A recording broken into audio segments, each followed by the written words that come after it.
Hi, how are you? Welcome back to the channel. I hope all is well. We about to get started soon.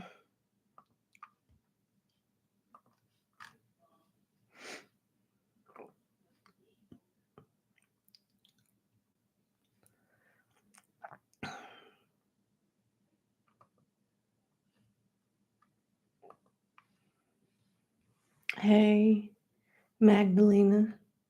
Hey, Triumphant. Renee, Jasmine, Sirius, Brenda. How you doing?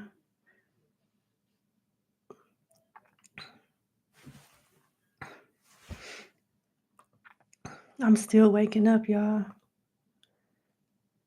Ginger, Lee Tarot.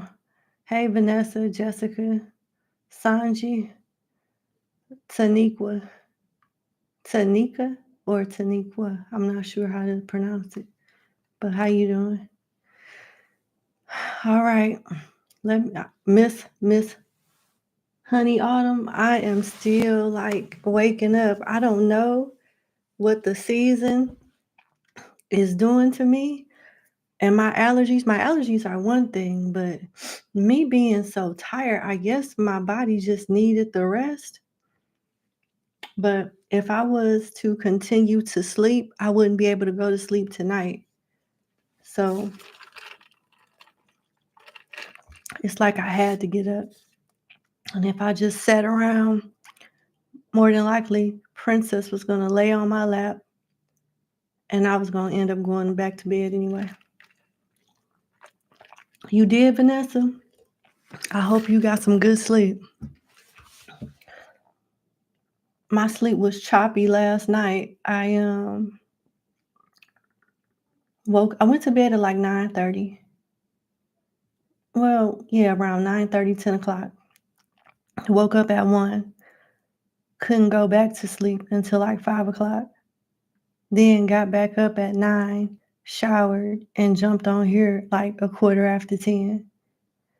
And no, actually, I got here at 10, and I was having trouble live streaming because I know I took a screenshot of an error message that I kept getting from YouTube every time I tried to live stream. It was weird. Where's that screenshot? Let me see. It says something weird. It said, here we go. Stream cannot be created. Try again or finish. I was like, what?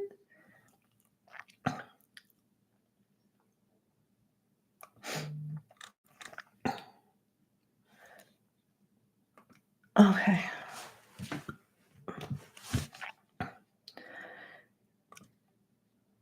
Almost ready, y'all. Thank you for your patience. Happy belated International Women's Day. Same to you, Olivia. Why you retracted? Same to you. I didn't get a chance to read the whole message. Hi, Chris. How you doing? All righty.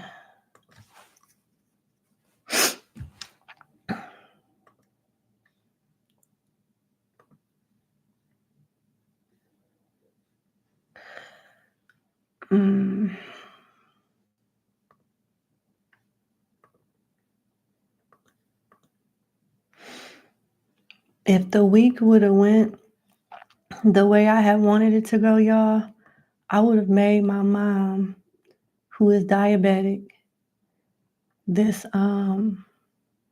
cream cheese pound cake made with Splenda instead of regular sugar and almond flour instead of all-purpose flour or baking or cake flour.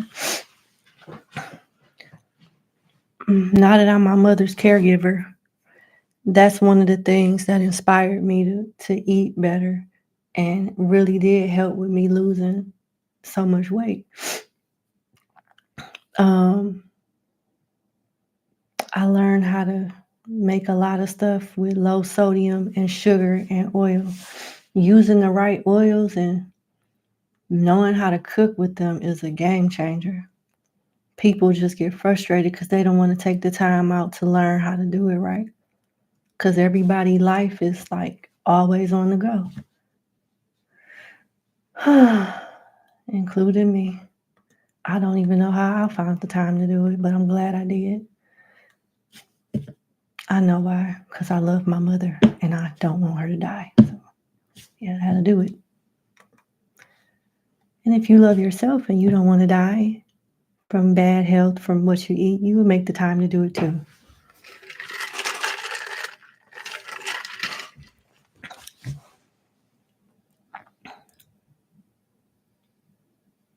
Oh, no need to apologize. I just was wondering.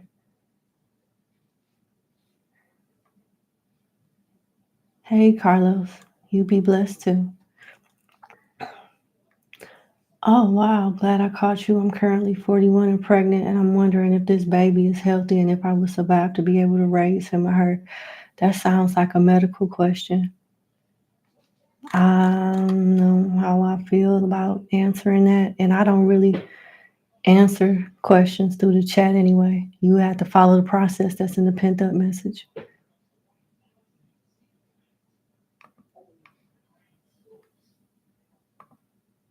Okay. Sorry, I got a zero sugar,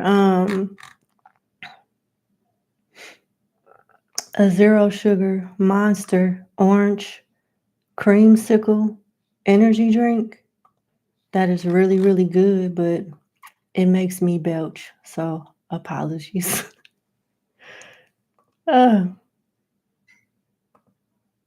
Okay.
Almost ready. I'm sorry. Mm.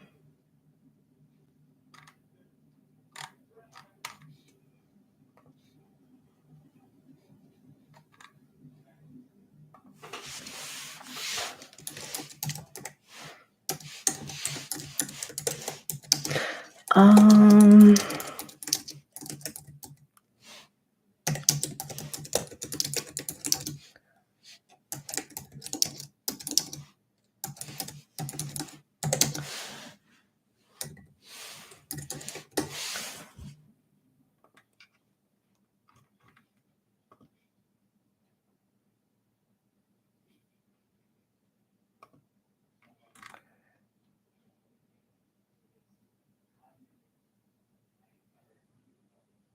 all right. Somebody just sent me a message through PayPal. How am I supposed to give you your number in return? Please send me an email with this message. If I don't get an email from you by the end of the live stream, I'm just going to refund your money back. But, you know, it'll be better if you follow the process in place because we could actually move forward. I can't move forward with you messaging me through PayPal. Hey, Mystic 83, how you doing?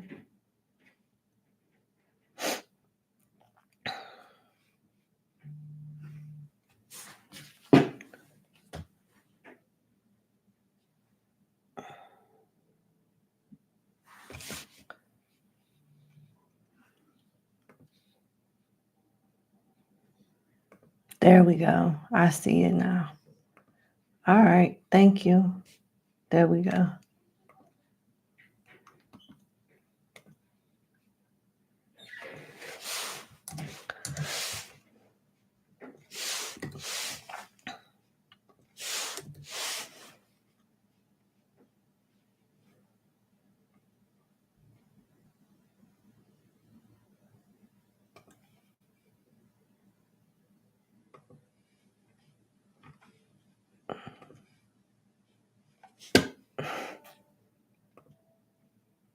Oh, that's okay.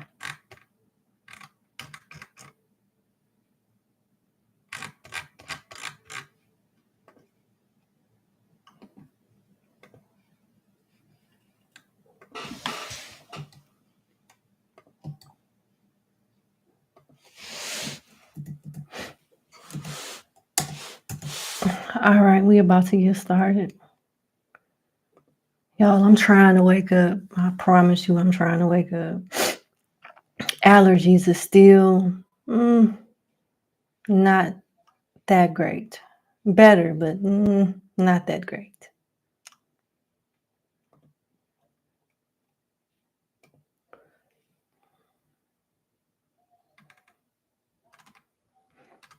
I'm just checking my spam folder to see if I missed anyone.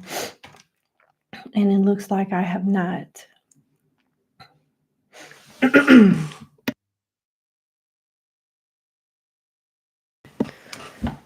right.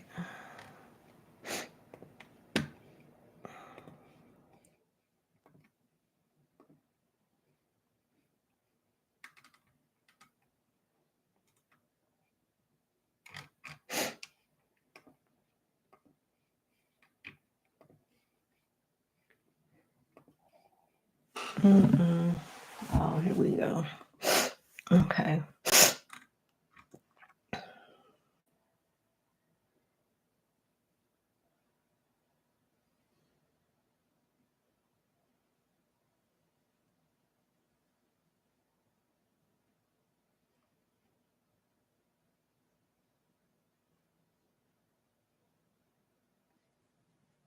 All right.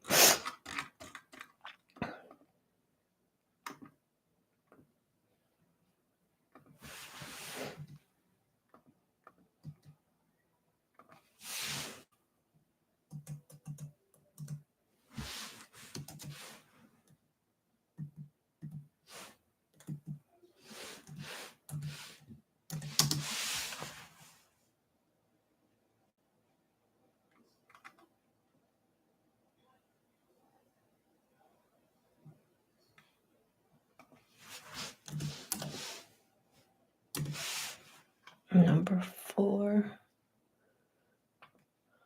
All right.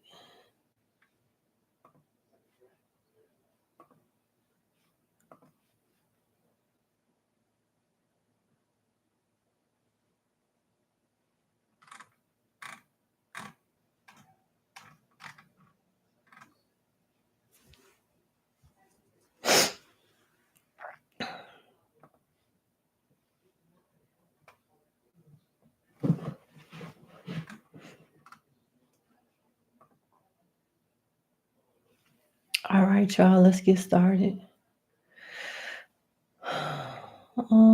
Where's number 1?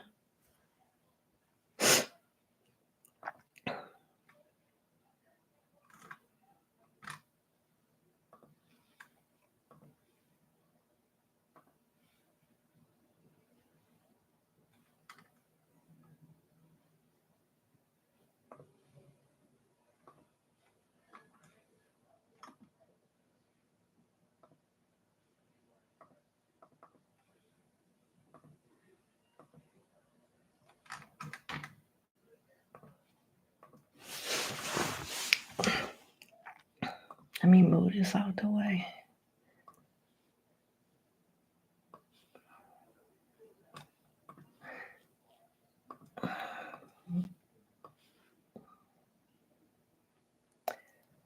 Okay.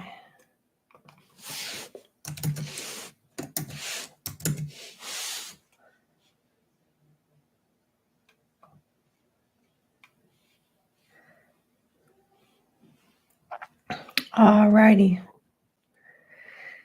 All right. Hey, number one, thank you so much for participating in the live question reading segment. Let's get into your reading. So, you would like to know, what do you need to know about your current job? All right, let's see.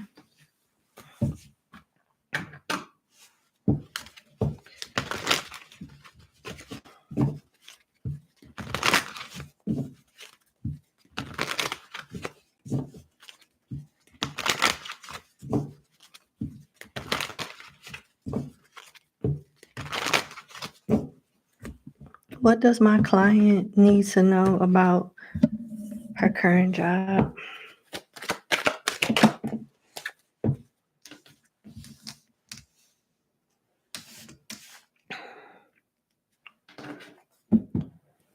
And that it's a possibility that you may lose it. I don't know if you're just going to be outsourced or just get flat out fired. But I don't, let me clarify this.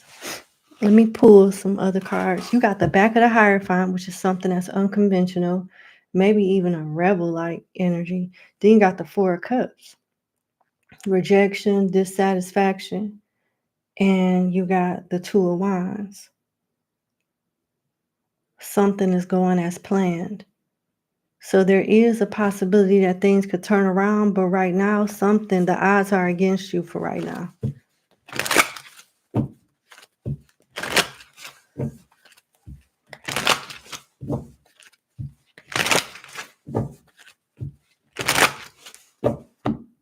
One more shuffle.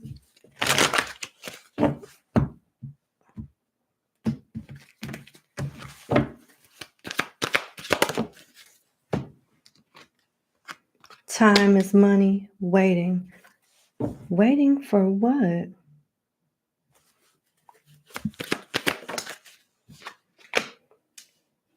Concentrate, skill, and task. Are you under some type of investigation or being watched?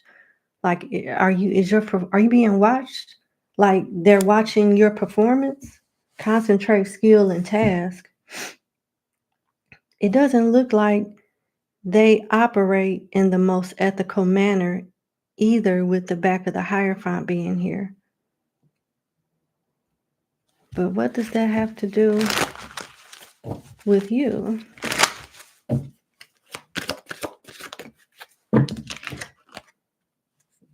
Contract disputes, balancing the budget. So what's coming out so far is your company in the process or about to face some type of legal dispute due to some type of mismanagement and or corruption. It will result into them downsizing and letting employees go. But why is the Two of Wands here? Because this is a very positive card in spite of everything that's been said.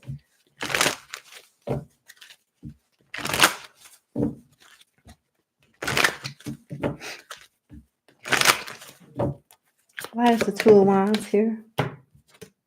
Money squandering.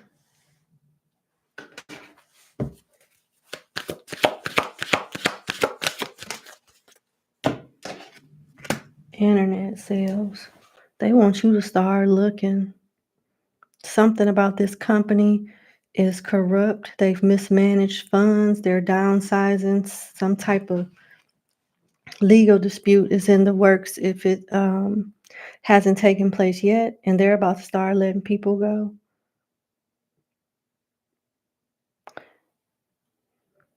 Now, I don't know if they promised you a raise or promised you a promotion or something like that, because you got time is money, waiting, and concentrate, skills, and tasks. But they're gonna if they did promise you this, I don't see them fulfilling the promise. I see them pinpointing and nitpicking and, well, we want you to improve a little bit in this area. We want you to do that in that area. But that's not even the truth.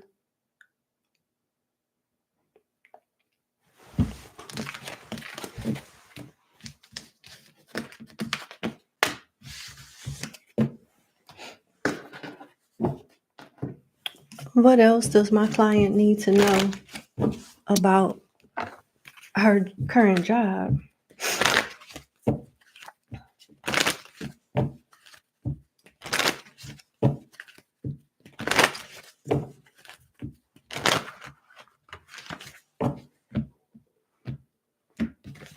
Okay. Yeah, this is talking about a new job, you needing a new income source. You got a light bulb. We're on deck number 3, and it's alluding to the same thing. Light bulb talks about new income source, inspiration, new job, creative work, entrepreneurship, basically moving on.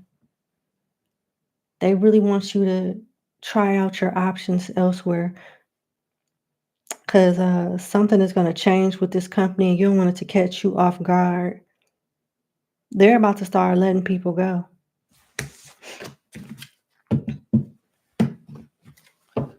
Let's see. What else does my client need to know about her current job? Look at the cards that flipped over. Coffin. It's about to be over with. Message of concern. Poverty. Privileged lady and bad health. It's a way that you can get ahead of this by looking elsewhere while you still got one foot in the door there and a steady paycheck coming, because that's going to change in the future. And you don't want to get caught unaware. We on deck number 4 now. Hold on. 1, 2, 3. Yeah, we on deck number 4. And it's giving basically the same information. You want to get ahead of this. You want to get ahead of this. I don't know if they're going to flat out fire you or if they're just downsizing and laying a lot of people off, but you're still in that bunch. And you need to be prepared for this. You need to start looking ASAP. They may send I'm sure they'll send a communication out with the message of concern and coffin being here.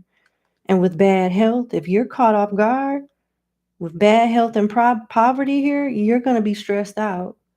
And with privileged lady here, to me, that indicates that you still have a heads up by knowing in advance and preparing, ahead of time, so you're not caught off guard. What is my client's advice?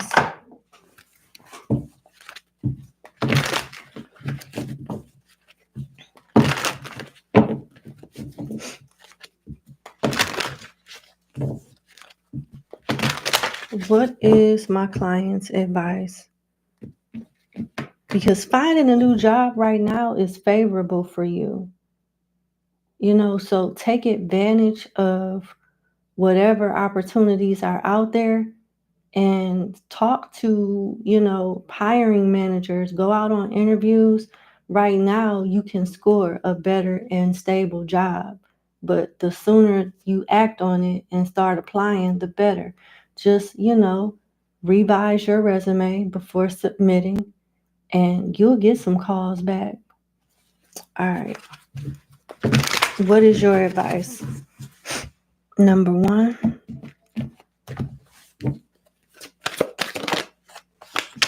timing. It's all in the time. You're waiting for something. This card suggests pull another card to see if you need to do it now, wait a while, or make a different decision. I'm getting you definitely need to get on top of looking for another place of employment. But let's see. What's this? Real passion. Stop wasting time in dead-end jobs and find your true passion. It's fine to experiment, but don't settle for less than you truly deserve. If that don't further answer the question that's been, it's alluding to the same thing. Start looking now. Sorry, not now, but right now. Because you're more than likely to find something good in pay and it's stable. And it offers you a sense of security, much more security than where you're currently working. So And then, with the way the world is, the economy is, what may be available today may not be available tomorrow. So do what you got to do. Submit your resume, revise it, add your accomplishments, whatever new that you've learned at this company, highlight it on your resume. You know what to do, and start looking. You'll find what you're looking for. You'll find something stable, and when things happen, you'll be ready. Something may happen prior to you starting this new job or right after you started, but it's better. Look for something more secure, because this ain't secure. That's what I have for you. I wish you the best. Thank you so much for booking with me. And you have a good day. It's something about corruption, something about the job, the organization not doing something right on their part. And the employees are suffering because of it. You're being advised to get ahead. I'm sorry. But that's what I have, and you have a blessed day. Bye.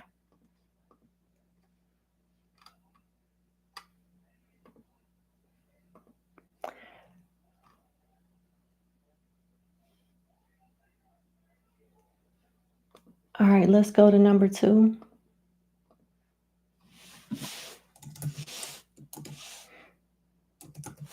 Hey, number 2, thank you so much for booking with me. Let's get into your reading.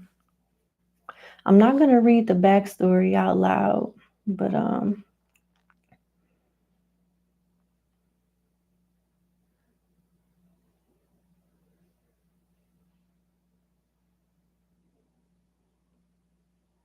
are the changes happening to your career self-imposed?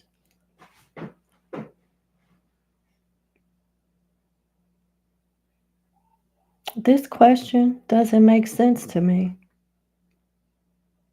You can sense changes in your career, but your job says you have nothing to worry about. As a result, are the changes happening to your career self-imposed? I don't know. I'm not sure how to answer that. I'm not sure how to answer that. I'll come back to you. I need you to clarify and reword that question, because I'm really not sure how to answer that. I'm pretty sure you want more of a yes or no question. So I need you to expand on that.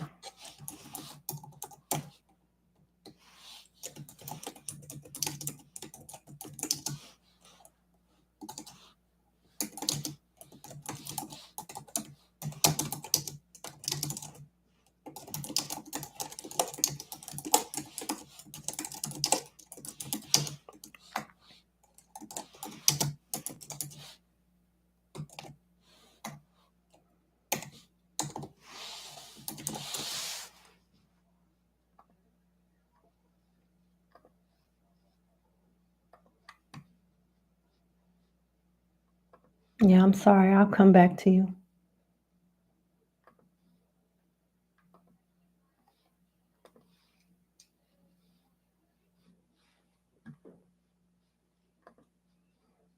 Let me put a little note next to you.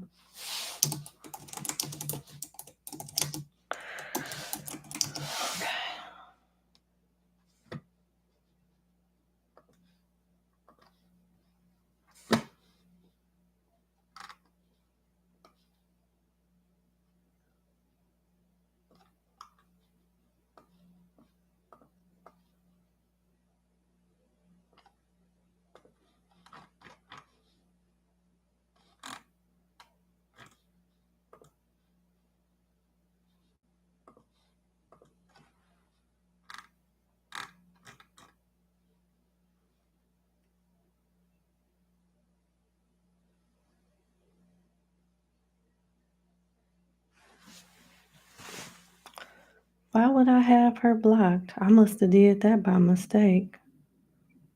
That's weird.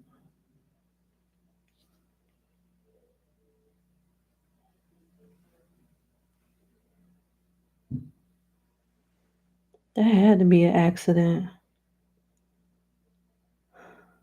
Yeah.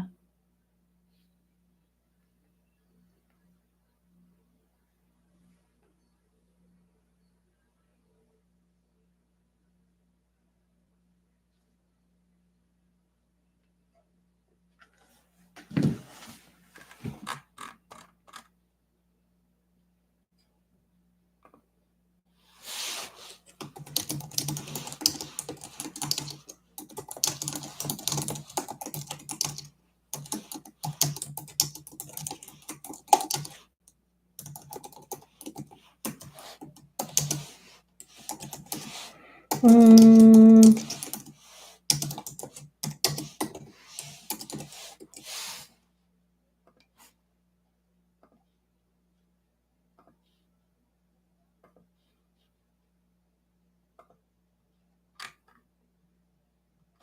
hmm.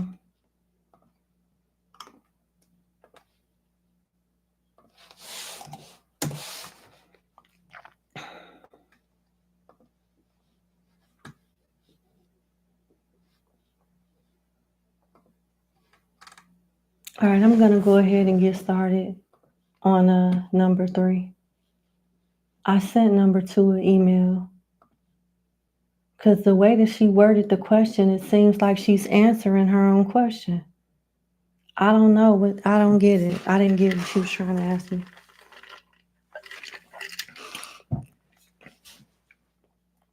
And it's better to get clarification than to assume. All right. All right, number 3, thank you so much for booking with me. Let's get into your reading.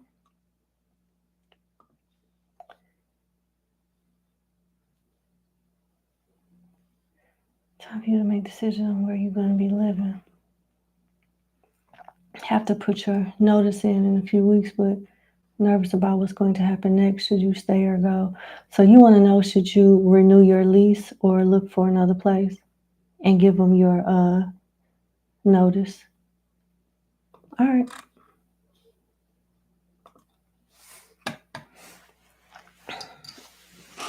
Let's see.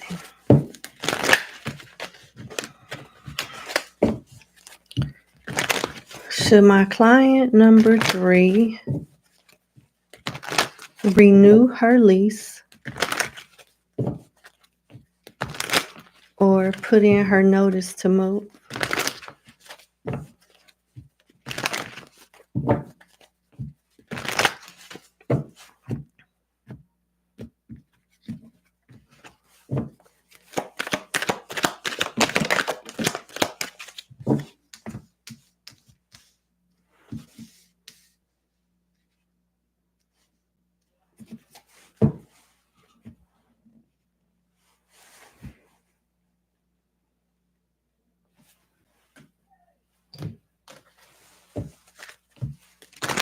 It looks like they're asking you to stay. It looks like they're advising you to stay and renew your lease, because it seems like it's the people at the leasing office will work with you. They'll it's cheaper with the 6 of Pentacles. You able to budget better, and it gives you time to recover and find something better and more affordable by the time the next lease expires. You can leave then. I mean, you can leave now, but it seems like it won't be conducive to like your income. Let's see. Mature man, marriage, high honor. Yeah. It's looking like you should stay where you are and renew your lease. Great fortune is in reverse. Something may happen and you may be late on the rent if you decide to go somewhere else, and the new landlords is not going to work with you like whoever this is you're currently working with now.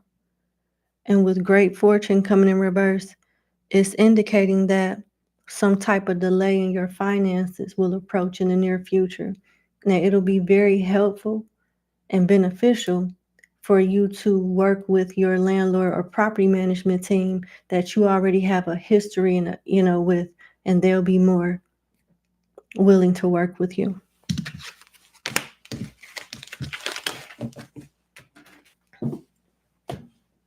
And with marriage and a mature man coming out, where you want to live, you may need a co-signer. You may need someone to step up and basically co-sign.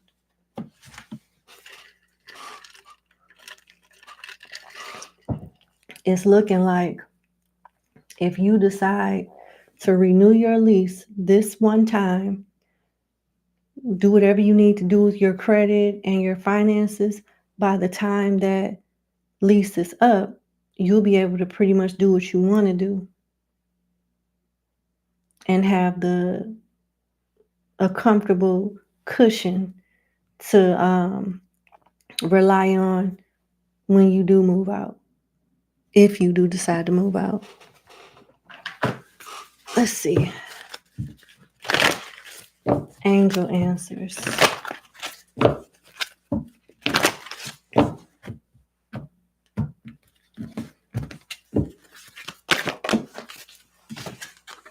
Opportunity.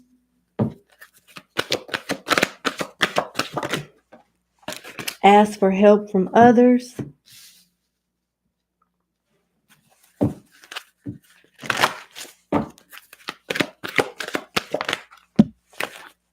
No. Flat out no. And perfect timing. Yeah, it doesn't look like you need to move anywhere. I'll clarify that. Why is no here?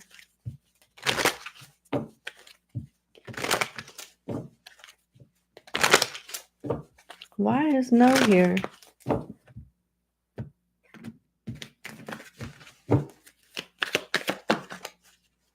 Poverty.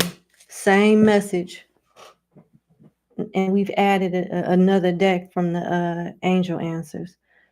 The last time I got this answer, I forget how it came out, but I said something. Oh, great fortune came out in reverse.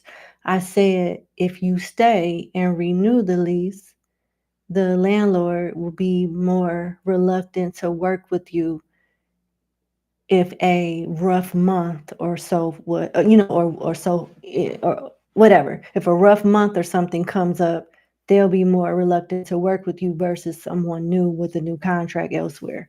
And you got no, and when I clarify no, I got poverty. It's not to say that you're going to be in poverty, but it definitely does indicate that there is a high chance of you falling on hard times financially for a brief moment, and where you live at now is reluctant to work with you when that time comes.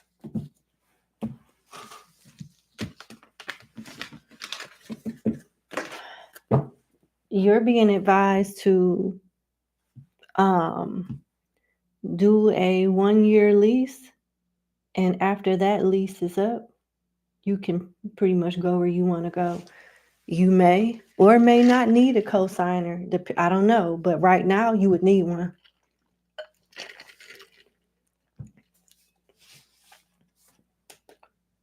Let me see.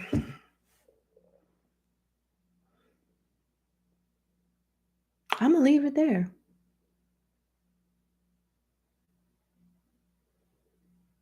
I'm gonna leave it there. That's what I'm getting.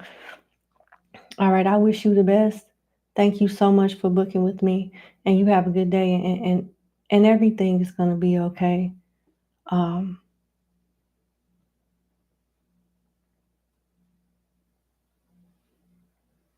it looks like you should stay. All right, and best wishes to you. Bye.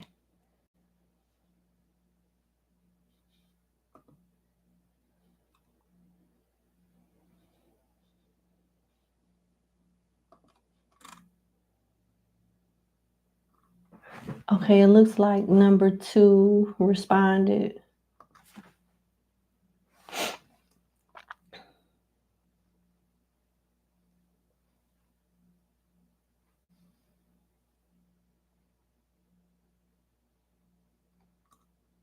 Oh, got you. Thank you. Yeah, that makes a lot more sense. I would have never gotten that out of your first question.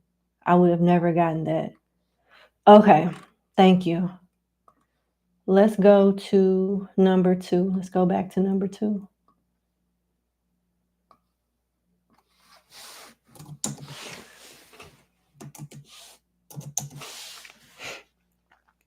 All right, number 2. Thank you so much for booking with me. Let's get into your reading. You've been working on your intuitive gifts as a side entrepreneur journey, and it's beneficial. You want to know, is it beneficial to continue in 2025 with the side hustle commitment or dive in fully while keeping your full-time job? Keep it part-time or go in fully while keeping your primary source of income? Okay, let's see. I don't know why I'm being led to use the tarot of the Orisha for you, but let's see what comes out.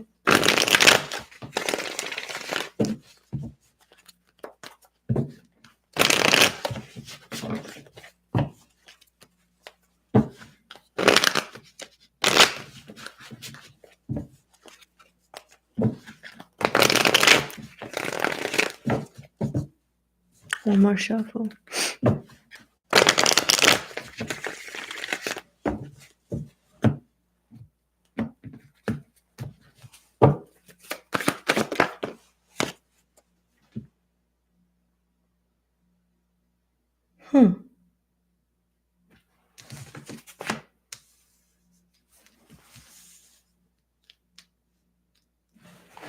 The 3 of Fire came out as a cross factor to the side. There's 3 torches lit protecting a sack of gold. And you got the 2 of Water. Okay. This is a sign that indicates that you need to do both, number 2. What you'll do is this. You'll continue to do it part-time while keeping your primary source of income. And they want you to do a little bit more, take in a little bit more, and what word am I looking for? Increase the workload bit by bit every quarter, every 3 to 4 months. You'll have like fruitful months when it comes to you doing readings because you are gifted, but it's not going to be consistent enough. And you'll be so happy that you may think about quitting your job way before it's time to. They want you, if you can, to do like maybe 2 to 3 readings a day, 4 or 5 days a week, something like that, starting off, and let the workload increase every 3 to 4 months. You'll be polishing up on your skills, getting more acclimated with it, being more energetically acclimated with how this goes, is what I'm hearing. Your clientele will grow. And this is going to be a real good source of income for you. You're going to gravitate towards a nice amount of people with the 2 of Water here. You'll have long-term clients too.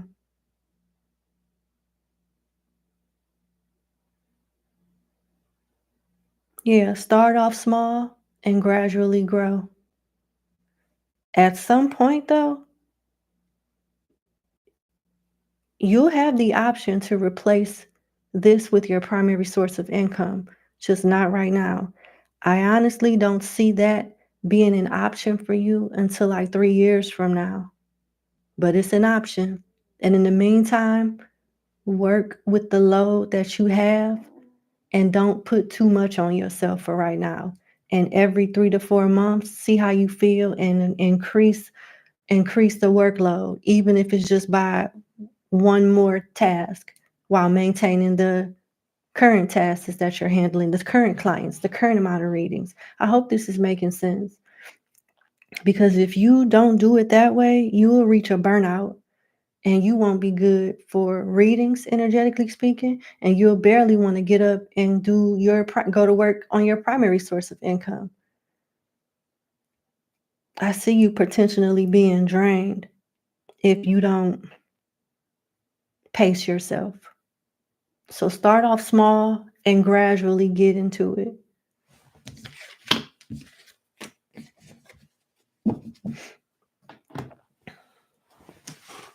That's what I'm seeing. Let's see what else comes out.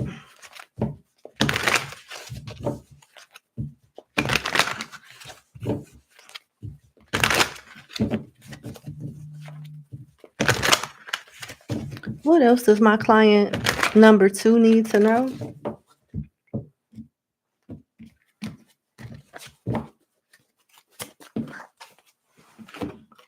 Taking steps. It's confirming literally what I just said. They're not telling you to dive into it, and they're not telling you to stop. Pace yourself. That says taking steps, number 2. Taking steps says action is key to getting where you need to go. You can't wait around. Take a step in any direction to get unstuck and find opportunities. Basically, start off small, yet stay consistent. And every quarter, add a little bit more to it. Your body, your astral body, and your gifts will strengthen every quarter.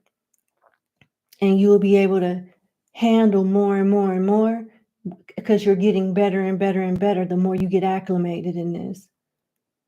Don't let the money, let it motivate you, but don't let it influence you to go too hard prematurely.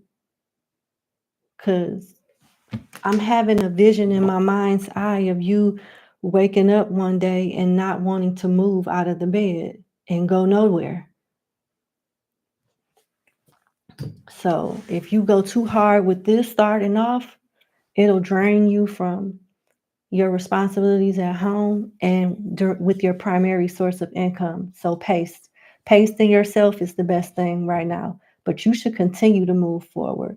Whatever amount the workload is, as long as it doesn't affect you being consistent. So I would start off small.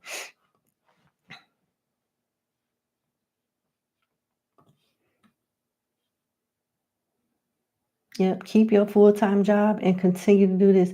It is beneficial to continue, very much so.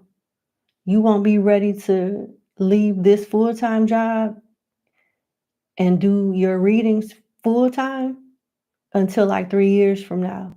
And that's only if you take the steps that the spirits is advising you to take right now, with consistency, gradually, building your gifts and everything through practice.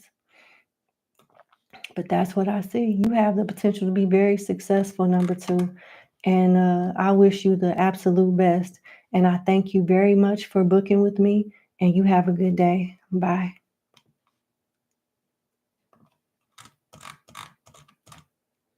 All right, let's go to number 4.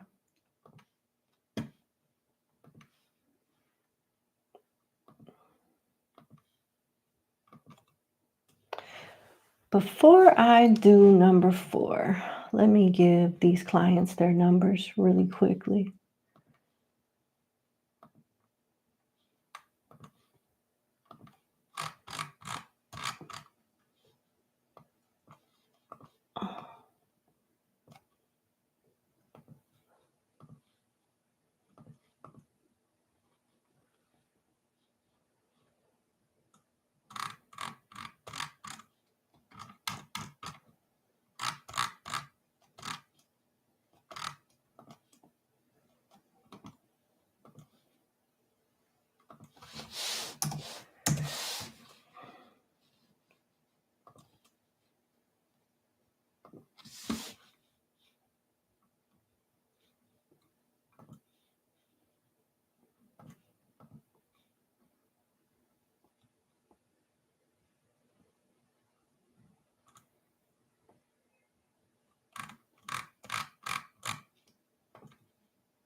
My sinuses, y'all, I apologize.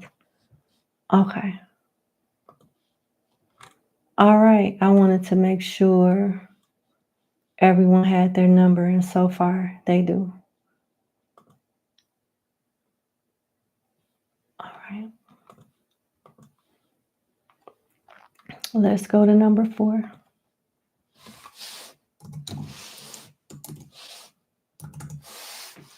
All right, number 4. Thank you so much for booking with me. Let's get into your reading. If I could find it. Here it is. Sorry about that.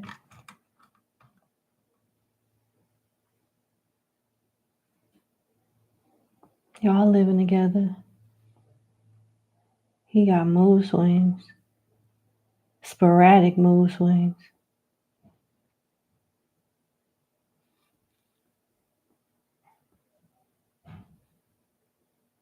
You want to know why is he changing up since y'all been moved in together? Should you move on with your life, or should you try to like work it out? What's behind the sporadic attitudes and mood swings? Okay. Got it. Okay.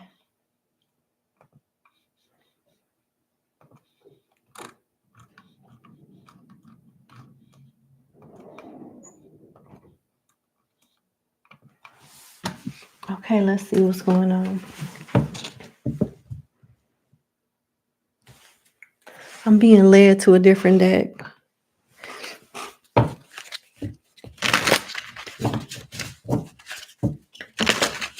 What is going on with my client's partner?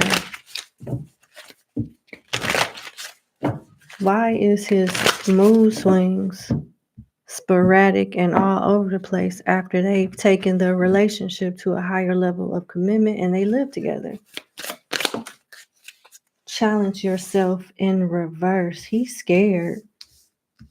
That came in reverse. Challenge yourself to do better. Don't set limits on your potential. He's afraid of failure. He's freaking out because he doesn't know for sure if he made the right choice with y'all moving in together.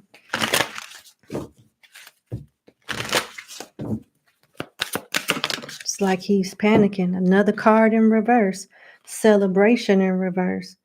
Good times come from hard work. Time spent in good company. That came in reverse. I think he's going through some type of stressful period and wondering if he made the right choice with you guys living together. It seems, because with celebration here, he's not happy about something. And with challenge yourself in reverse, he feels like this proposal, this arrangement that you guys have could potentially fail because of him. Plan your career, change a bad habit. I don't know if it's you that mismanaged the money or if it's him, but this is over money. Money is definitely a factor, and something is not stable at his place of employment. Create milestones to have a strategy to set yourself up for success. See, he doesn't feel like he's up to par. And he's usually the type that if he's under stress, he gets irritated. Every little thing sets him off. He doesn't want to talk. And I don't think he wants to tell you, I feel like a F up right now. I feel stupid. He don't want to tell you that. So it's kind of like he dealing with it the best way he can, which is rather toxic and unfair to you, unfortunately. But he's stressed out over money. Oh my goodness, I'm sorry. Some form of stability is not together. Let's dive in. What is my client's partner that she lives with financial situation right now?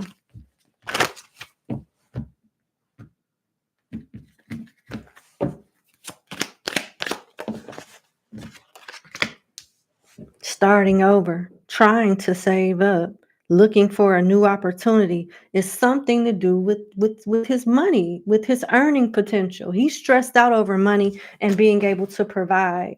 And at the bottom of the deck, you got the same message: new income source, new job. He's trying to figure out, where can I make some extra money real quick. Something, he's stressed out, and it's over money. It's definitely over money. Let's see. Is there something that my client needs to worry about outside of her partner having financial issues? Let's see.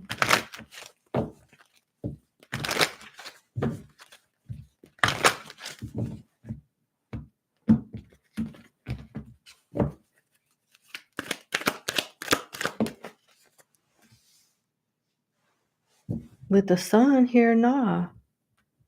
I don't get him cheating. He just stressed out over money. And seems to be quite embarrassed about it. Don't know really how to express that to you. With the sun here, other than that, he's happy. But when things get tight, he don't know how to handle pressure like that. Uh-oh. Did you hear that rattling in the background? I take that as a, confirmation. He don't handle stress very well at all. And it's rather embarrassing to him. What should my client do moving forward?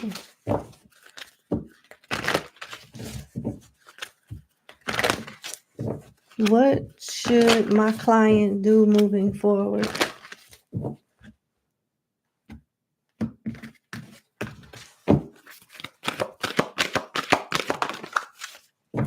A year from now,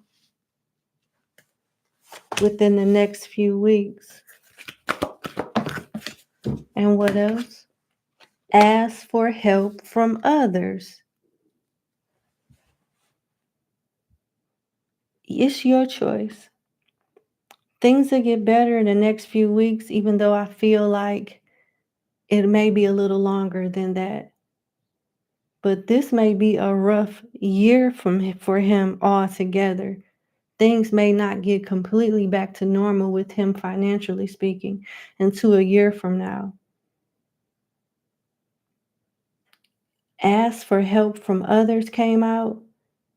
I don't think he's going to ask you for anything due to the embarrassing energy I'm getting. But if you want to offer, you can. If you got it to give. Let's see.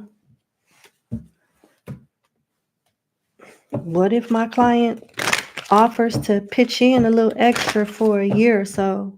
Or maybe even not even that long, a year or less. How would that go? Occupation, main male, message of concern. He would appreciate it, even though he would still be a bit embarrassed, and you wouldn't be that happy either, to be honest. You wouldn't be that happy either.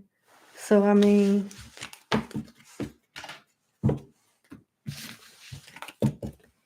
what should my client do? Stay or leave?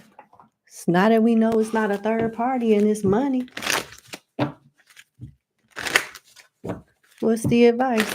And then I'll let you go.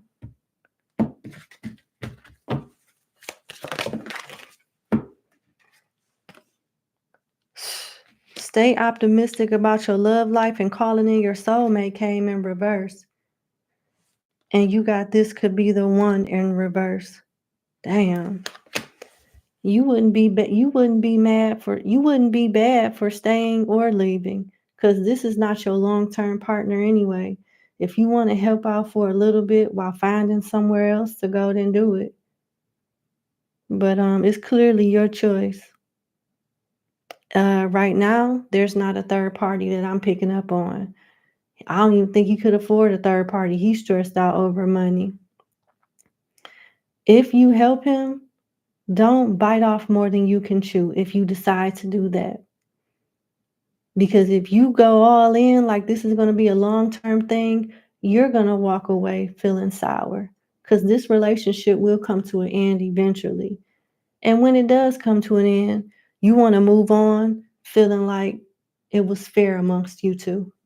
Not you bending over backwards. And I didn't necessarily get a clear indication that he would pay you your money back or anything like that either if you did decide to stick your neck out and go the extra mile. So I don't think you should do all that either.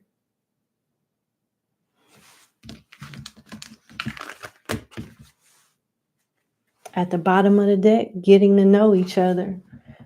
It's more so alluding to you breaking up with this person. To be fair, help while you're there, reasonably, and then move. Move when you can. Because the more y'all stay together, the more you're going to understand his quirks and learn him better. And it looks like instead of being turned on, you're going to be turned the hell off. So, all right, that's what I have. I wish you the best. Thank you so much for booking with me, and you have a good day. Bye.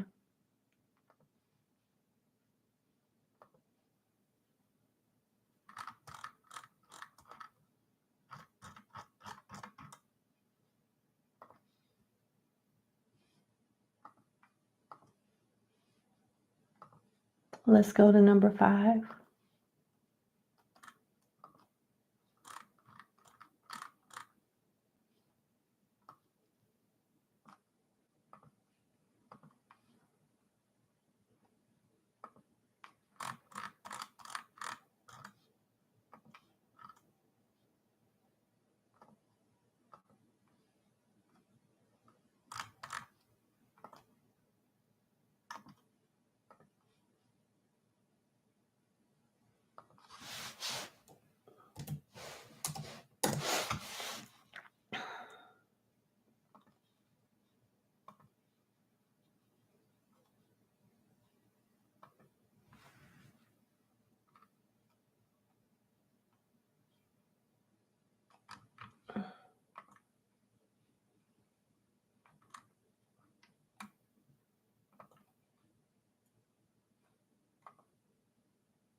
Let me make sure nothing went in my spam folder.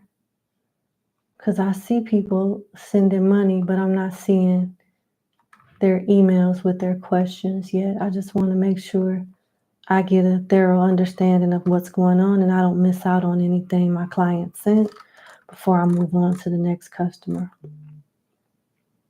Sorry about that.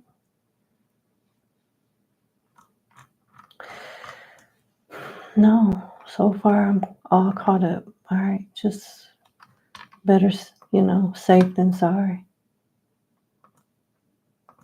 Okay.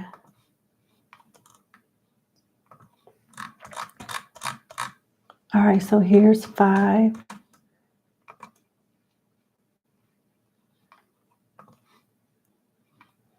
Let me cut my little heater on and air purifier on. It's a little chilly here.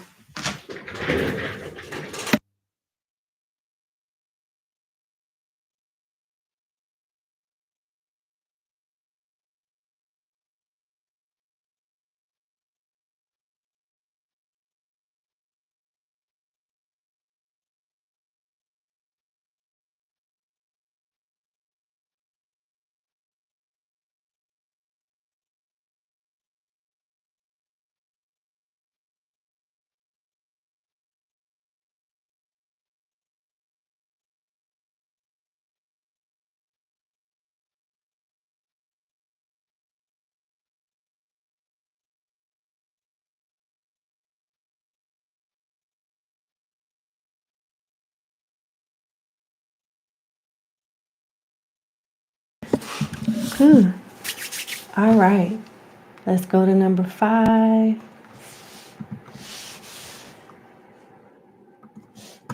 Okay. All right, number 5. Thank you so much for booking with me. Let's get into your reading. Is there anyone trying to harm you at your current job? Is there anyone trying to harm you at your current job? All right.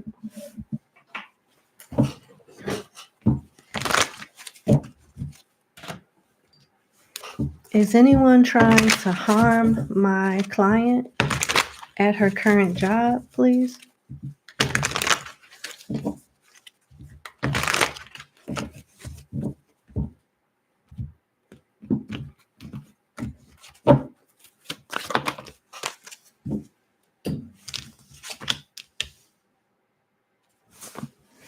Unknown figures are driving the situation. You may not be able to control the outcome. This cycle will shift soon and you will be okay.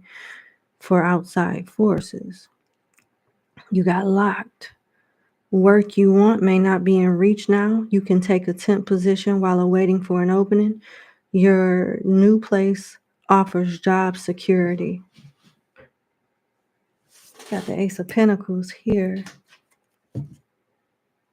I'm not sure if someone is out to harm you or if it's only alluding to lack of stability where you are and how you need to plan ahead for something a little more stable. And when I said stable, I did hear safe. So let's just get the tarot out and see what's going on. All right.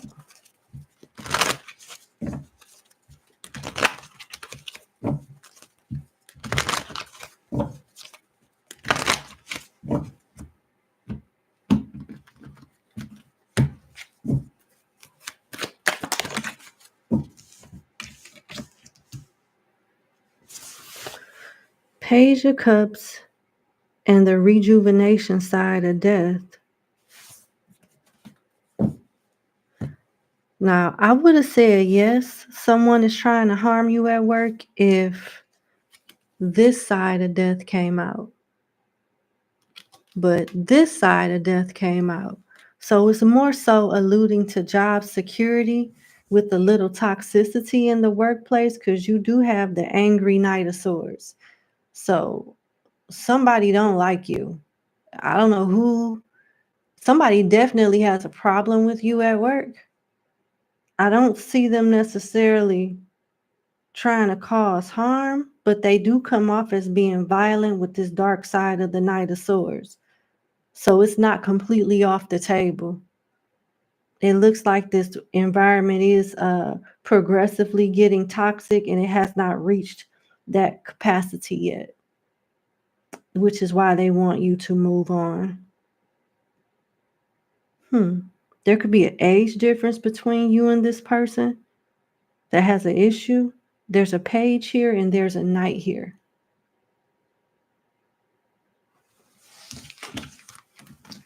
Pisces, Scorpio, and Gemini. And right up behind Gemini, the Knight of Swords, you got Justice. That's really weird. It's definitely something going on at your workplace. And it's alluding to you being okay right now, but that can change. That can change in the near future.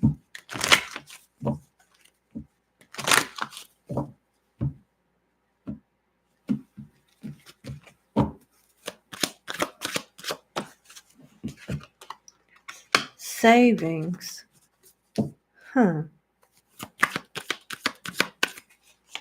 Self-employed, work from home. Audit budget. It's time to go. Not only is it not safe for you from a physical standpoint, it's not safe from a material standpoint either. The more cards I pull, the more it alludes to you moving on.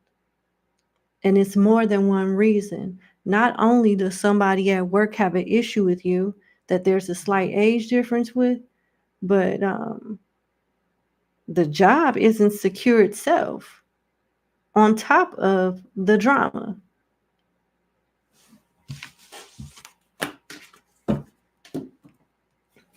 Let's see. What else does my client need to know about? Is anyone trying to harm her at her current job?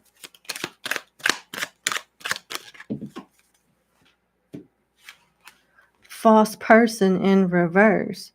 I don't know if someone threatened you or said something to someone else about, attacking you or coming at you in some way.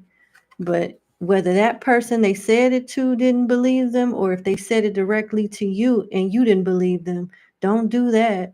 False person is in reverse. Whoever this is that has an issue with you, it looks like they plan on keeping their word. So if they said to you or somebody else that they would hurt you, they will hurt you. I don't see this happening at this very moment in the immediate future, but when the time is right, they will strike.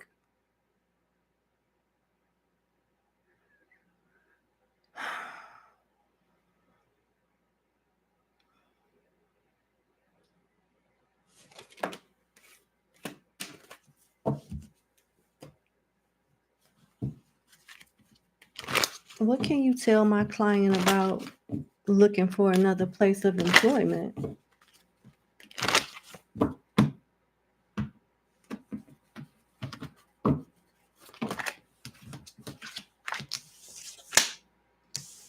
Yeah. They want you to talk to a counselor or a guide or like someone at the job while you look for something else. They want you to talk to somebody. Something must have happened, and you do need to let HR or your supervisor be at least aware of a discrepancy or an issue or encounter that you may have or may have already had. This is so weird. What is my client's advice?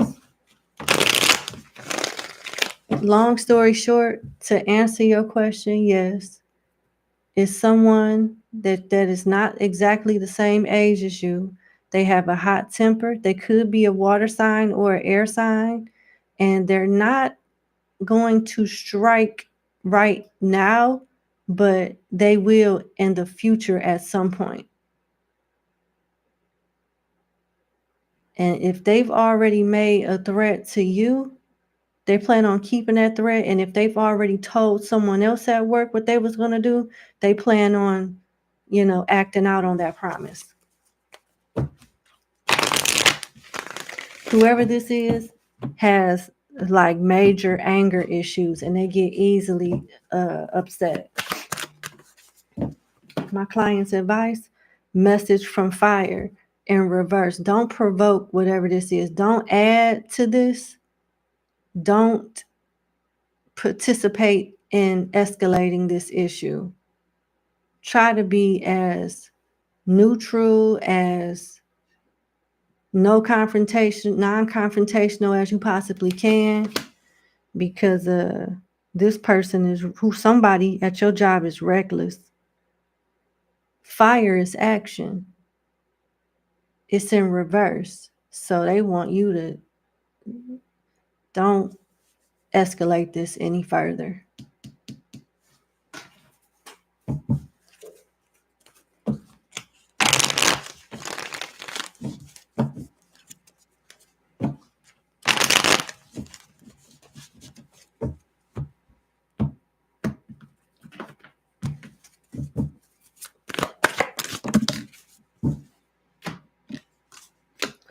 Yeah. With the 8 of air in reverse, this card has a illustration of a bird in a cage. But when the cage is upside down, like the card is, that talks about a way for the bird to escape and not be stuck in a situation where they're restricted or they defenseless and can't do much for themselves. So they want you to start making a record of things, talking to the authorities, somebody at work, keeping a record, letting it be known in black and white that there's some type of issue going on with you and somebody else. It looks like you can possibly be moved, but in the meantime, you still should look elsewhere. Oh.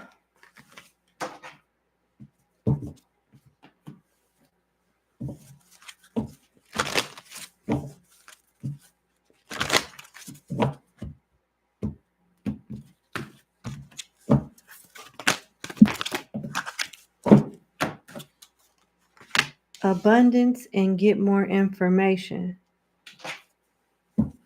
Why is get more information here? Not the right time and improve in health. I'm not trying to trigger you. I'm not trying to allude to you being a punk or anything. But this person right now has an advantage over you if it comes to like blows. Looks like you're going to get a heads up on what's been said or what someone's next plans are.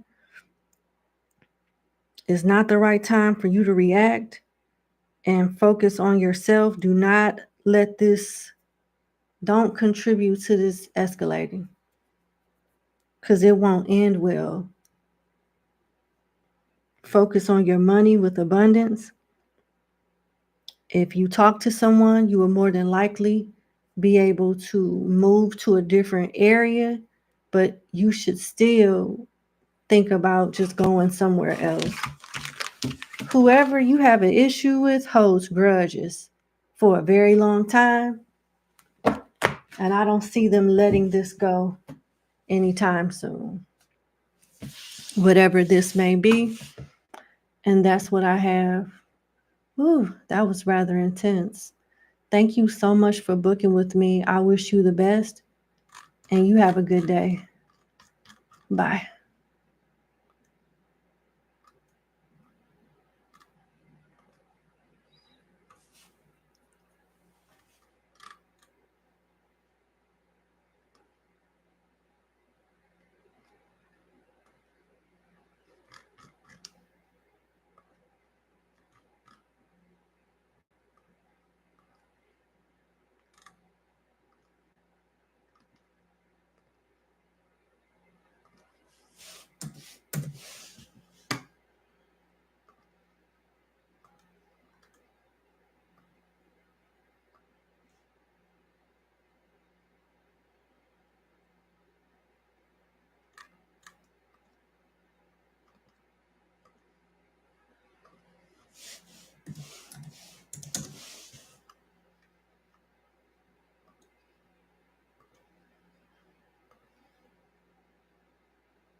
Okay.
Okay. Sorry, I had to respond to some clients' emails.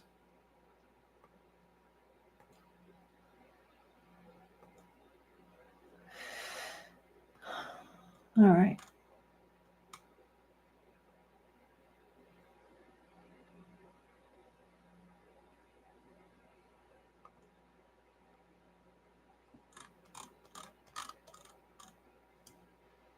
I think we're on 6, client number 6. Yes, we are. All right.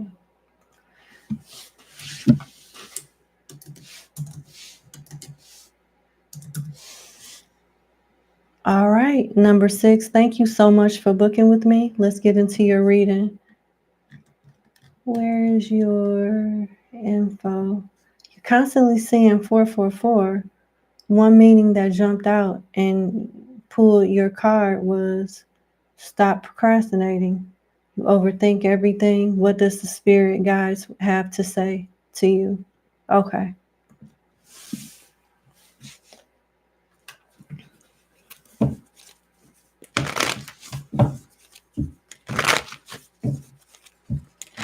What does my client's spirit guides need her to know right now?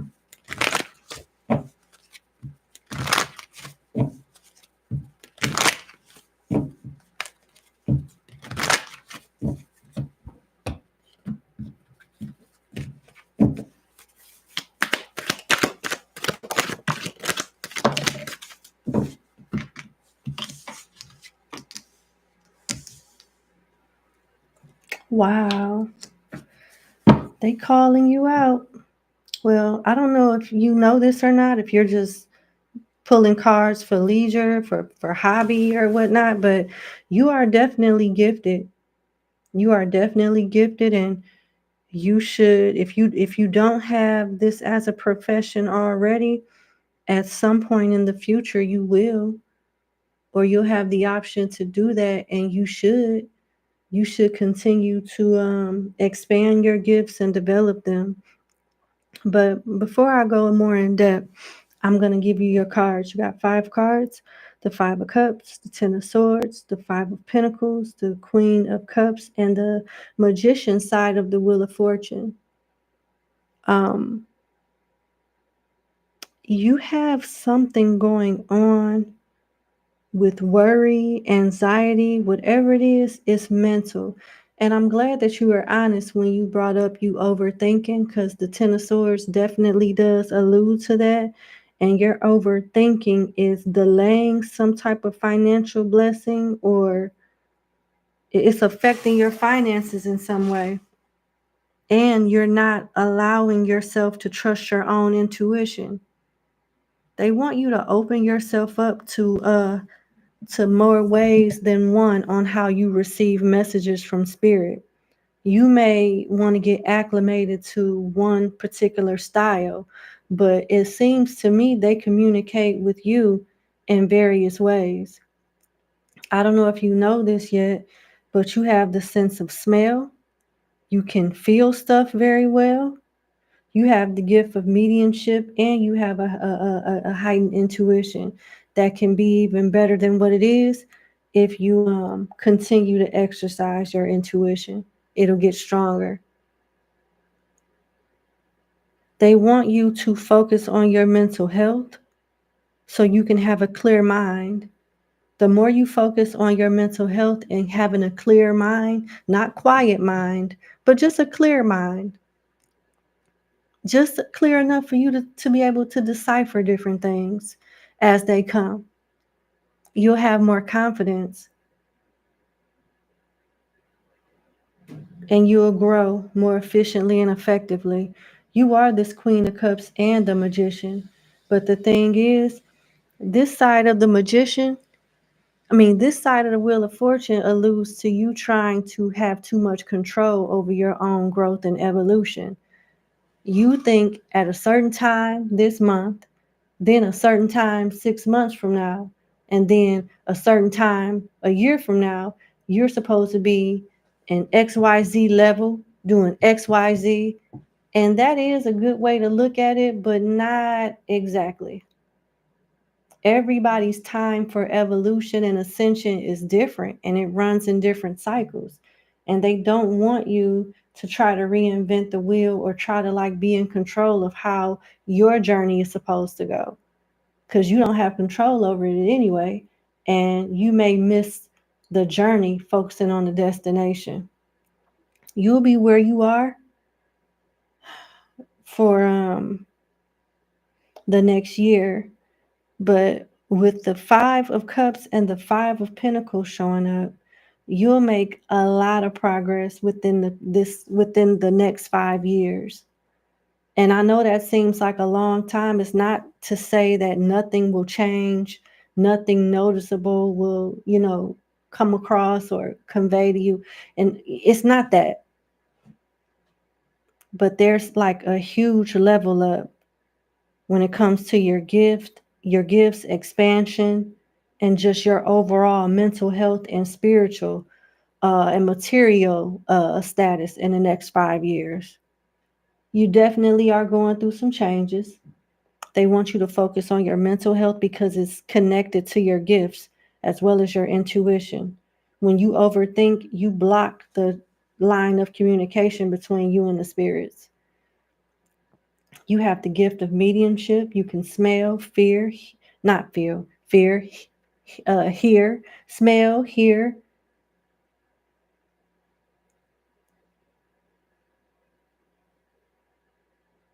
and feel. And you are very intuitive. Overall, it keeps alluding to your mental health. They want you to balance be more disciplined with your spending as well. Scorpio, Libra, Taurus, Cancer, Sagittarius, Aries, Gemini, Virgo. Let me see.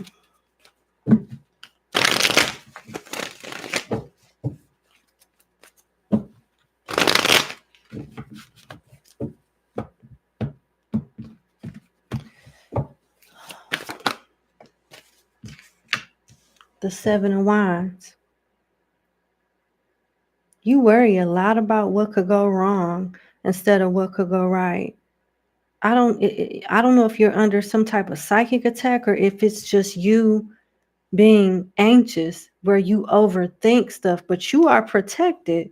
I don't know if you may see different things in your dream realm or in the astral realm and feel it so strongly that you think it's actually happening to you, but you're really protected by it.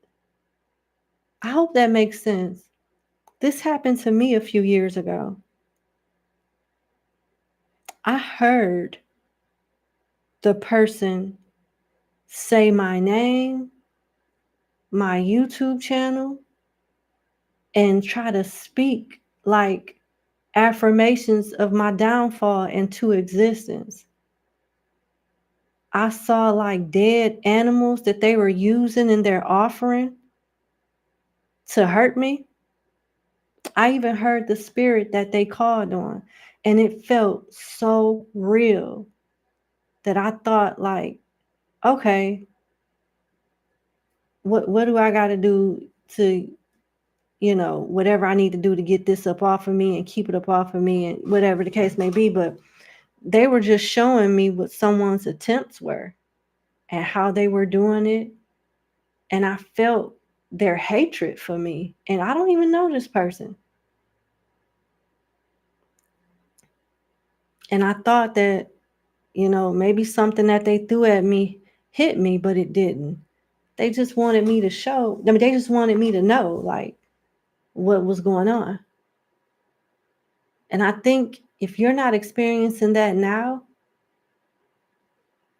you will, and it's gonna feel so real because you're that strong. You're that sensitive to it. But with the Seven of Fire here, you are protected. Seven of Fire is a depiction of a man with a shield blocking fire coming out of a fire-breathing dragon. So you're fine in that aspect.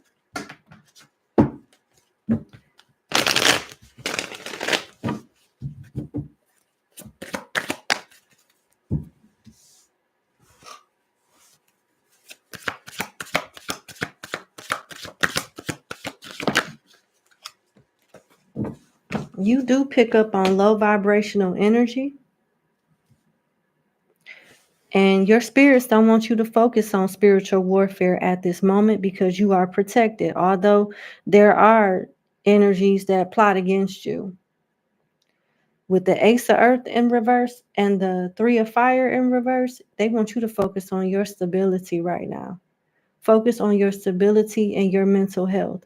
I don't know if meditation will help, but perhaps when it comes to your anxiety, you consult with your primary care physician.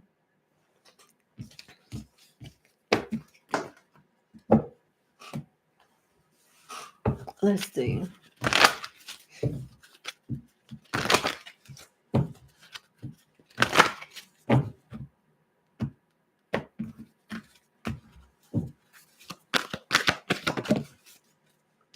Forgiveness. Ask your angels, and yes. Yeah. So you're fine. You are protected. I'm hearing you're protected by the sun and the moon.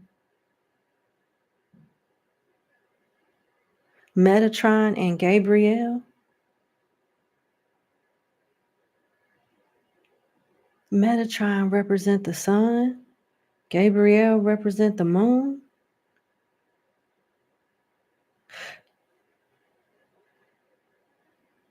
It's saying ask your angels. I think you're being called to meditate and build a relationship with your spirit guide, but first work on being more comfortable with your intuition and your psychic senses by connecting with I would say Archangel Raziel. A lot of people don't know this, but they say that voodoo is evil, and the Yoruba religion is evil with the Orishas, and voodoo, of course, is with the Loa. But no, it's not. Every pantheon has a process, and Goetia, or in more simpler terms, Christianity, there is a process set up there that's no different from the Yoruba religion with the Orishas and with the Loas in voodoo.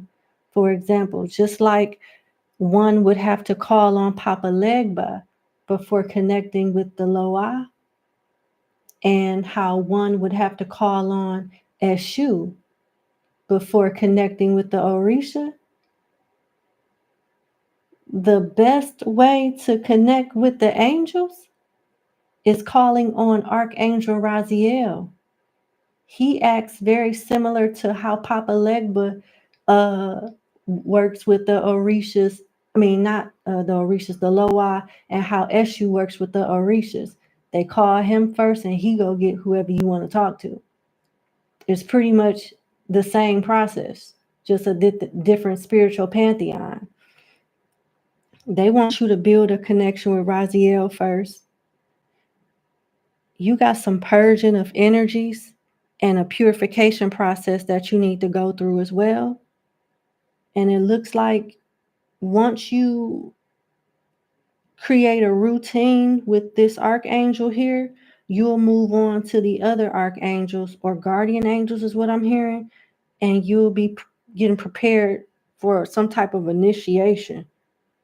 It's going to take some time, but that's what I see laid out for you in the future. I know this is weird, but that's what I'm getting. At the bottom of the deck, trust. I'm not crazy at all.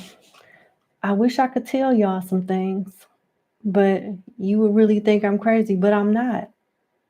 Like, it is a whole other world in the astral realm. And it's just, I'll leave it there. I'll leave it there. It is a lot. I'm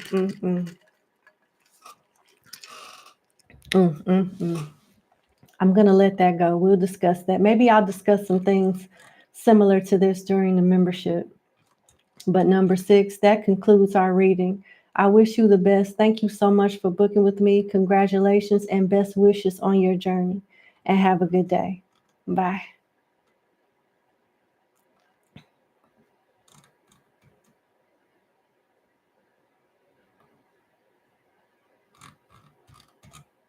All right, we're on 7.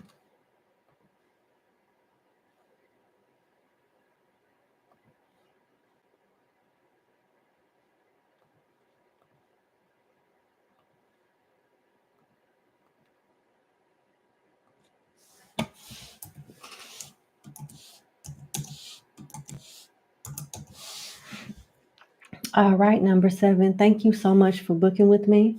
Let's get into your reading. You would like to know, hold on. There you are. You would like to know what you need to know at this time from your spirit guides? Okay, let's see.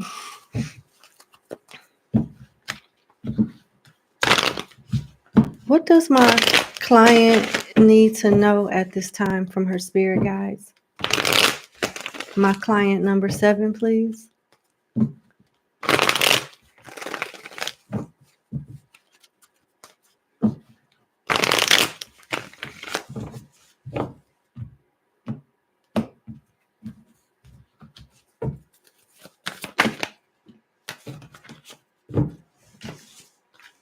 The 9 of air and the devil in reverse. You're recovering from some type of spiritual psychic attack. Excuse me. The 9 of air talks about a lot of anxiety and fear, like mental blockages and some type of stress. And it's related to some type of negative energy that has attacked you. Now, it's not as strong as it once was before, but it has the potential to come back and be twice as strong as it was in the past. That's what the devil in reverse means. The devil upright talks about witchcraft, a low vibrational, evil magnetic force attaching itself to you. And I'm sorry, like I wish I would have got something else, to be honest, but let's just see. The 9 of air talks about worries, suffering, pressures, and underlying dangers. Somebody wants something that belongs to you. Maybe creditors, some illness, and risk of it being even worse than that. And you got the devil in reverse.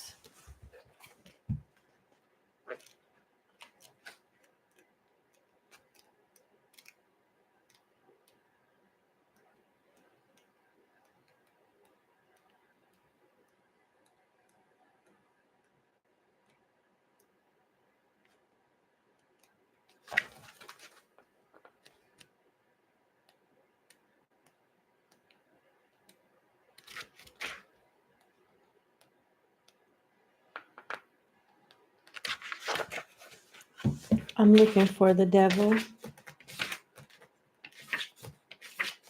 Here it is. I passed it. Black magic, terrible energetic and or spiritual pressure creating a completely negative magnetic field. Ignorance, bad thoughts, jealousy, and destroying envy.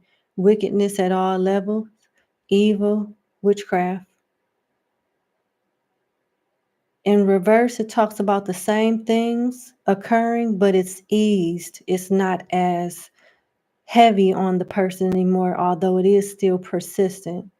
Temporary deviation from evil, but be careful, however, because it may come back worse than before. Confusion, nervous breakdown, passivity, and annihilation of the human will.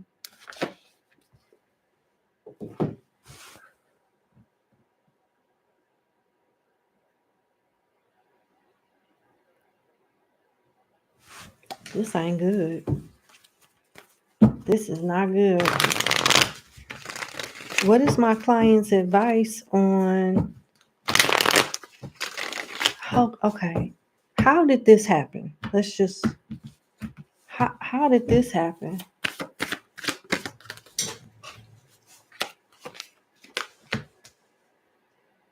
Omolu in reverse.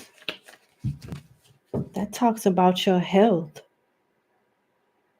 on a potential decline. Oh my goodness.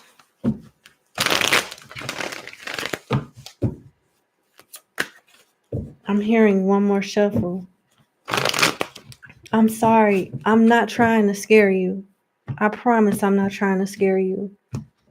I haven't got energy like this in a while. At least not to this extent.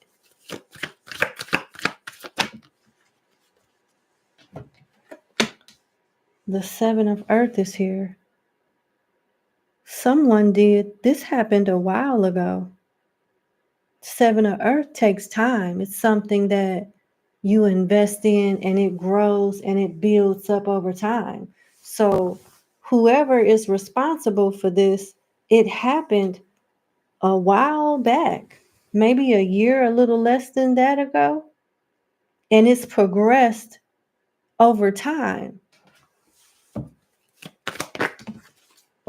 The Outcast in reverse, Fire element in reverse, and Undies and Mermaids. A woman is behind this. It could be a fire sign or earth sign. I do have water as well, but I'm getting more so fire and earth behind it, whoever this woman is. They can live by water, sand, a lot of trees and greenery.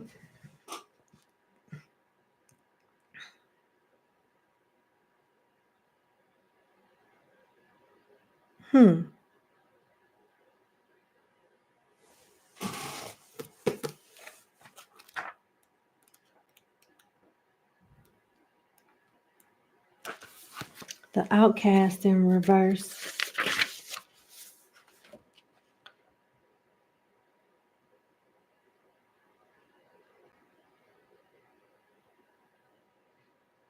Oh Lord.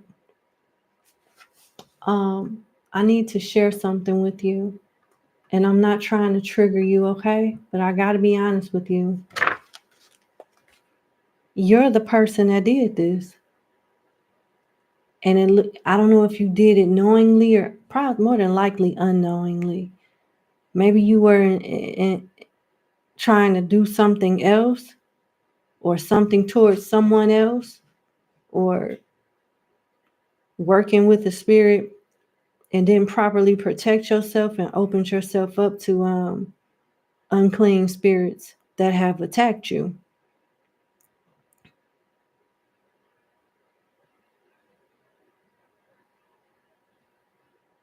Although this card is completely ambivalent, it may present various contradictory and opposite situations.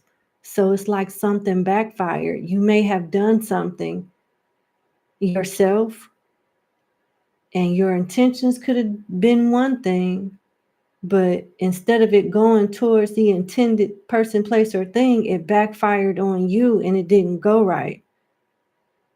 Therefore, you may change what has been said before and go back to the right path, or else weakness and or deficiencies may come engraved and irreversible. So definitely something backfired. Suicidal instincts, sexual perversion, obsessive neurosis, uncontrolled psychicism, cynicism, physical vampirism, 1,000 masks for a single face because he does not know who he is or where he is going.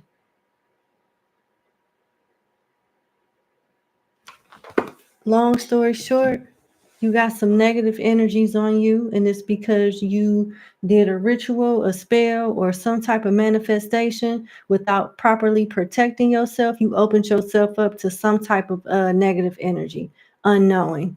Something definitely backfired or latched onto you while you was trying to do something totally different.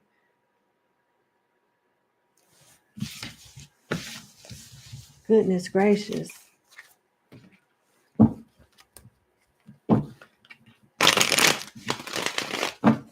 What is my client's advice on getting rid of this and clearing this out of her energy? Because that's what I was about to ask initially, but my instincts just led me to find out how you got there in the first place. So, and this happens a lot when people are practicing.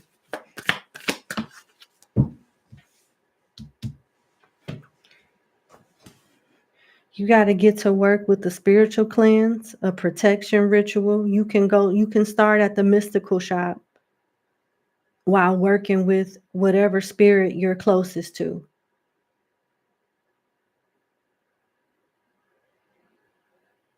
Refrain from having sex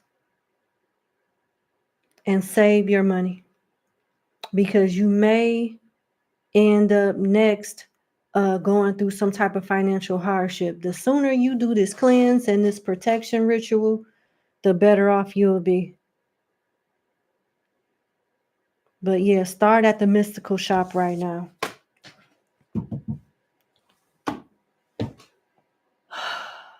Oh, I'm sorry. That was a little scary. Everything will be okay if you follow what the spirit says. And I wish you the best. Thank you so much for booking with me, and you have a good day. Wow. I was not anticipating that at all. Mm. Okay. Let's go to number 8.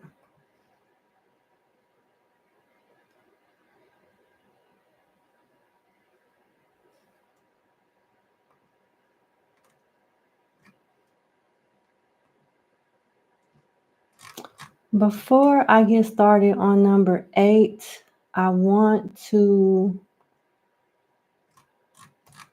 respond to the emails that people have already sent me and give them their number.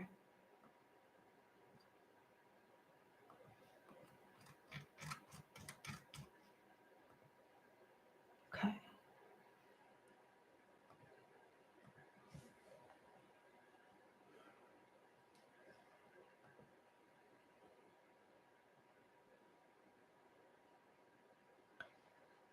Sally, it just depends on who it is. There's more than one way to skin a cat.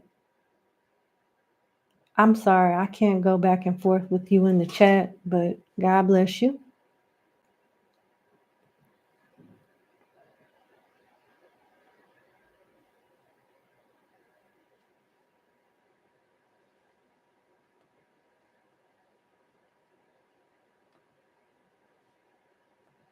All right, let me go to these emails.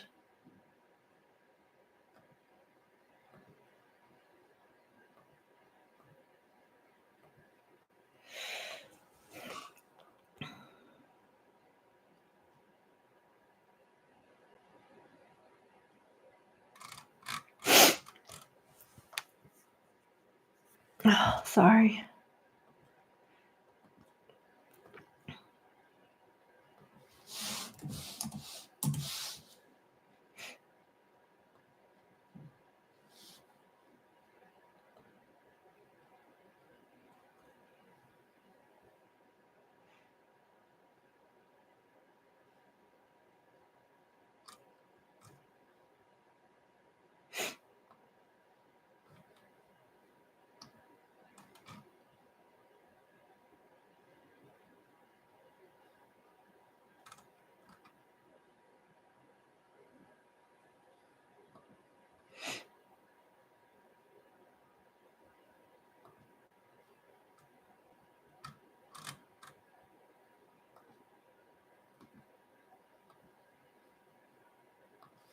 Almost done, y'all.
Okay.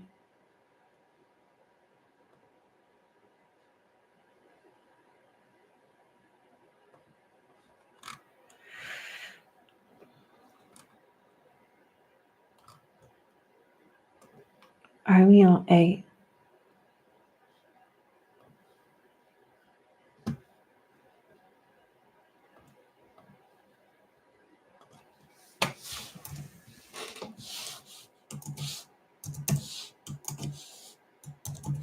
All right, number 8, thank you so much for booking with me. Let's get into your reading. So, your daughter is starting college in the fall. Congratulations. She has multiple disabilities, and so you're a little worried. Understandable. You want her to be happy. Understandable. Will she be okay in school? All right. That's a legit question. That is a very valid question. How will my client's disabled daughter handle college, being on her own, on campus, just being independent as a college student on her own? How will she handle that?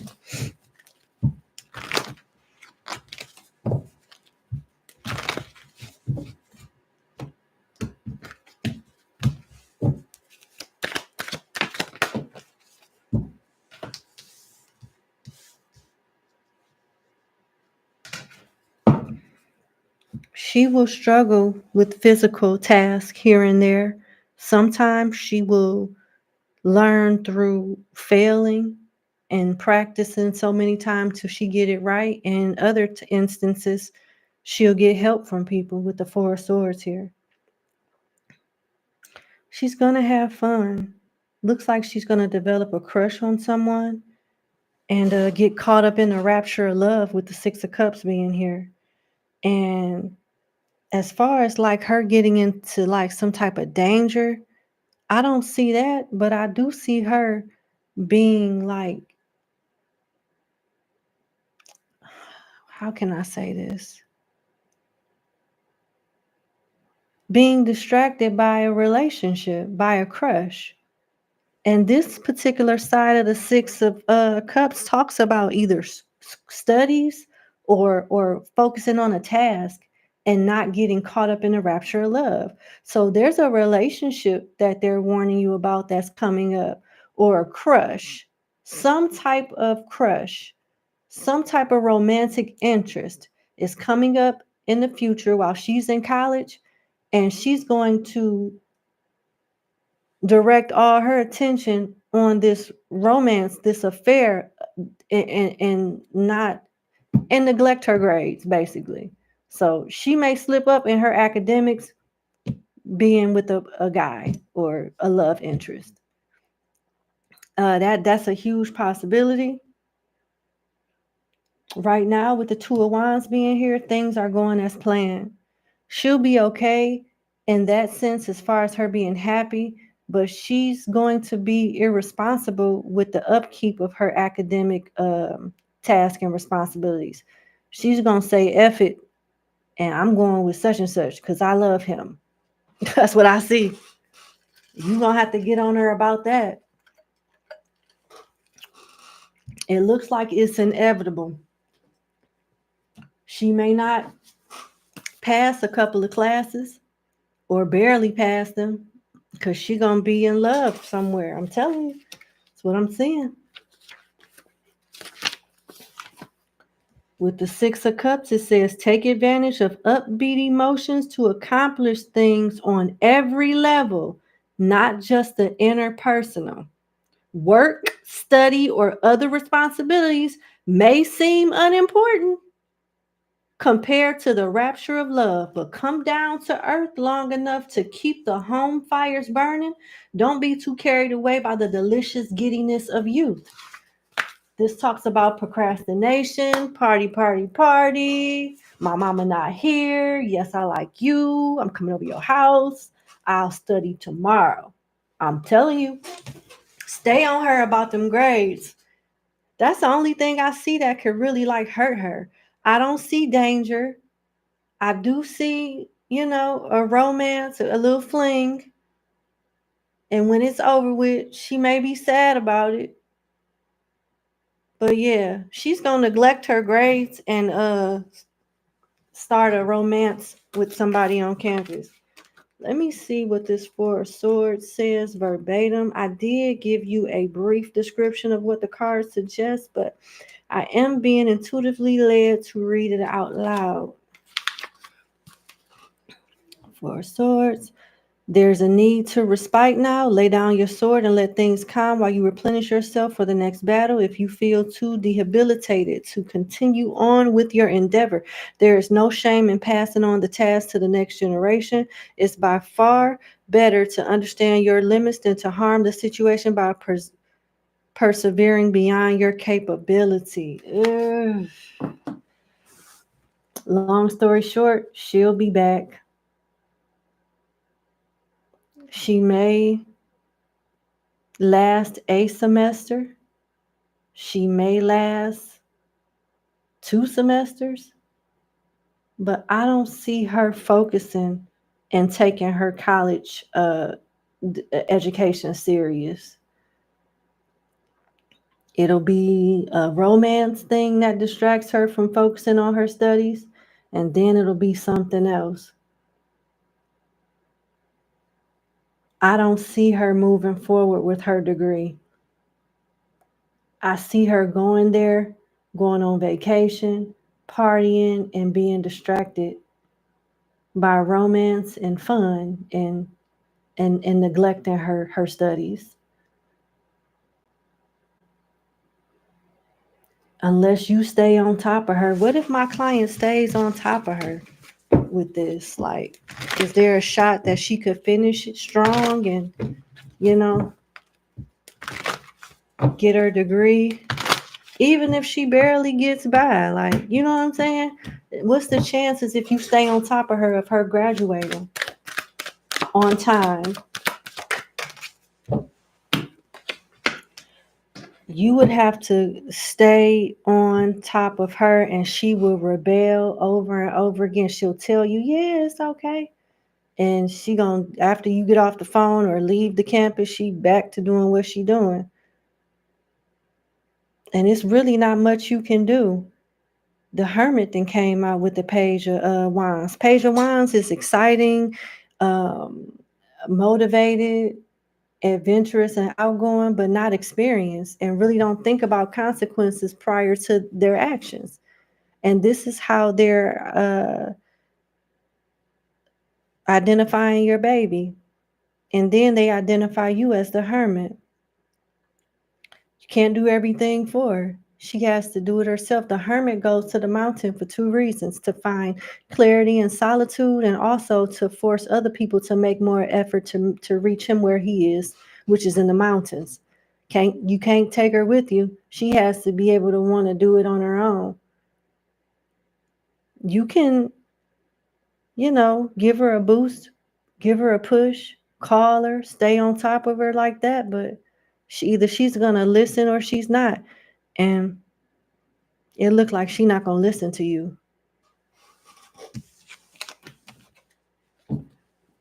Ooh, child. I'm so sorry. She'll be okay, safety wise, but she's not gonna go there and do what she need to do. She's not gonna be consistent with it. Communicate clearly. She's going to meet somebody and neglect her studies. It just keeps coming out. A year from now, wait in reverse. There's something better in reverse, and choose a new direction in reverse. Should I keep these in reverse? No. They still want you to let her go. But you may be a little agitated or disappointed with what she does with the opportunity.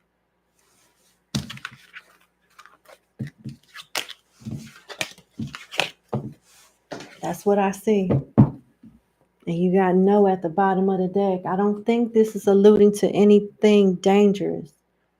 It's more so alluding to her not taking advantage of what she's, the opportunity to go to college.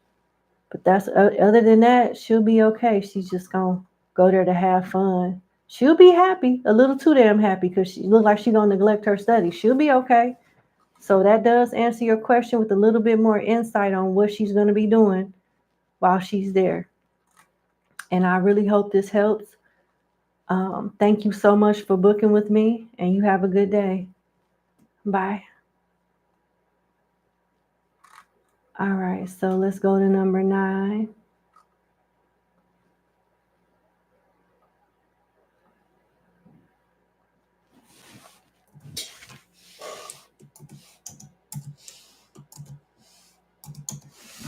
All right, number 9, thank you so much for booking with me. Let's get into your 2-question reading. Will you and your ex-husband reconcile? All right. Will you and your ex-husband reconcile?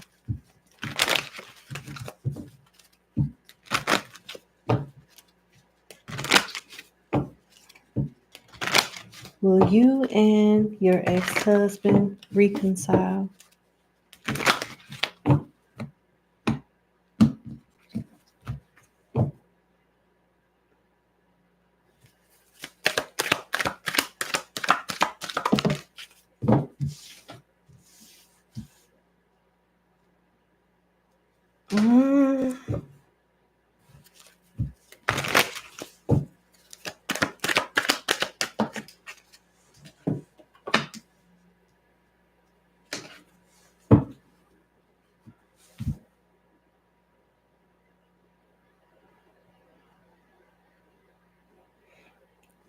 You got the 6 of Pentacles, the 5 of Swords, the Chariot, and the 6 of Swords.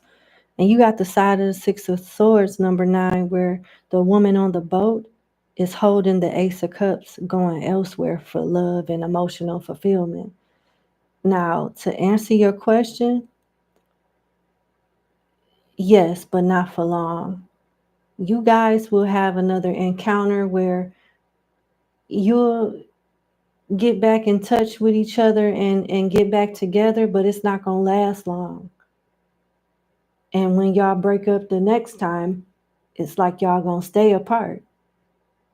I do not see y'all getting back married, but I do see y'all getting back together and then just calling it quits permanently after it doesn't work out that time. And it looks like your ex-husband is holding a grudge towards you. This person is more so focused on getting their lick back or proving a point with you, more so than this is not about love at all. There's no love cards here. And the only card of emotion that I see is the Six of Swords. And it talks about moving to calmer waters to take that Ace of Cups elsewhere, not giving it to him, giving it to somebody else. And it looks like he will be the one that leaves you if you decide to reconcile.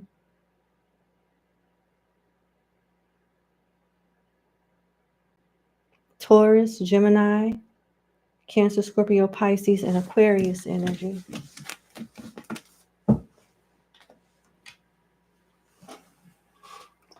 Give me one moment, please. I need to, yeah.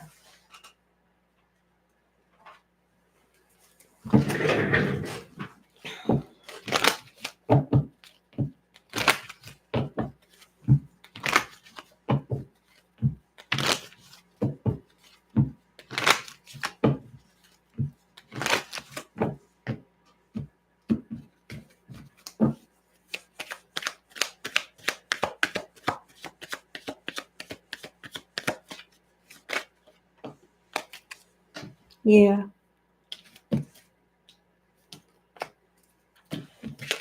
The card that popped out is Mask, so it's deception here. The way you want this to go, it's not gonna go that way. It won't end well. Not showing true feelings, hide, personify, pretend, delude, gaslighting.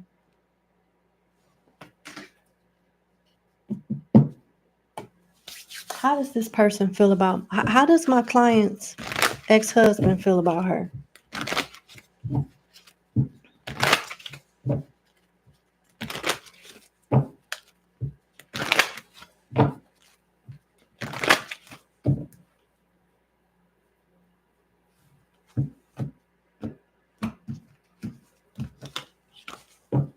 Okay. Oh my God. He's thinking about himself. The Nine of Swords came out. He's stressed out, and then you got the Nine of Cups here. Something about y'all relationship is stressful. How does my client's ex-husband feel about her?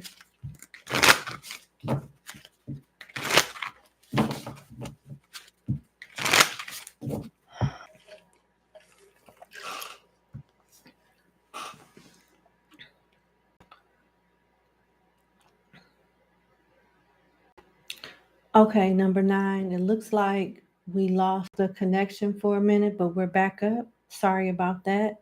But what I was getting is with the Nine of Swords and the Nine of Cups, he's thinking about himself, but it's something about the relationship you guys have that stresses him out as well. It's like he doesn't know, he can't live with you and can't live without you too, at least for right now, which is going to lead up to you guys reconciling in the first place.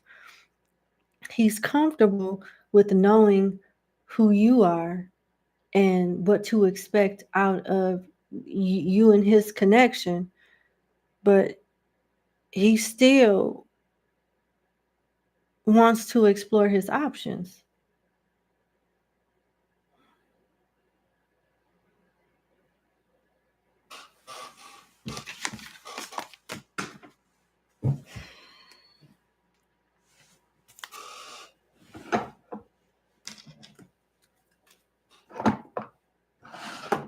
Excuse me.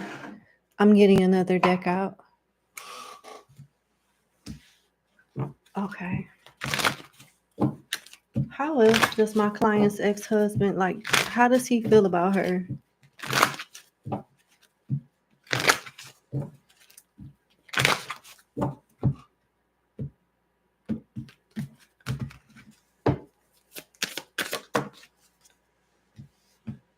Yeah. I don't think you should entertain this. Like I said, you will have the opportunity to reconcile, but it's not going to last.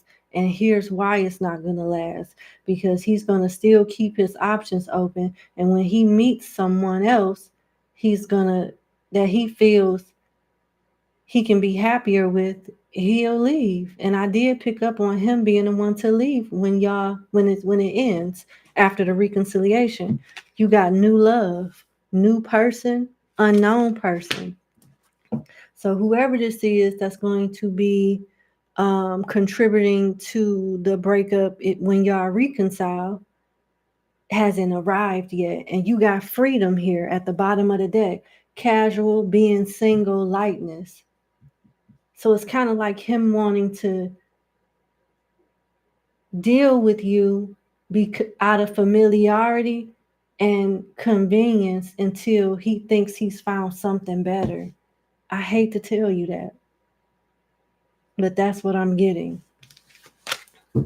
So yeah, to answer your question, yeah, it is quite possible that you guys can reconcile, but it's not gonna stay that way because he's just trying to stick around until he finds something better. He wants to have his cake and eat it too. And when he feels like he's met someone else, he's not going to want to deal with you out of convenience and availability anymore. I don't think the man hates you or anything, but he doesn't want to commit. He's not thinking long term anymore. He's thinking very selfishly.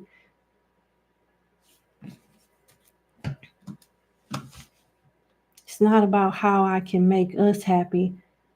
How can this situation serve me for the time being type of thing? All right, let's go to the next question. How will you know who your husband is? You have options, but not currently dating. Just talk on the phone right now. Okay.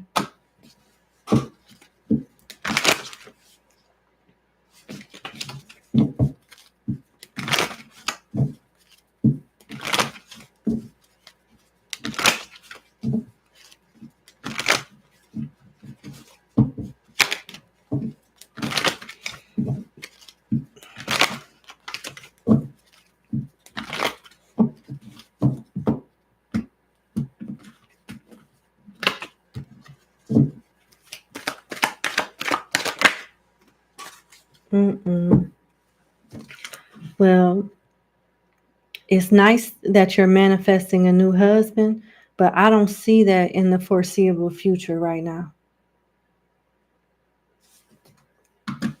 Hold on one second. All right. I got the Seven of Pentacles here, and the Seven of Pentacles talks about, this side talks about it not being the right time, something like that, and doing something different to manifest better options. It talks about this season harvest is a loss and it's time to move on and try again, but take some time to do a post-mortem on the enterprise before you begin. Using the symbolism of a tree, consider what the soil is like, where water can be found, and how much sunshine you can expect. Basically, learn from your mistakes from your previous relationship, and you'll have better options and better opportunity for a stable and fulfilled love, the next time around. So your potential husband is not in the foreseeable future right now. And your options that you have on the table to date, that's just what they are. I don't see any of them progressing into marriage. Not a lasting marriage. Let's see.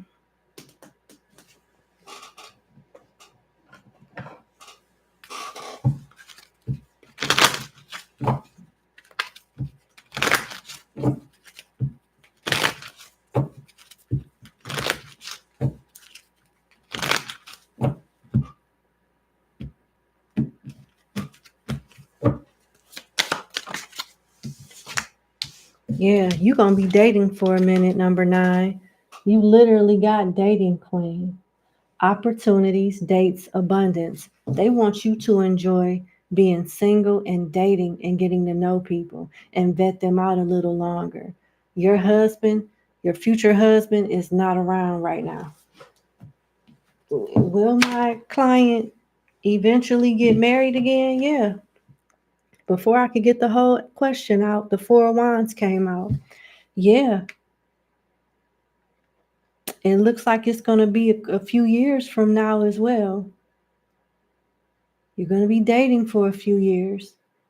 You'll meet your husband while you're openly dating, actively dating other people. You won't see this coming. And what's interesting, it may start off as something casual and gradually develop into stronger emotions and a serious commitment. But I don't see this happening until a few years from now.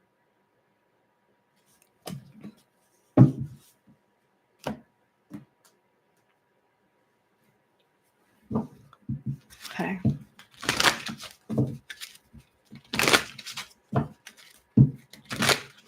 Your potential husband is not anyone you're dating right now. None of them are your future spouse.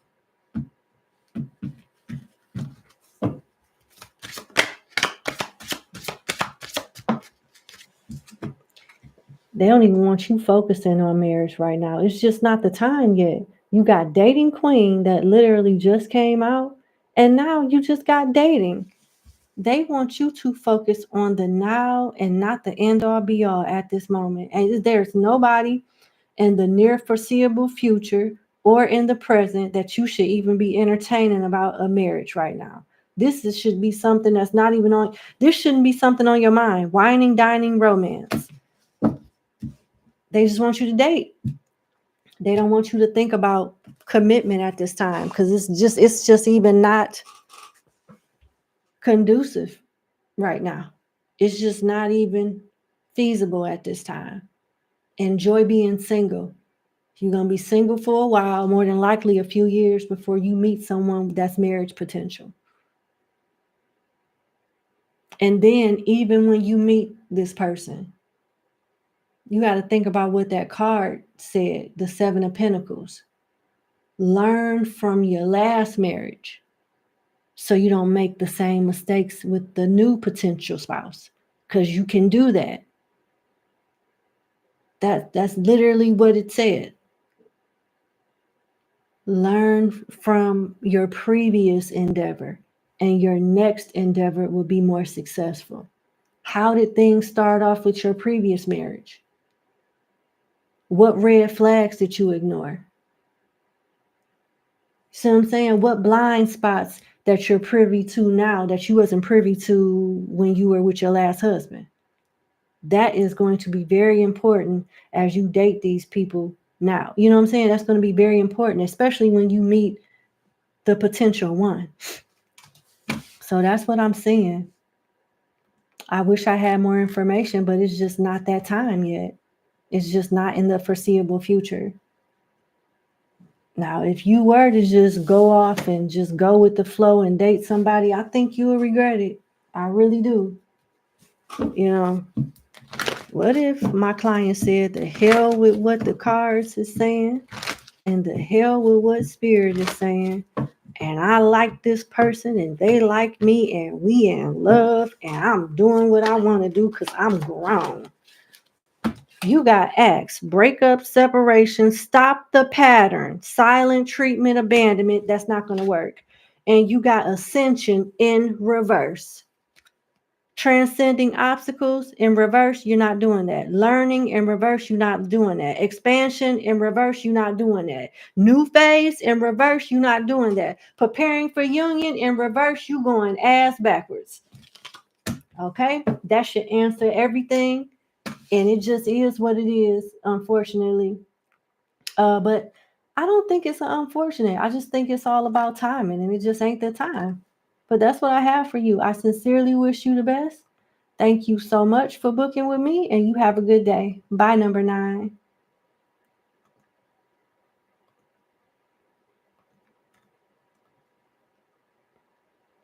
All right, let's go to number 10.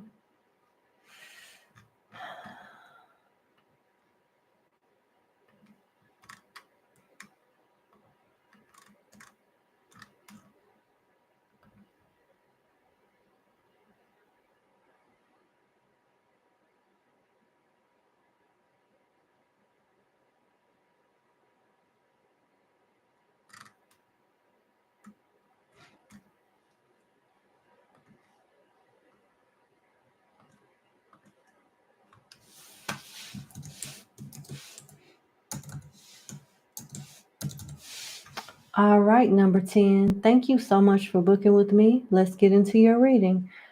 Okay. Long story short, what advice do you need to hear regarding your life? What the spirit wants you to know about that? All right, let's see.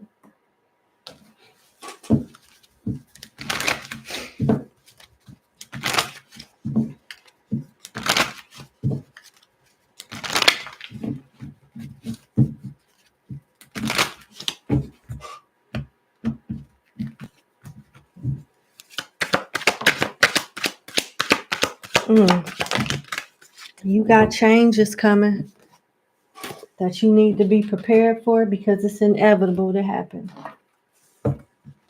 You can make plans for the day, but you can't plan the outcome.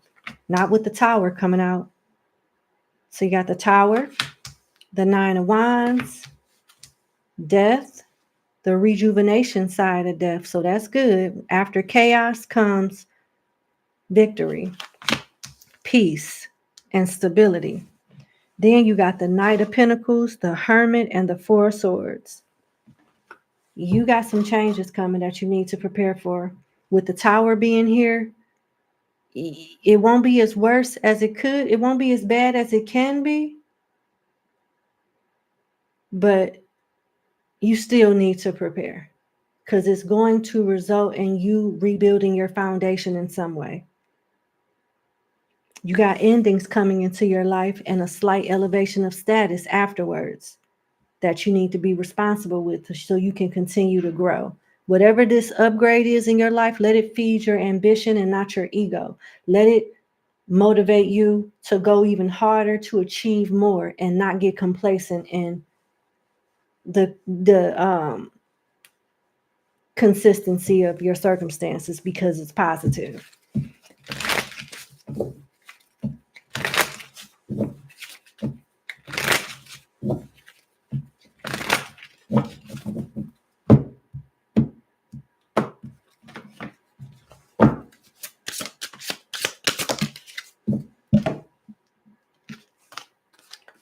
Exercise, and you're born to stand out. You don't fit in, stand in your own power, and be proud of your individuality. You're gifted, although you don't use it. But there's going to be some type of situation that challenges you or maybe even forces you to step into your spirituality. It's going to cut a couple of people off. I see 2 to 3 people leaving your life. I see your health getting better, mental health and or physical health. And I see you being by yourself for a little while with the Hermit being here. And the people that you expect to make an effort to reach you, they won't. And it will be disappointing, but after you get over it, it'll be the best thing that could have happened to you because somebody that's a distraction is leaving your life.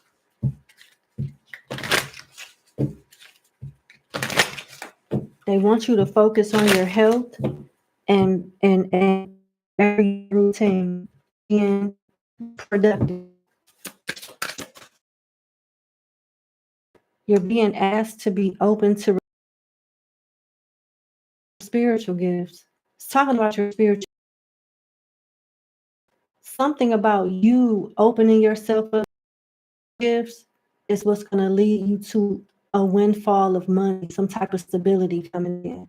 And let that stability feed your ambition and not your ego. Make you motivate you to keep going. To be open to receiving universal gifts. These come in the form of love, money, compliments, healing energy, and universal wisdom. You're worthy of these gifts and open up to them. That's why this tower moment is here. I don't see you easily opening up to whatever this is. That's really here to save you and get you on the right path or keep you on the right path. Yeah.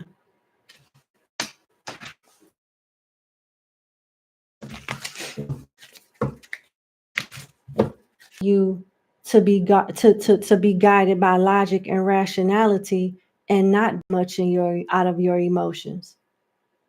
Period. So maybe that's how you've carried on in the recent past or maybe in the present. Nope. They want you to get out of doing things out of your emotions and your heart. Not be evil, but use logic over feelings. Logic and rationality over feelings. Emotional feelings. You're concerned about love. The divine will provide you with love when you are ready. You do have a soulmate. I don't think you guys are together right now. And if you are in a relationship, I don't think that's who you're going to stay with. Whoever this soulmate is, they'll come when you step into your calling as a spiritualist. I see you doing rituals and different things for people. Yeah.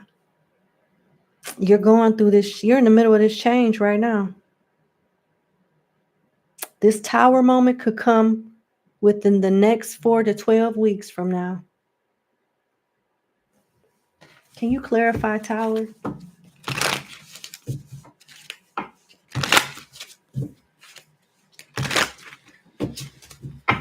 Can you clarify tower, please? This tower is going to lead to you being forced to do your very best, which results in you getting this slight elevation of status. The tower has been clarified by glow up. So this is definitely some type of chaos that's bringing out the best in you. You're already on the right path. You're already on the right path.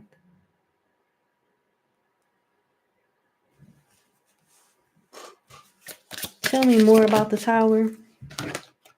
Denial. Denial to accept the situation, unhealthy cycles, or addictions. This is why the tower is happening before you repeat an unnecessary cycle. You're in the right direction, but you can fall off course somehow, some way. This explains why certain people, I said 2 to 3 people are falling to the wayside so you can be alone and focus and stay on the right path.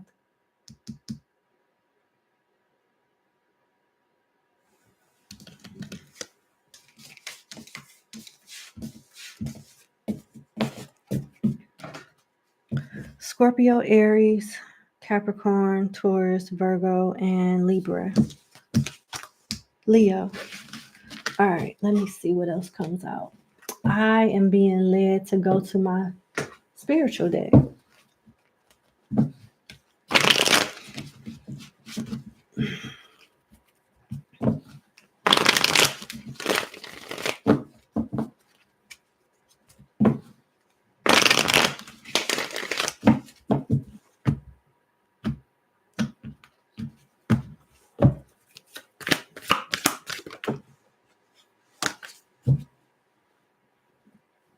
Yeah, this is all about out with the old and in with the new. And I'm thinking 3 months. The 3 of Earth, I'm thinking 3 months. Something is changing in the next 3 months for you. And it may be a little chaotic, no lie, but you'll be fine.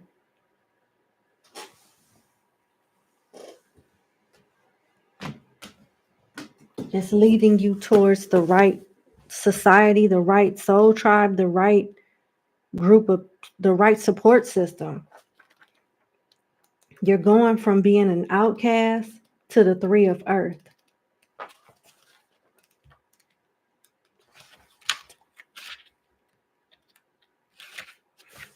You might have just gotten out of this overwhelming, difficult situation to handle or attitude, uneasiness, nervousness, or lightheartedness at the same time, childish behavior, laziness, complacence, immoderate, unrestrained, and misunderstood altruism.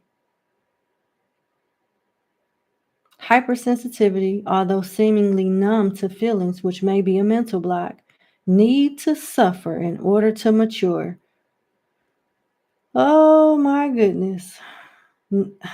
Total incongruity, sickness, madness, yet at the same time, geniality, meaning that he or she is not using his powers, intelligence, or creative imagination, which is significant.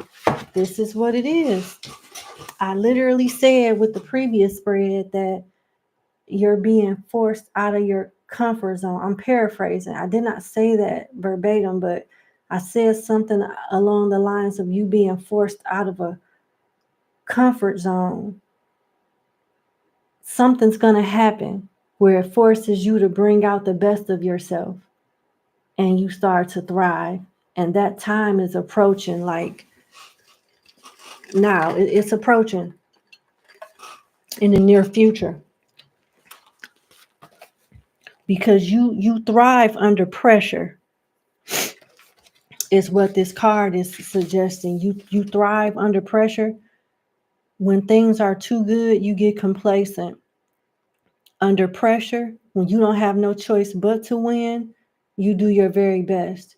And this time, when this recent tower moment comes up, it's gonna benefit you to the highest extent when you approach the pressure and, do what you gotta do. His reactions are hard to explain, understand, or control.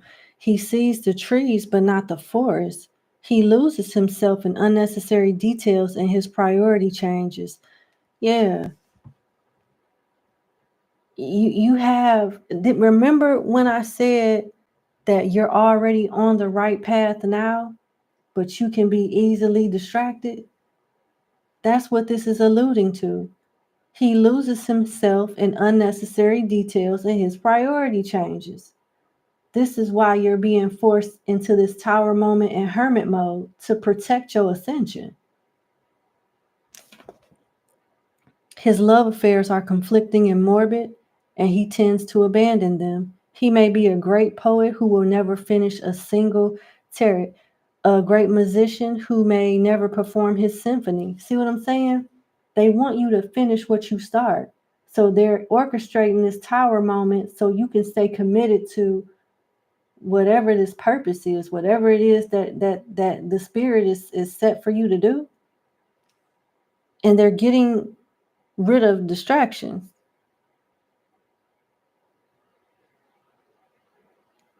And they're helping you get ahead of a situation before it gets unmanageable. This card talks about lack of tenderness or love. If you find yourself in this situation, change immediately to avoid sinking into the abyss. Do not wait until pain knocks at your door to bring you back to reality. This is what the spirits is trying to avoid you from experiencing with the tower moment. If this is not you but another person, help immediately to free them from that freezing catharsis. Remember, he needs affection and understanding immediately. That's what you need. They're talking about you. They're walking you through getting ahead of something, being 2 steps ahead of a situation so it doesn't interrupt your ascension. And this is with people, places, and things. And then you got the 3 of Earth. You coming out of this outcast energy and being aligned with the perfect association. That's what the 3 of Earth talks about.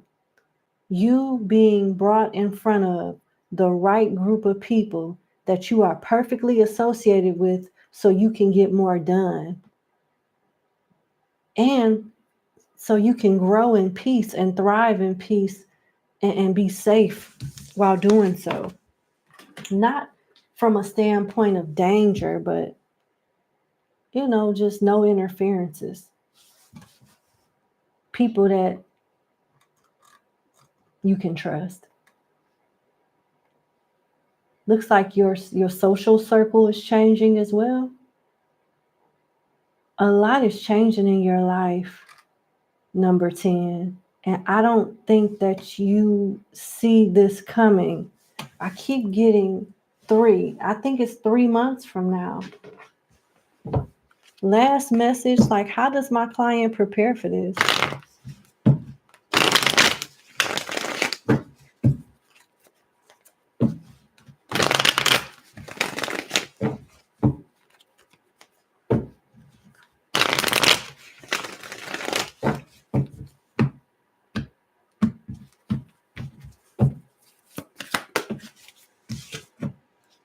The 10 of fire. Very interesting. This is what it is. So yeah, you are on the right track. You are on the right track. You still need to look out for distractions and stay consistent with whatever it is that you're doing because it's working. You do have some type of event that's going to happen in your life that catches you off guard. It does seem a bit chaotic, but it's necessary for you to grow or thrive in another way that you're not thriving now. You're still in the process of clearing some type of karmic cycle though. And you still got like just a little ways to go with the 10 of fire here. Listen to this card. It talks about test and karma. You will have to face the test posed by life or by your karma. Ask your spirit guides for help, trusting that you will not be abandoned during hard times.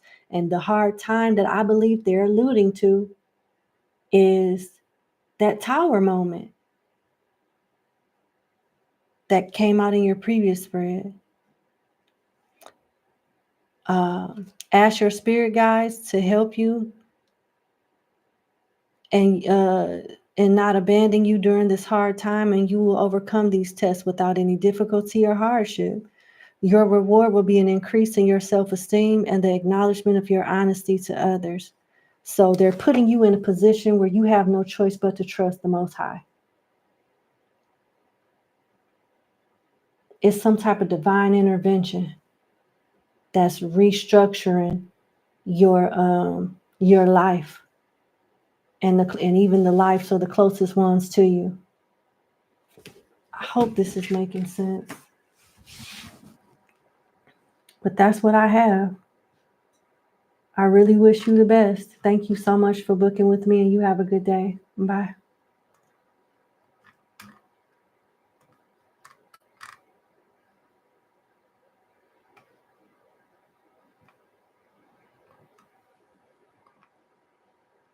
Oh my God.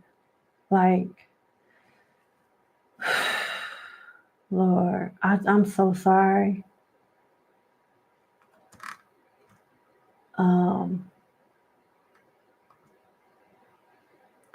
Hold on.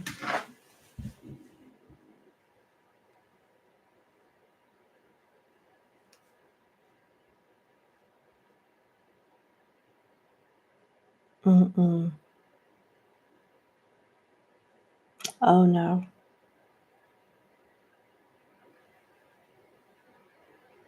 Nope. I'm not dealing with that.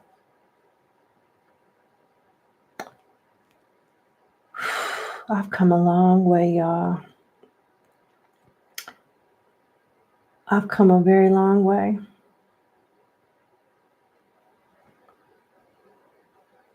I have done a lot of work on myself with my patients. And I know in the realm of customer service, one likes to think that the customer is always right. But In this realm, that's not true. If you see me actively giving somebody else a reading, do not worry me in the chat, please, and do not worry my moderator on somebody reaching out to you. Please be a little patient while I'm reading somebody else. Would you like for me to interrupt your reading and answer a question in the chat? No, probably not. So please don't do that while I'm assisting someone else. Just hang on. This instant gratification microwave customer service is unrealistic. And if you are thinking that the universe is going to stop what they're doing, or I'm going to stop in the middle of reading somebody else to answer your question, and you can't wait till I'm done servicing somebody, I'm not the right reader for you.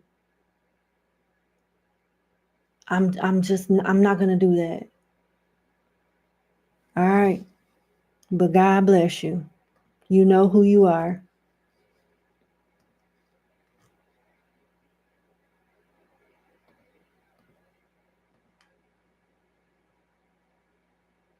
I'm not dealing with that.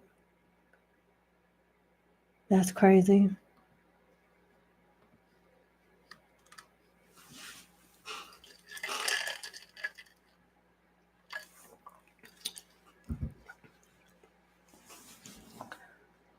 No. Hold on one second. Before I go to number 11, I need to give my clients their numbers.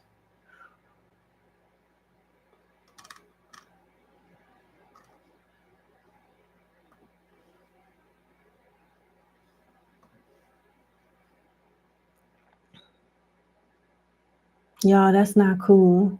Yes, Vanessa, someone tried it. Just be a little patient. I have been really on top of giving people their numbers. I've been looking in between clients when I'm finished with one. How many times have y'all heard me say, give me a minute so I can follow up with these clients and give them their number? Y'all.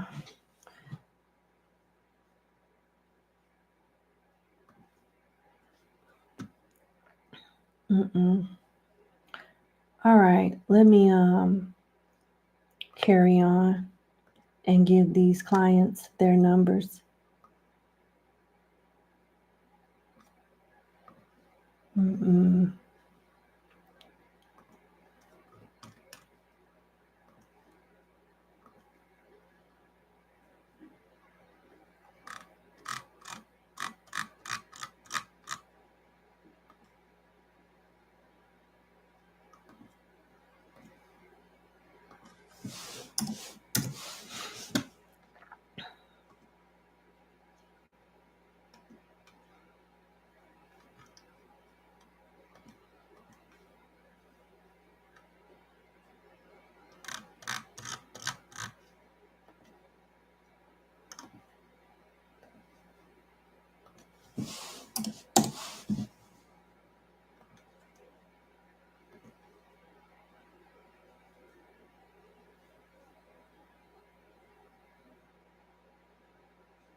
Okay.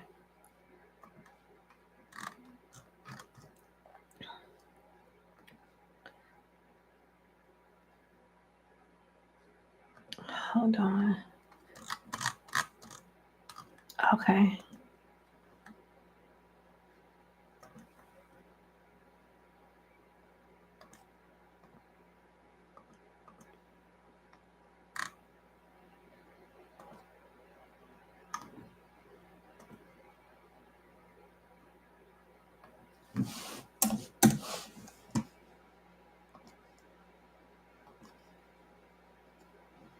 Okay.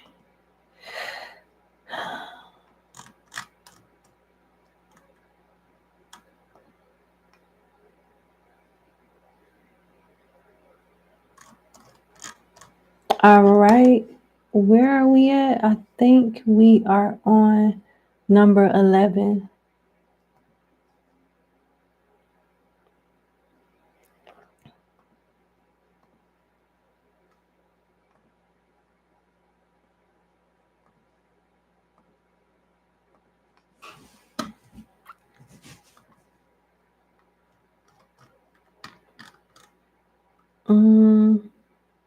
Where is number 11 at?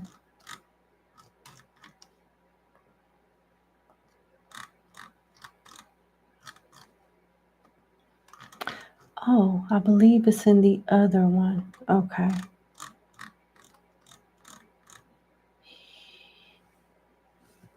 Is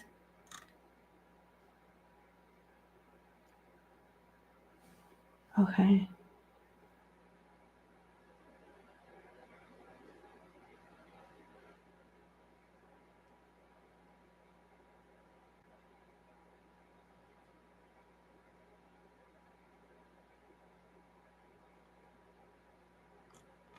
Okay.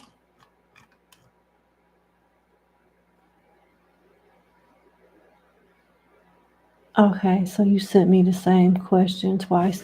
All right, I just wanted to make sure you didn't change your question number 11. All right, I found you. Let me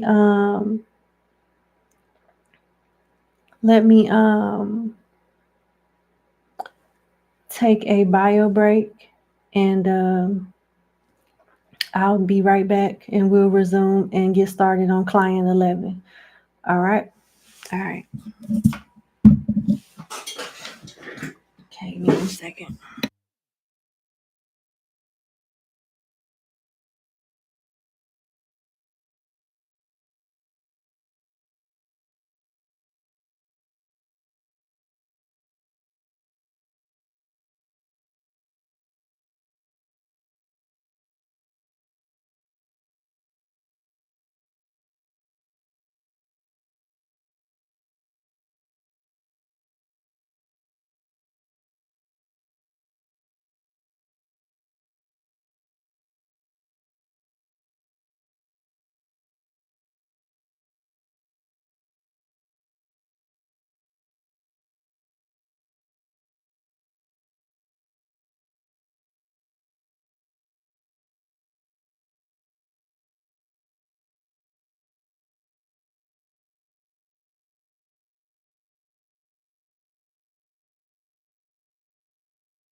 Hi.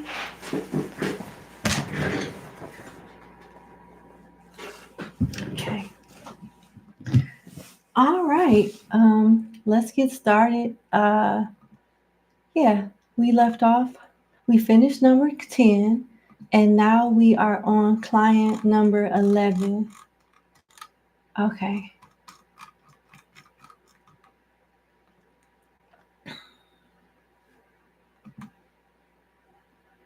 Let's get your timestamp and we're going to get started.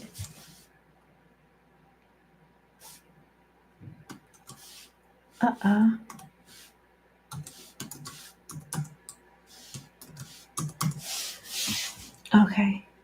Number 11, thank you so much for booking with me. I hope all is well, and let's get into your reading.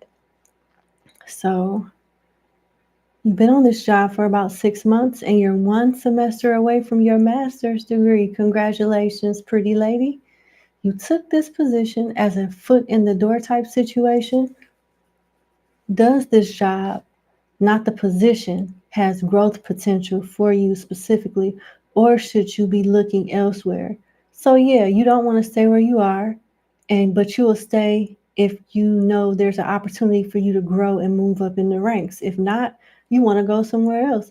That definitely makes sense. So should you stay here if it has a position, if it has the possibility, potential for you to grow?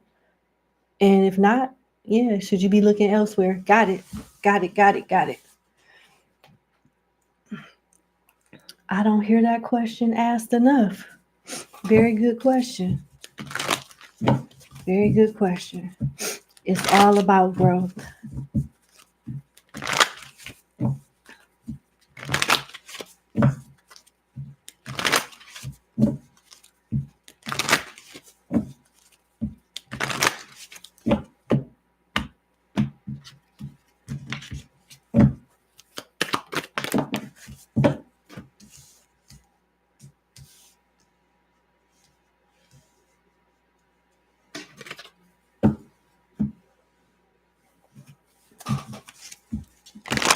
I do see growth. Got the Six of Cups, the King of Pentacles, the Knight of Wands, and the Five of Cups. I see growth, but it's not, it's something about it. You can only go so far. I don't think it's going to be a satisfactory level of growth and ascension.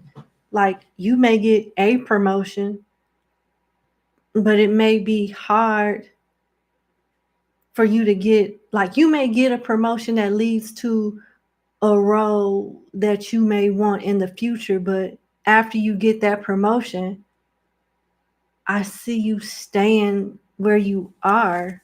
You know what I'm saying? I hope that makes sense. Let's see.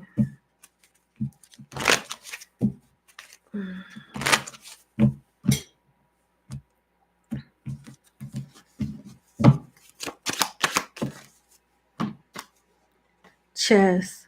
Yeah, money strategy, wise spending, long game, military leader, thinking it through. And you are thinking it through just because you're asking this question. You have a plan to move up. But I don't think that they're going to allow you to go as high in the ranks as you would like to here, specifically at this company. Like you may get, yeah, temp job movement, yeah, sudden change, yeah. You should keep your options open. I do see a promotion or a pay range, but it's a slight elevation. It's not, and they're going to expect you to be happy with that slight elevation when your ambitions are bigger than that. They're not going to be willing to excel you in the way that you want to. It's just no. Nope. I don't see you staying here.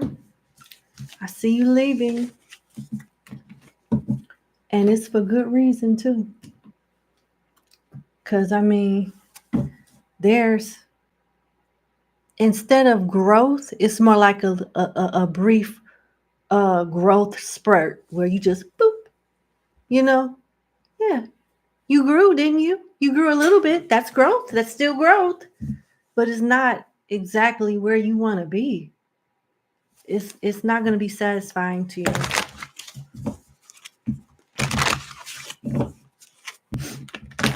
It's like one little hike, and you waiting forever for that next little hike up the ladder to come. It's something like that.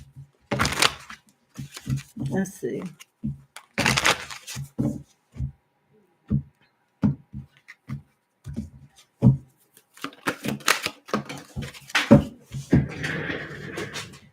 Look what came out.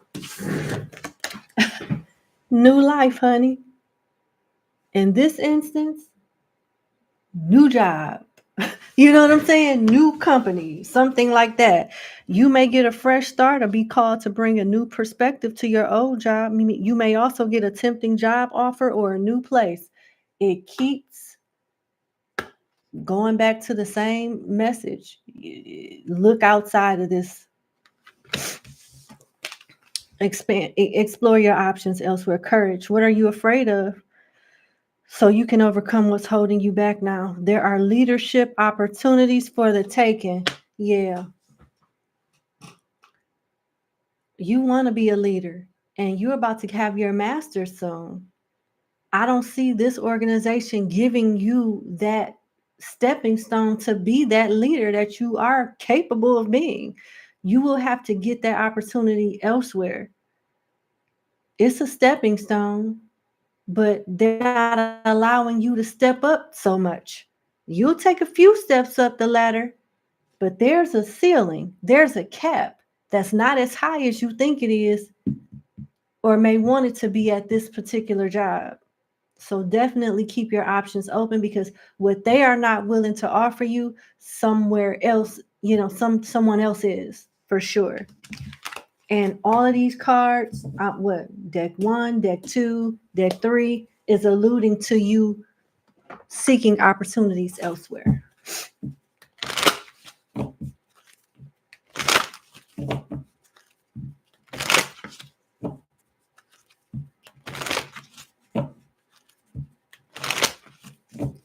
Last message for my client.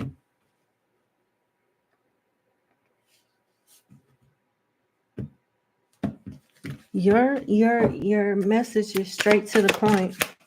Additional income,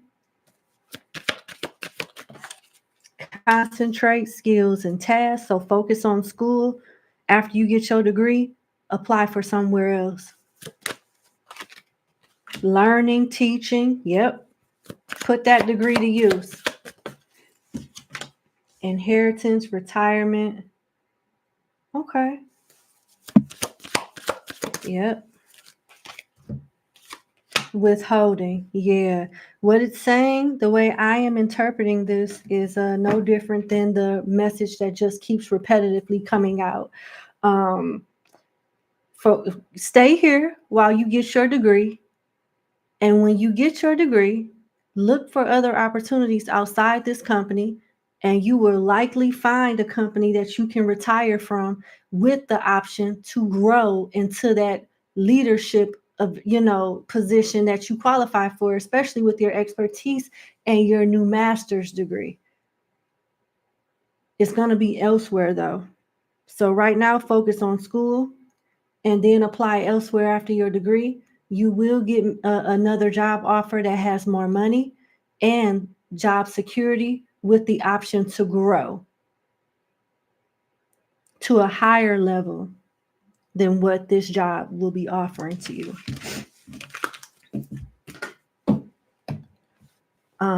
Yeah.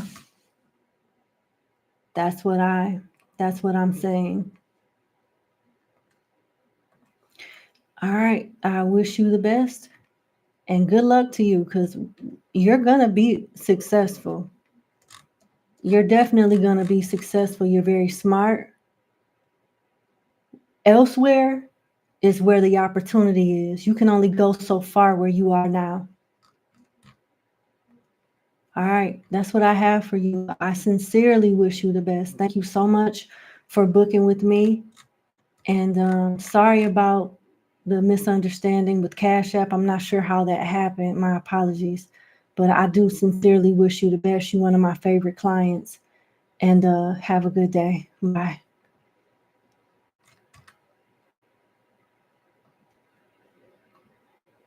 Let's go to number 12.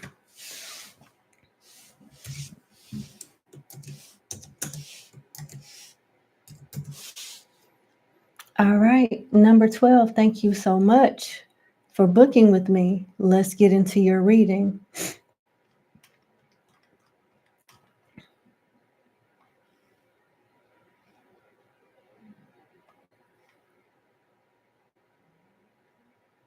I gotta find your questions in the thread.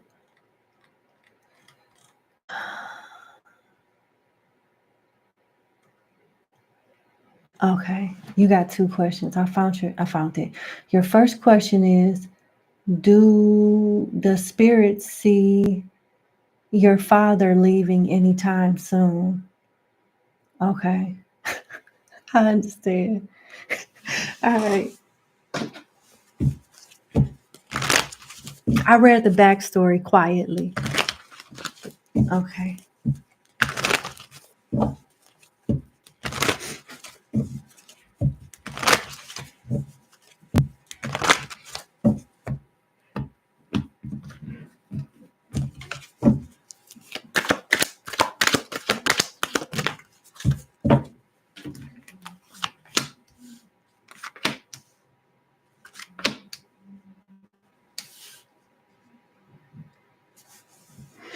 He can leave.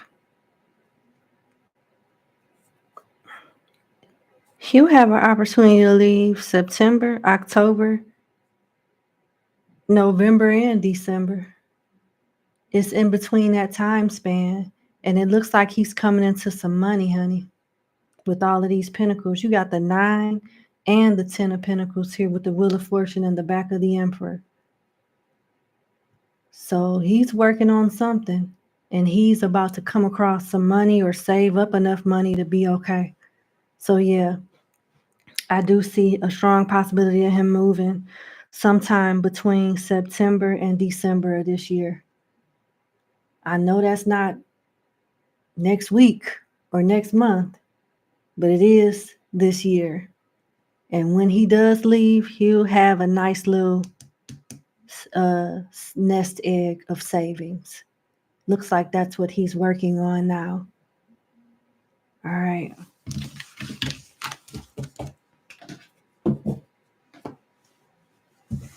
I'm sorry that I was able to answer your question so soon. It's so quick, you know, but it's like that sometimes. Like, yeah, he'll be leaving, but it's going to be within a few months. By the end of this year for sure, but not in the actual immediate future, but definitely towards like the fall. He'll be, you know, making preparations to move. He's in Operation Stack mode right now, saving money, still getting his finances in order right now.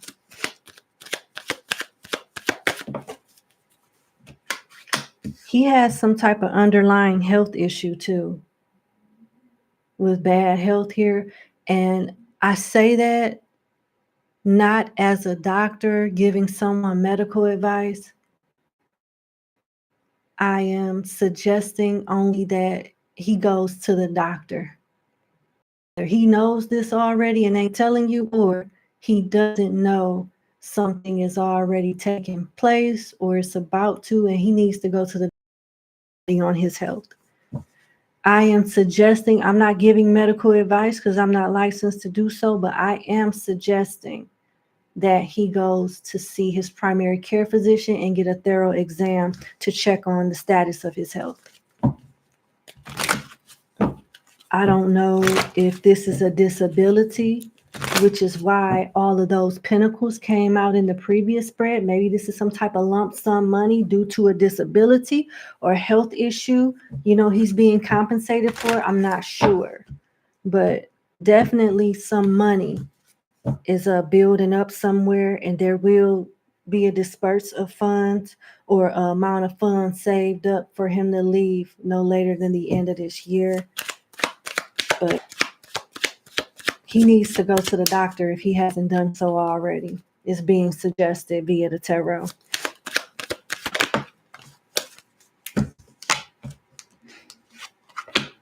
Pathway, yeah, he'll be going. And occupation, yep, he'll be leaving. He'll be leaving in a few months. So yeah, number 12. In a few months, this will be a thing of the past. But it would be very wise for him to go get a checkup from his primary care physician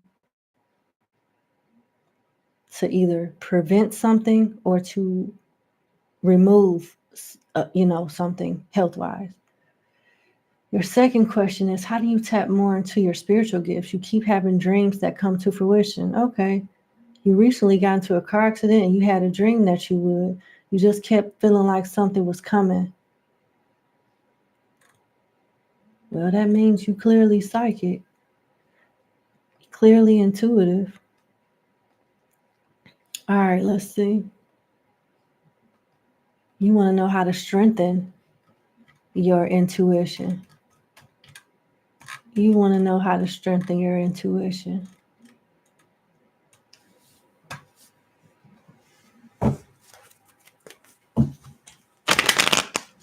What is Spirit's advice on how my client should go about tapping into her spiritual gifts and strengthening her intuition? I just keep hearing by trusting it. By trusting it.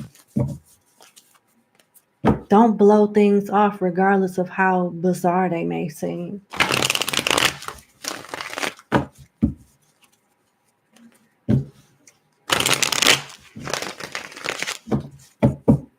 One more shuffle.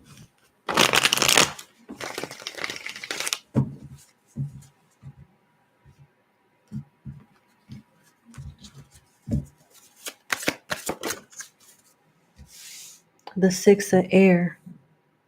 Air is swords. Swords is your mental. Meditation. Controlling your mind so your mind doesn't control you. Controlling your thoughts so your thoughts don't control you. Through mental exercises via meditation. Taking your mind to calmer waters.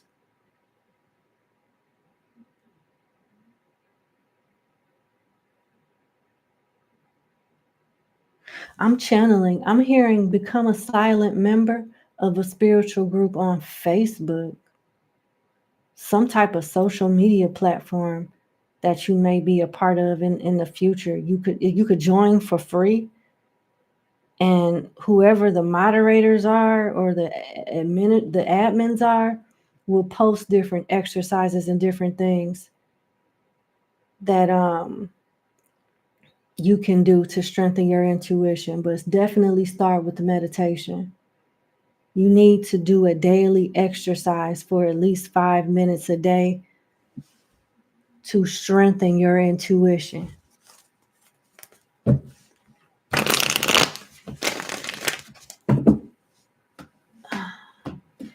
I think this Six of Air talks about an exodus, moving somewhere, like moving with a group of people.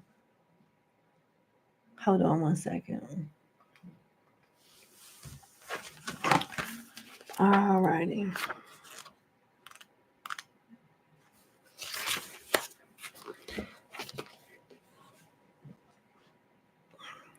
The Six of Air talks about group, pilgrimage, congregation. That's where I got that from. The congregation is the introduction to the congregation is you joining some type of spiritual group online as a silent member. Do not comment on anything. Just allow your intuition to guide you to certain posts and certain uploads of information in that group chat. that you can utilize. Everybody in that group chat or that social media group is not good. They don't practice with good intentions. You don't want to put any unnecessary negative attention on you. Don't go in the chat talking about, oh my goodness, my third eye showed me this and I was told that.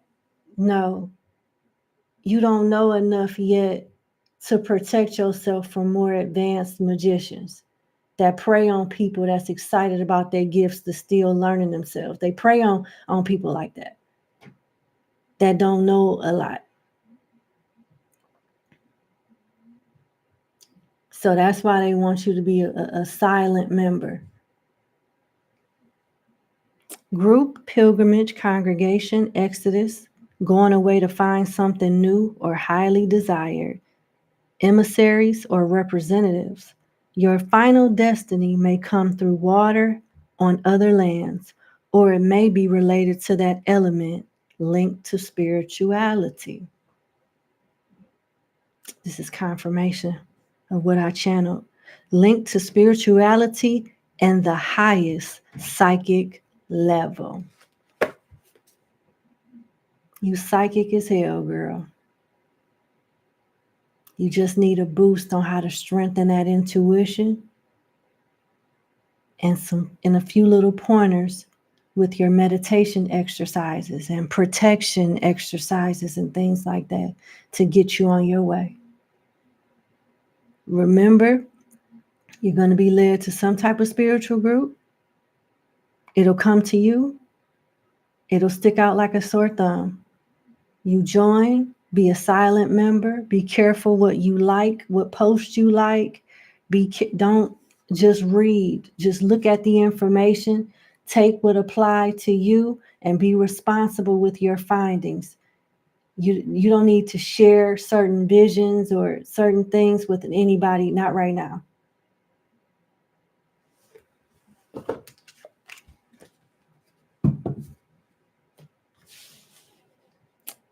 All right, that's what I have for you. I wish you the best. Thank you so much for booking with me, number 12, and you have a good day. Bye.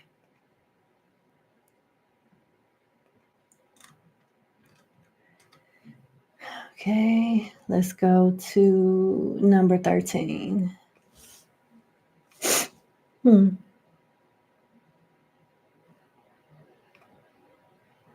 Someone sent me an email.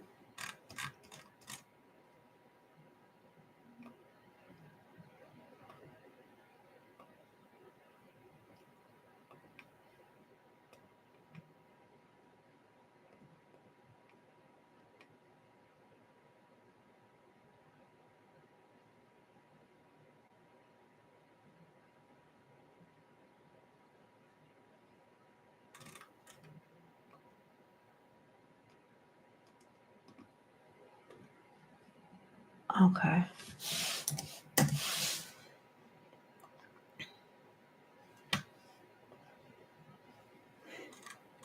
All right. All right.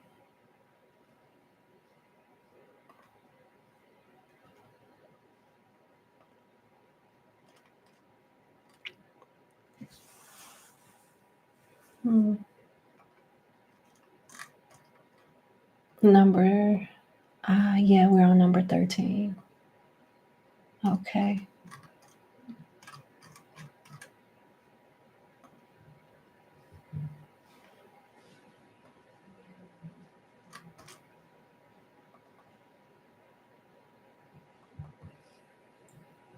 I'm just getting the pad out to do the timestamp.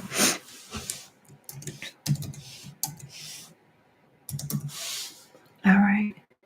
Number 13, thank you so much for booking with me. Let's get into your reading. You want a general reading on work. You recently quit a job and now you may be going back. You don't know if you made the right decision. You don't know if you made the right decision quitting your job. All right, let's see. What does my client need to know about her career right now?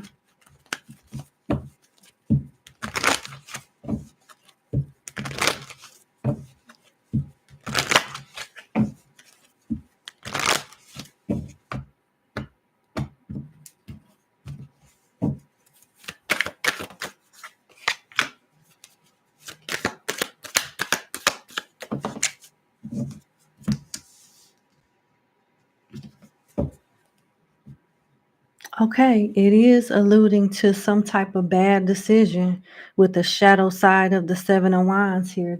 Talks about learning from some type of adversity or some mistake or some decision going bad.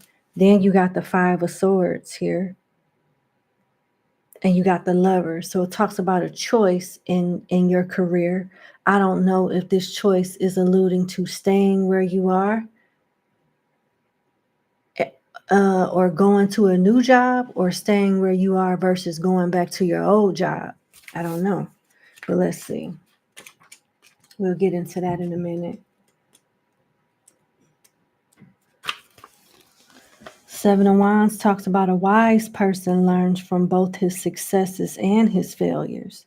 Defeat is an obvious teacher. We learn about strategy, how to improve our skills, what was lacking in our performance, and so on. Learning from victory is more subtle. The lessons include humility, compassion, generosity of spirit, and gratefulness.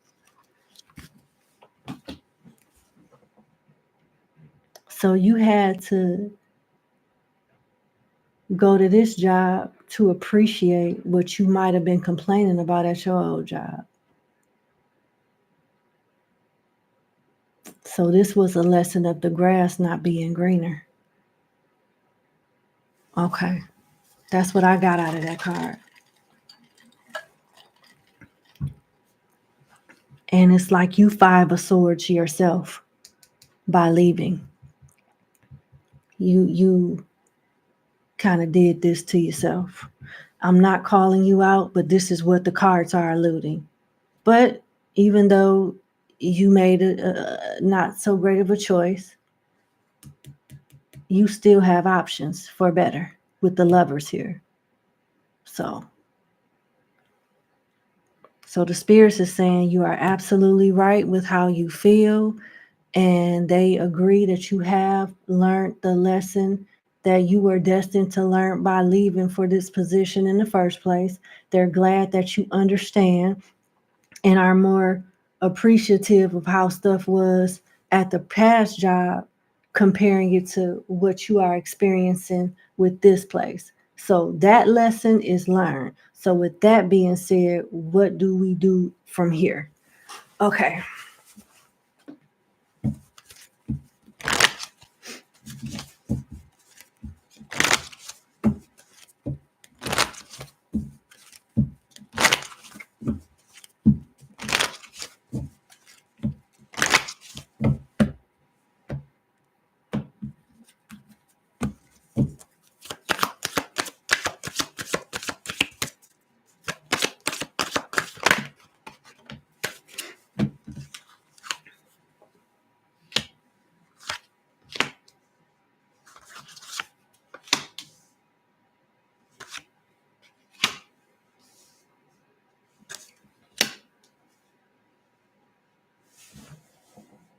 This job is safe. You may not like it, but it's safe. And you do have the option to grow. You do have the option to grow, even though you don't like it. But if you want to go back to your old job, you actually can with the help getting a job, hands-on work. Yeah. All your cards are positive. It's just about a choice. And if your choice is to leave and go back, you will have the option to stay where you are, go to a brand new company altogether, or go back to your old place of employment. You have all of those options. What is the best option for my client?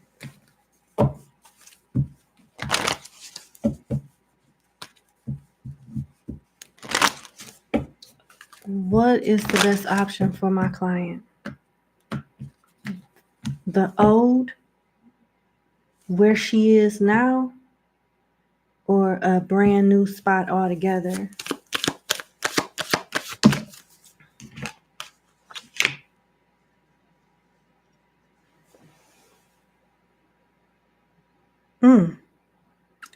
Fresh start is a brand new job, a brand new start altogether. I don't see you being happy where you are right now.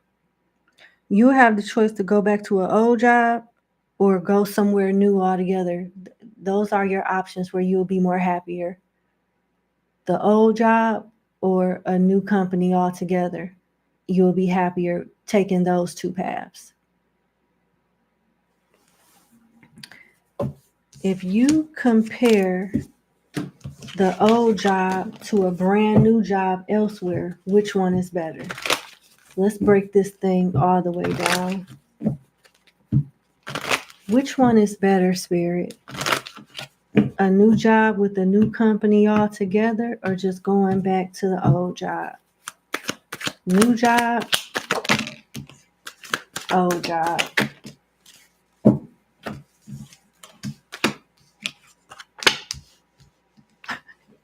Looks like it's the old job.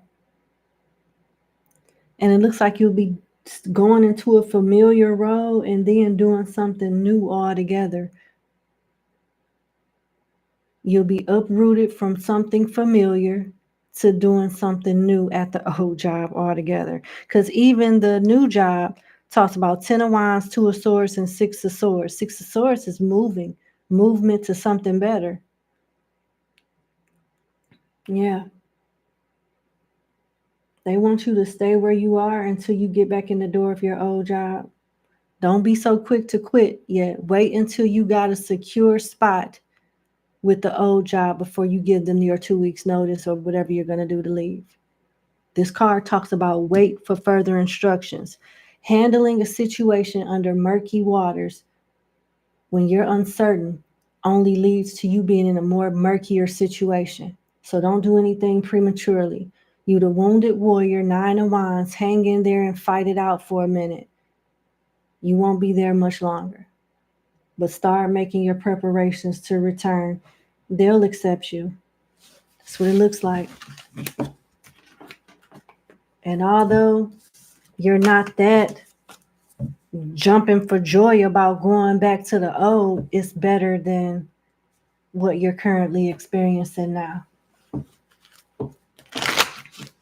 And it looks like there's room to grow in the future. You'll step into a familiar role going in and then do something else at some point upon your return. Taking risk, training, learning. Yep.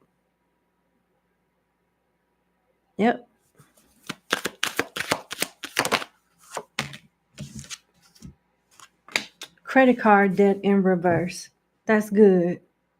So there's room for growth at the old place. If you decide to go in a different department and try something different, you might have reached the ceiling or get as far as you're going to get if you go back to the same old role. But if you try doing something a little different, like a transitional role where you know some of the stuff and other stuff you got to learn and be trained on, there's more room for growth there. That's what I have for you. So far, so good. Everybody don't get second chances, but if you getting one, and congratulations. I sincerely wish you the best. Thank you so much for booking with me, and you have a good day. Bye.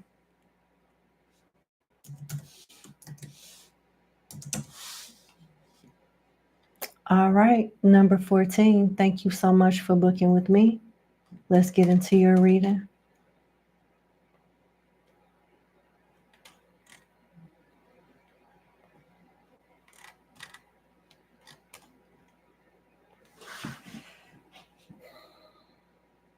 You've been at this place for 18 years.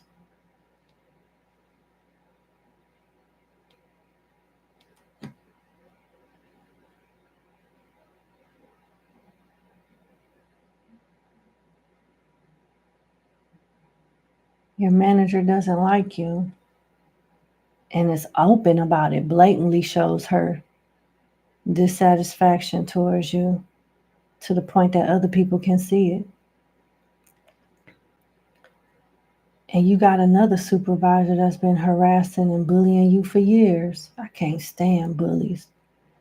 People see these things that she does, but no one speaks up on your behalf. That's a shame. It's a lot of companies that are like that. They just go along to get along to cover their own ass. Number 14, I'm so sorry.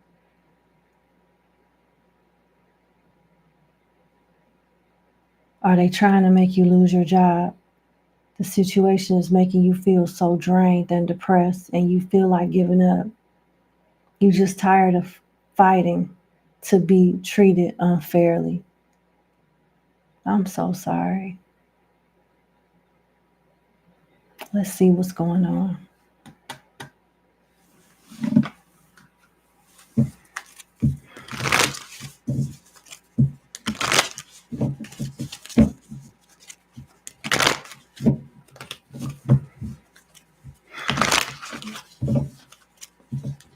And I'm sorry, like I picked up on I could tell you telling the truth. Not to say that other people is lying because I don't express this, but you telling the truth 1000%.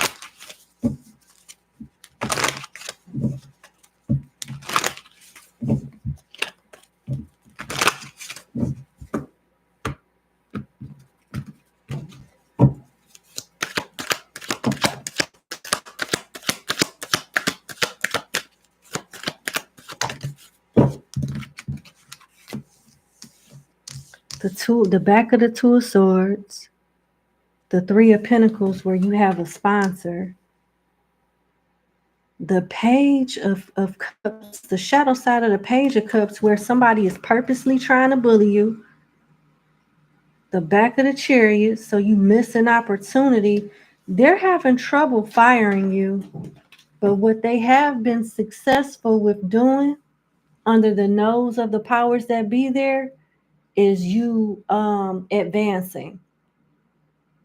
You have been eligible for a promotion. Had you been treated fairly and had sane people in leadership there, you would have been got a raise, a promotion, or something.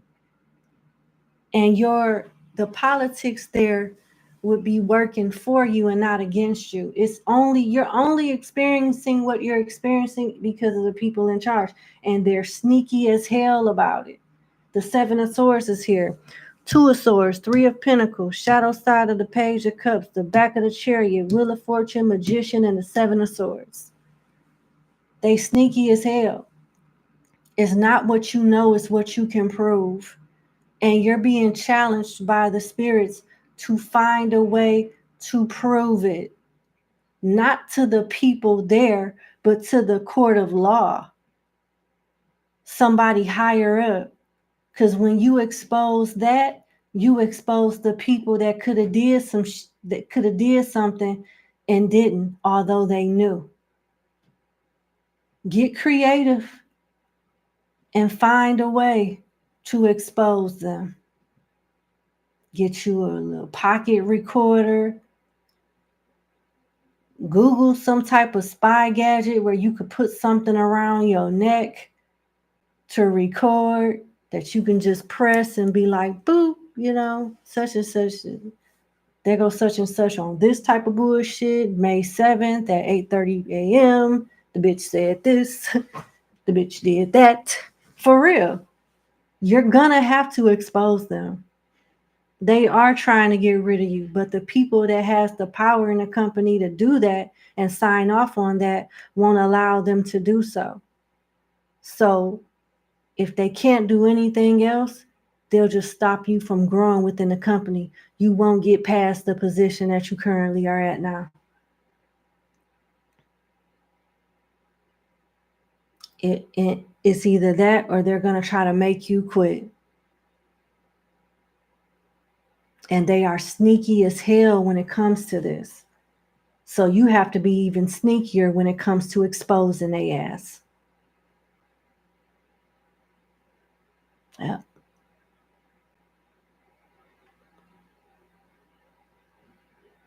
Yeah. As the Magician is here and the Wheel of Fortune, if you don't have all the tools to do this now, you sure can go get them. And at the right time, you'll have enough evidence to expose their ass. And I bet they'll be singing to a different tune then. You don't realize how much power you have in a situation.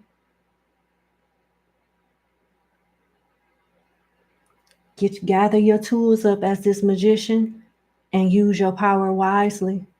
Be clever with this. They may be slick, but you a can of oil. You're not stupid. You can let them think that. Yeah, let them think that you just poor little number 14. I don't understand why. No. And had a ass under surveillance. They're sneaky. You're being advised to be sneaky too when it comes to exposing them and exposing the people that could have did something about it and chose not to. They stick together. And if you can get evidence of this, when they do decide to stick together and lie, it's only going to make your case look even better.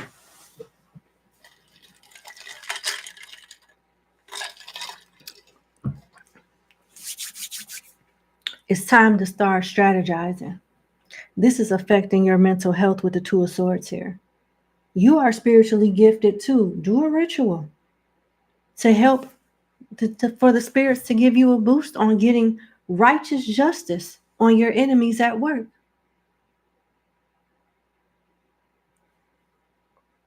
It'll go in your favor, but you have to do your part too. And we've already discussed what that is.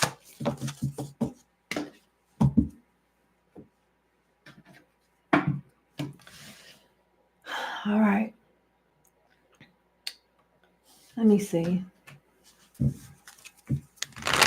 Why is leadership this toxic towards my client in the first place? It's just out of curiosity. Why is leadership so toxic towards my client in the first place?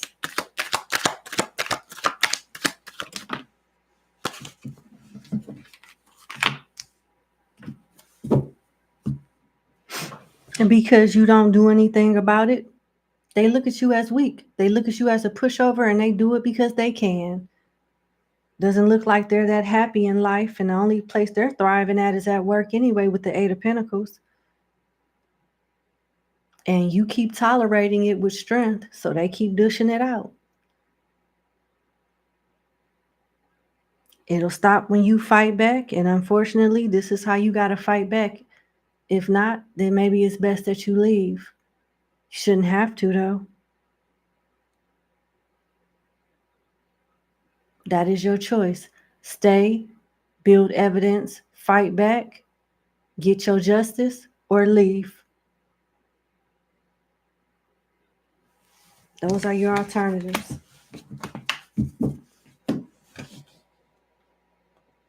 That's what I have. Let's go to your next question, and best wishes to you however you decide to move forward with that. With your current situation at work, you like to ask your spiritual team for advice on how to protect yourself or resolve your situation. Yeah, we just pretty much talked about that. You want to know if you're going to be okay? Yeah.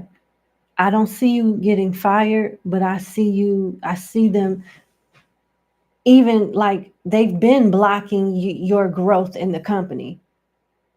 If they were more fair supervisors, you would have been promoted and got some type of raise by now, but they're not. They are bullies that are thriving only in their work life. So they,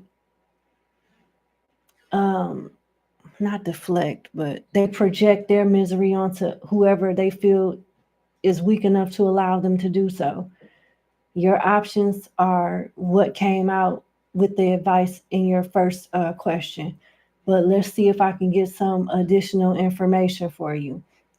Sometimes when I'm doing readings, the energy just come out. The answers just boom, boom. It's not as complex as sometimes the client think that it is. Sometimes the advice is very simple, and even though it may not be exactly the direction that you may want to take, but yeah, There's a way to solve your problem. And they gave you the two options. Let's see what else comes out. It looks like you're not going to get fired, but they're going to try to mess with you still. They're still going to try to mess with you to either get you to quit and go somewhere else, which is an option, or you can start fighting back by privately building a case on their ass and taking it to the legalities. You'll really silence them then and bring the bitch straight up out of them because they don't want to get hit with a lawsuit. That process will be stressful though, but that it's an option.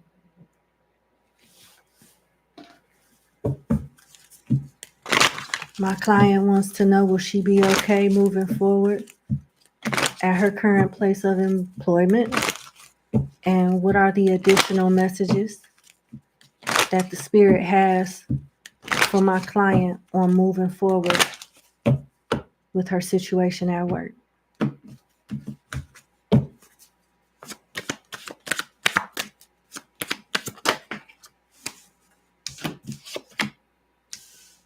Yeah, they're gonna try to get you up out of there.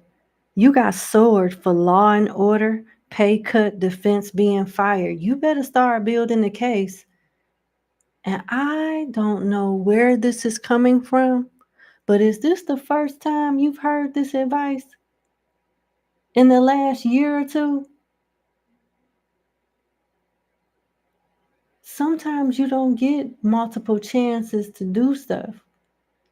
If you've been advised to do this before, you should have been building a case immediately after getting the advice from before. I believe this is something that's not new, and you might have been advised to get on top of this way back when. It's not too late, but you got two cards talking about your job ending. Office work, night shift, job ending, challenges, financial challenges, law and order, pay cut, defense, being fired. You need to start building your case now, like right now. They're not gonna try. They're not gonna stop trying to get you fired. So that does give you time to build evidence against them.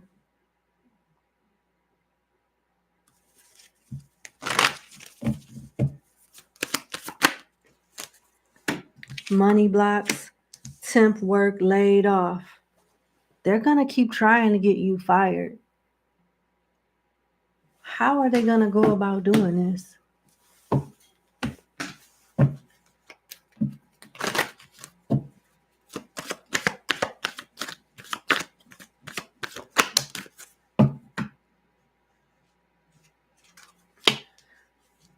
They're going to nitpick your work and complain about every little thing that you do wrong, and it's going to be like minor stuff, but they're going to try to build a case up against you to paint an image of you being incompetent.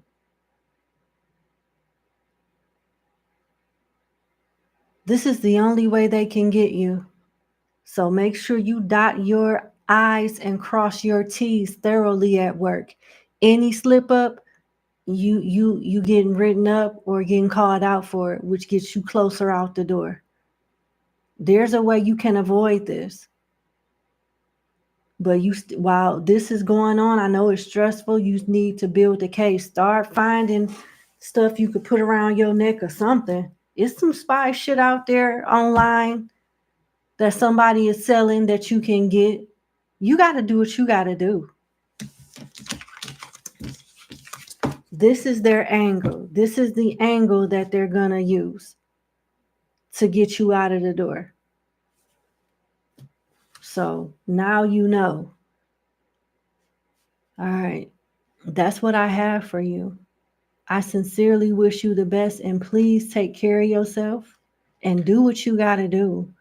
I know it's a lot of work, but it's worth it. You know? Thank you so much for booking with me. And you have a good evening, number 14. Bye.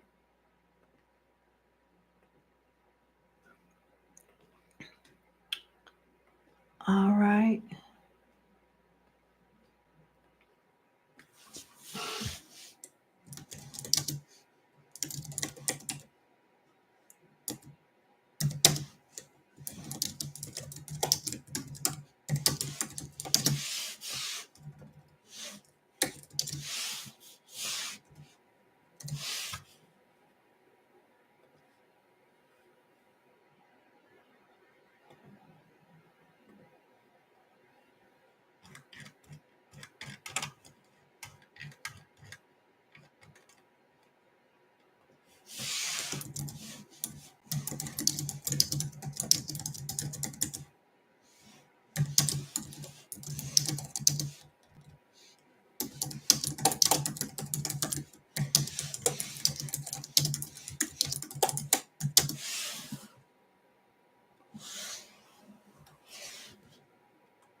All right, I just updated the title.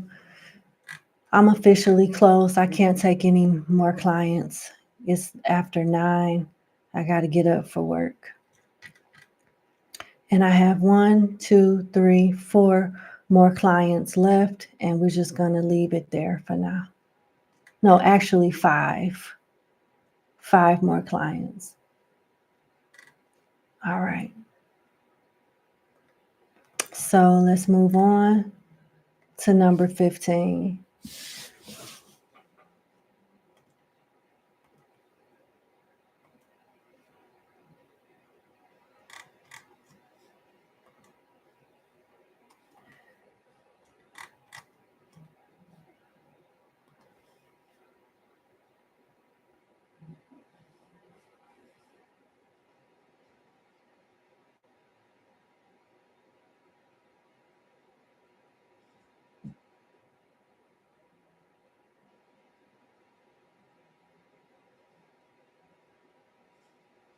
Okay.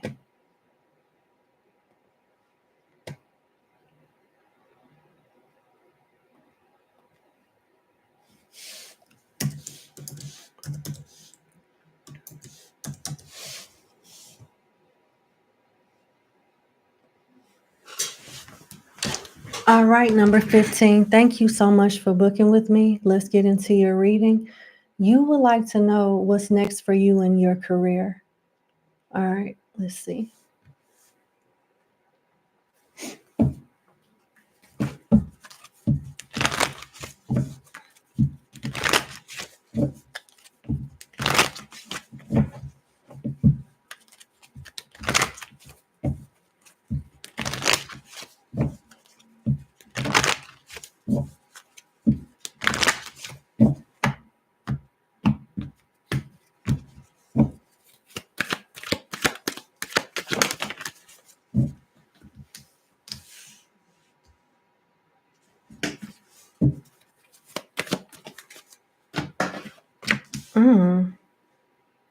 You're not happy where you are. There's some type of anxiety developing when you have anxiety at work. You overthink, overprocess stuff, and it results in you not doing anything. You got the shadow side of the Page of Wands. Pages are beginners. So it looks like you'll be going into a brand new direction, maybe into a totally different industry. Yeah. Something that is transitional. It's like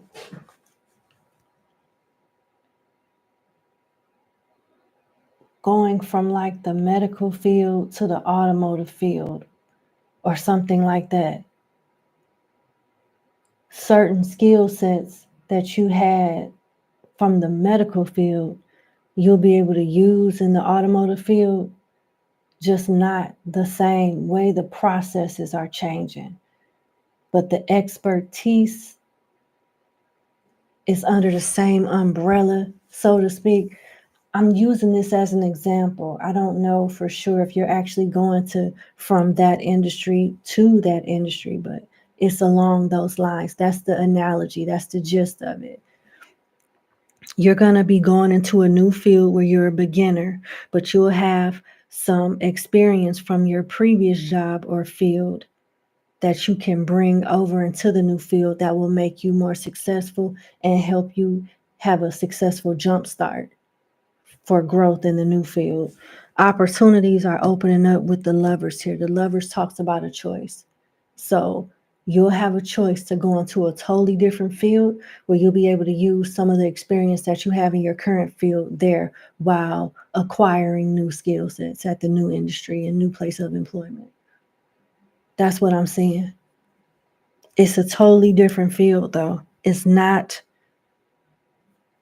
what you're doing now at all. It's not.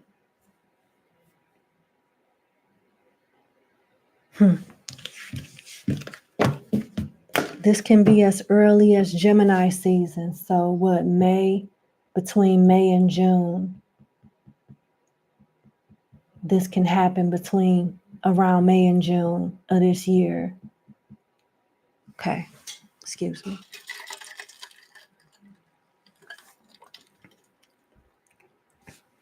Let's see what comes out.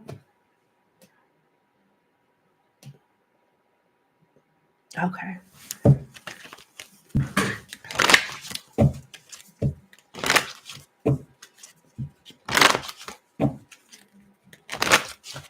What's next? What's next in career for my client? I know it's a new industry. It's a different industry. Gears, hard work, putting plans in motion, career building, team, take time off, security. You'll like the benefits at this other job, and you'll have the option for not only growth but overtime. Are you going to a plant or something, a place where you'll have more hands-on work duties and tasks? Gears makes me think of, I know I was using the automotive industry as an example, but it makes me think of you maybe working for the big three or some type of warehouse or assembly, something like that. It doesn't have to be, but it is physical labor involved, something that you will be doing repetitiously. The pay is good. The option for overtime will be available, and there's growth, and you'll like the benefits, better benefits than what you have. Yeah. Yeah, that's what I'm getting. Something maybe related to logistics.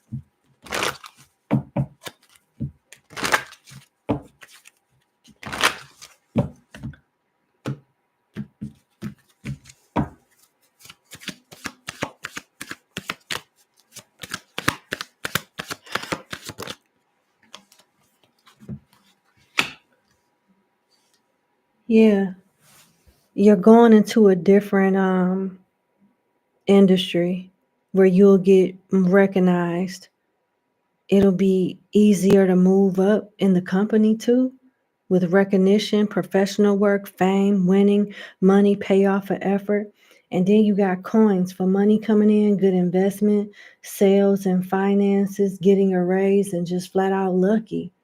So you definitely, whatever this change is for the better. It's more pay, better benefits, the option to make more money via overtime, something along those lines. And you won't be completely inexperienced. You'll be able to use some of your skills at your current place of employment at this new place of employment. And there's a whole lot more room for growth there, and extra money, extra hours, and something that you do repetitiously. Yeah.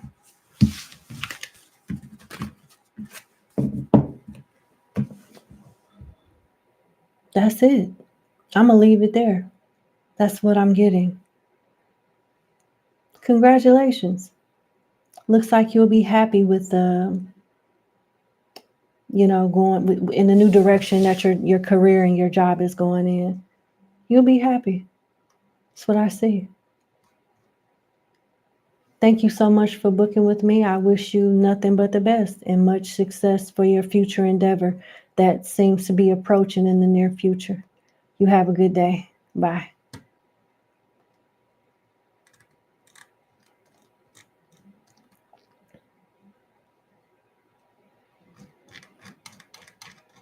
All right, we're on 16.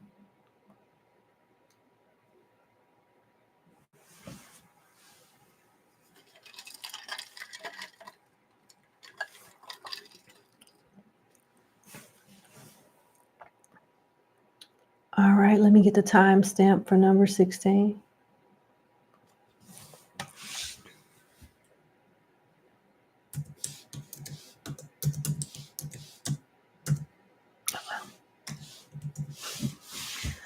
All right, number 16. Thank you so much for booking with me. Let's get into your reading.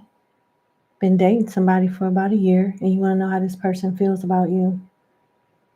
Got an obsessive baby mama who he say he's moved on from. You ain't never dated nobody with kids, so you don't know if he telling the truth or not. That's why you here at trying to figure out how he really feel about you. I don't blame you.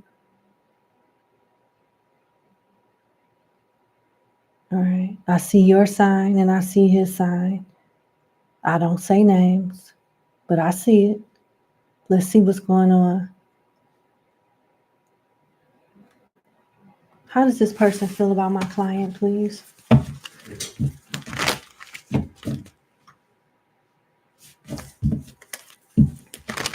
I don't know why I'm hearing this, but I just heard a spirit say in my head, from the rooter to the tutor. Does somebody in your family say that might have passed away, from the rooter to the tutor? I don't know. That's what I heard. From the rooter to the tutor. How does this person feel about my client?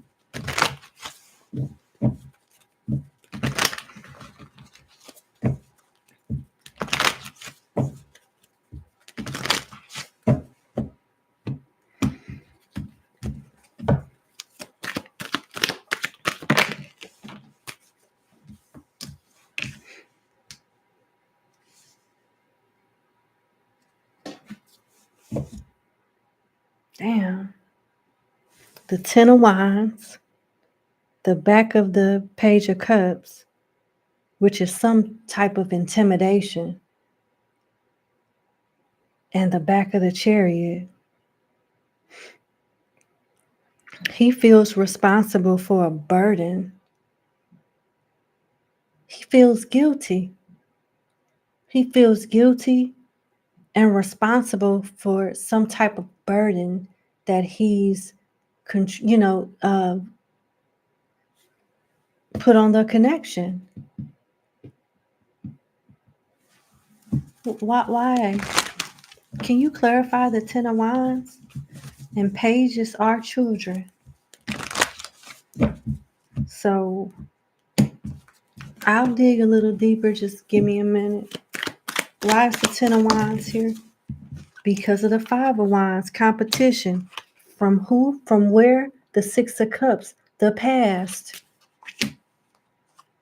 The Star, the Ace of Swords, the Ten of Cups, the Ace of Wands, and the Three of Wands. He knows that his past relationships are creating the burden in y'all connection. And he feels guilty about that.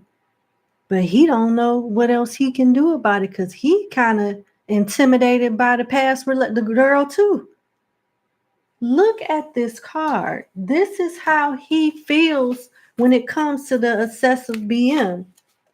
Cowardly, like, I'm not trying to, call your boyfriend a B or punk B, but that's the energy it's giving. Look at this card. Like, okay, so I'm using Vice Versa Tarot.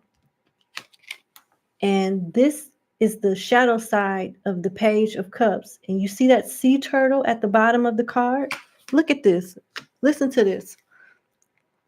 He keeps his moodiness to himself and the more tender emotions that may be too vulnerable to the roughness of the world. The turtle offers a clue to ask why. Sea turtles are old souls that have been swimming in the dark waters for many lifetimes. When he feels threatened, it withdraws into its shell. For this person, it feels safer to stay in the shell. Over time, he may learn that gentleness doesn't mean weakness. He's not trying to be confrontational with this person. So he's trying to keep the peace, but it ain't no such thing. It's going to be one-sided because somebody doesn't want peace. They just want what they want. And what you're seeing is how it was when they were together, which is more than likely why he feels the way he feels about his ex. And which is more than likely why she gets to do whatever the hell she want to do and get away with it. So you are walking in on an established relationship.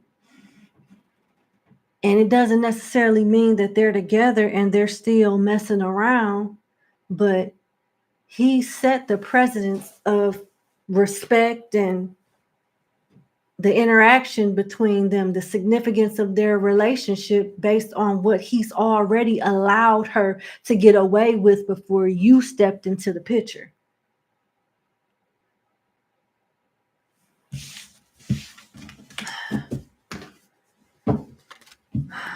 All right. How does my client's boyfriend sincerely feels about his ex, the mother of his child? How does he feel about her sincerely?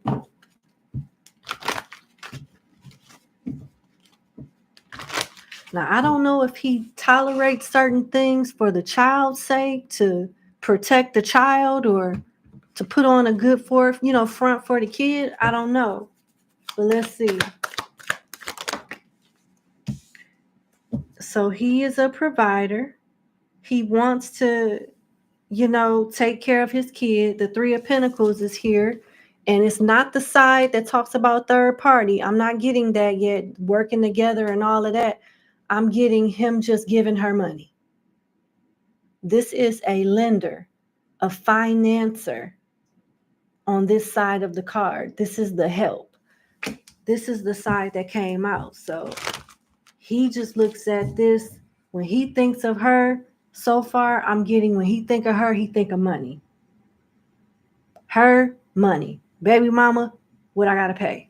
Baby mama, what the fuck she want now? Something like that.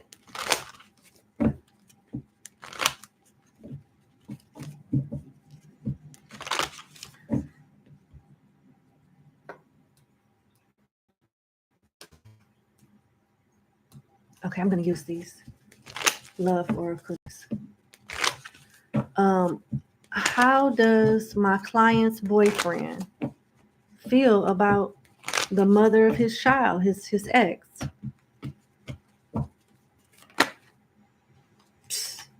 He doesn't want her.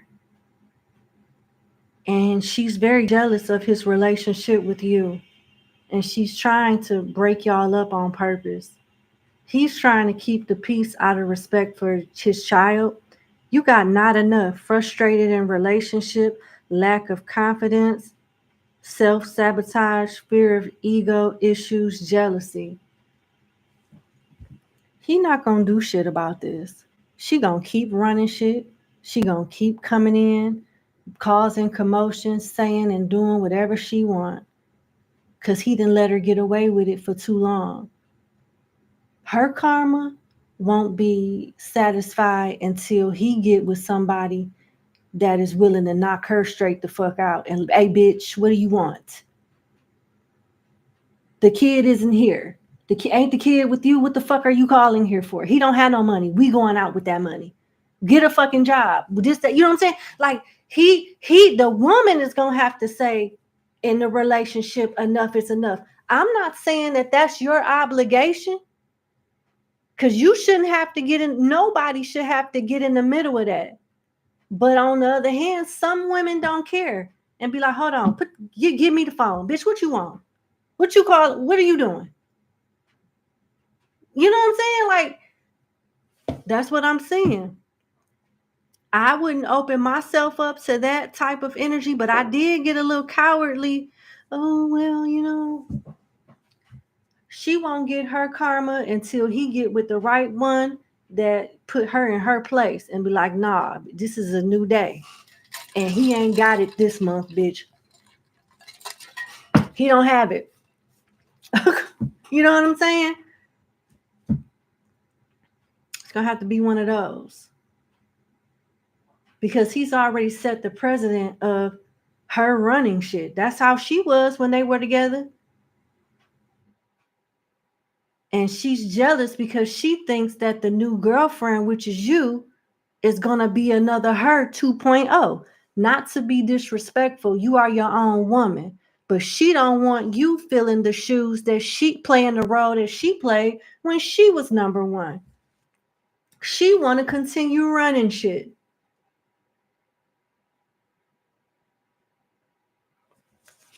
He don't want her, but he ain't doing shit to stand his ground either, which makes it more complicated for you. Because y'all ain't gonna have no peace as long as this girl keeps, is behaving unhinged. As long as she's unhinged, y'all ain't gonna have no peace. And he feels guilty about that. He knows this. He's expecting you to leave him. Yep. Mask, not showing true feelings, hide, personify, pretend, delude, gaslighting.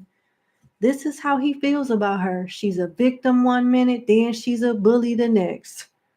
She's a gaslighter. She reverse psychology queen.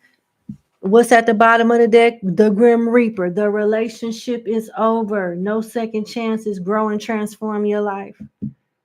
That's what he's trying to do. And she know that, which is why she keeps trying to give him a living hell and will continue to do so as long as he let her. Either he stands up and stands on business, or you or the next girlfriend is going to stand on business and say, listen, bitch, you're going to have to calm the fuck down. I don't know what happened before, but I'm going to beat your ass. You getting on my nerves now. I don't give a fuck who you are. I don't give a fuck how many kids you got with him. You keep playing with me and you keep harassing my man, I'm going to beat your ass.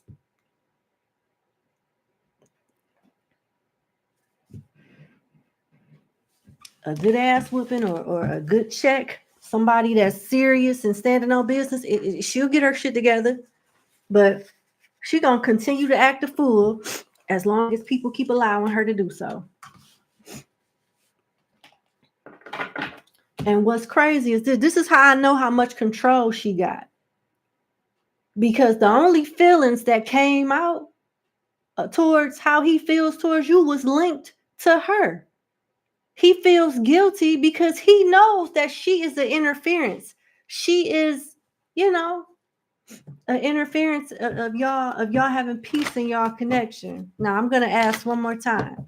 How does my client's boyfriend, the Virgo, feel about her?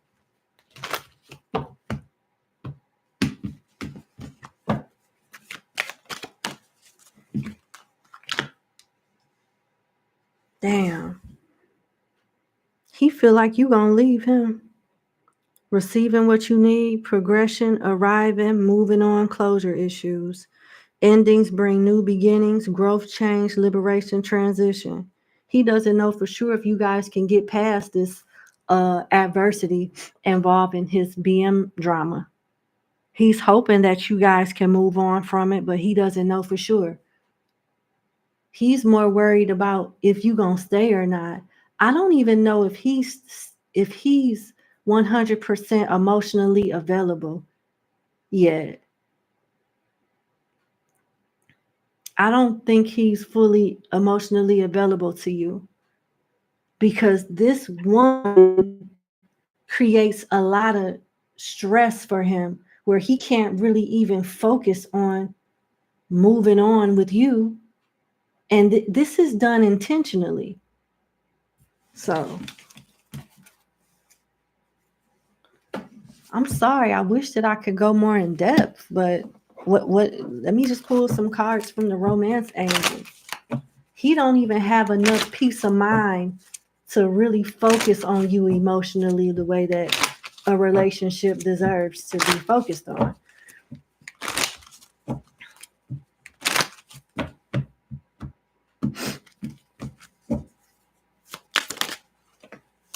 He is attracted to you. He wants to continue to get to know you better. He feels that you guys have good chemistry and get along very well. And very soon in reverse, Very soon says clearly decide what you want so that it comes to you now. In reverse means he doesn't know if the situation will improve where y'all could be a peaceful couple without the dramatics of this baby mama. He doesn't know if things are going to get better with the outside interferences. He ain't really doing shit to like change it either. He's trying to remain positive, would stay optimistic about your love life, positive thinking and faith will bring you romance. You ain't got to deal with this. I don't see it getting any better. The episodes will continue to happen and be sporadic. And when you get tired of it, you're going to end up leaving. That's what I see. She running shit right now. He don't want her. That's true. I don't even see them sneaking around or anything like that. But he just let her get away with too much. And I see you being annoyed by it and him not doing shit about it. So there you go. I wish you the best. Sincerely, thank you so much for booking with me. And you have a good evening. Number 16.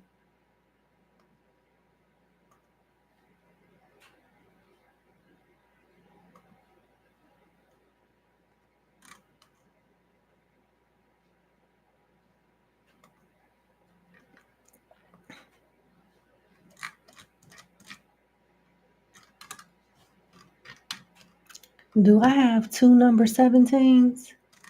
Yes, I do. I got two number 17s. So I'm going to name one of you 17A and 17B. I am so sorry about that. Hang on one second. Hello.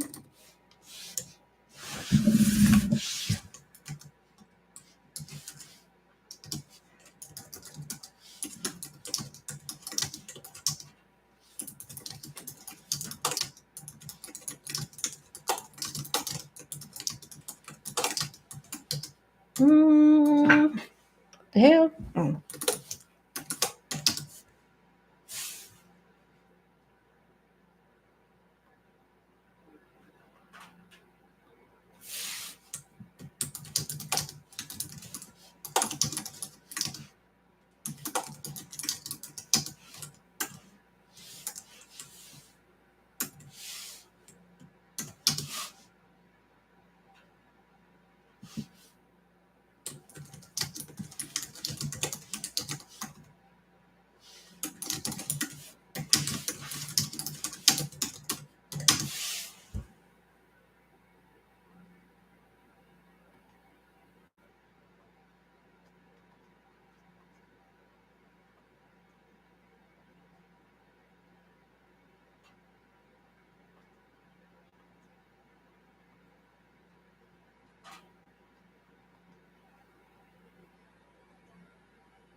And I will give you 17B.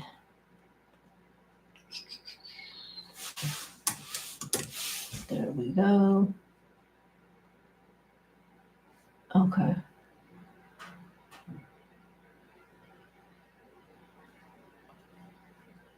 Sorry about that, y'all.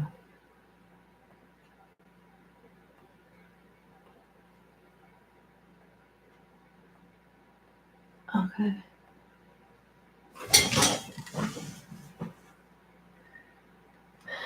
All right, 17A. Let me revise my list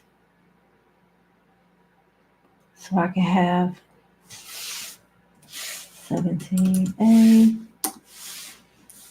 17B. Okay.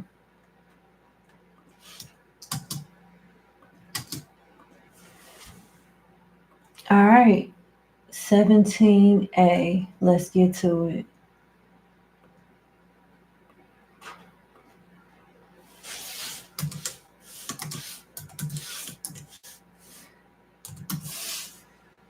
All right, 17A. Sorry about the mix-up. Thank you so much for booking with me. Let's get into your 2-question reading. think you figured out who's trying to tarnish your name at work.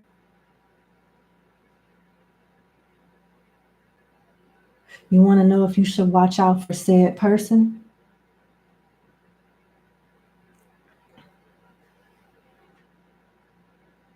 You want to know if you need to watch out for this person that you mentioned in the backstory regarding this project that you're the lead on, so you don't, look bad or don't be put in a position to look bad. Is he the one that's on the bullshit at work, basically? And should you cover yourself during this project that he's on to protect your reputation? Got you. All right, let's see.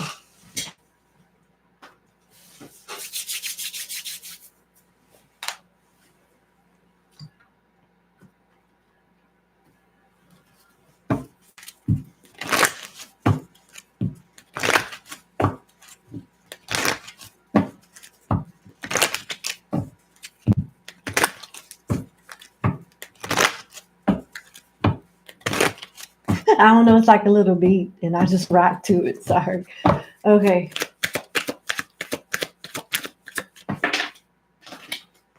Courthouse. Wealthy man. Gift. Message of concern. Family room.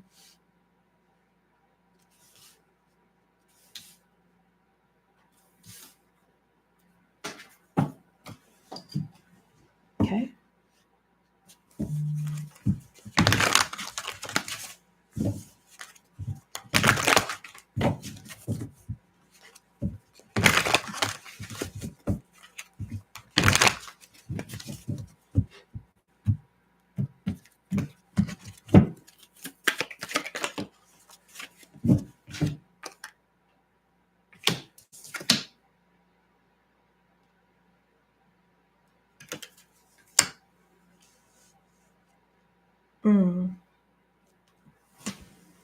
You got courthouse, a wealthy man, gift, message of concern, and family room. Whoever this person is, if it's not them that know somebody for a long time, have like connections in your company, there's another leader that's either on your level or a little higher that knows this person. And this other leader has connections in the company. This guy that's on this project that you're leading on knows somebody that's on your level or higher. And that's who this person will be reporting to if something falls short on your behalf, since you're in charge of the project. So yeah, he's not alone, but you are right. He is somebody that you do need to keep a lookout for and protect yourself from. He's the flunky of another leader that has an issue with you.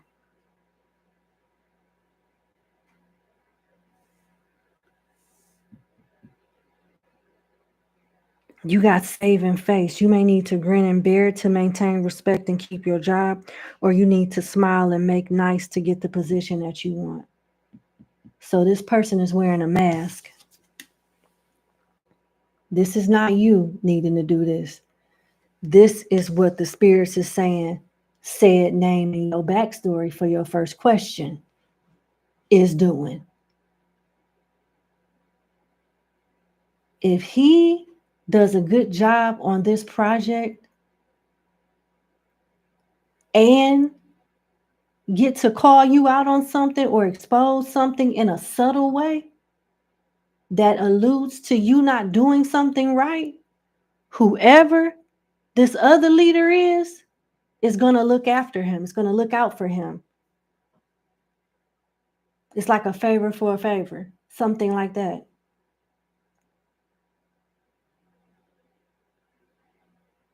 They know this is wrong because courthouse is here.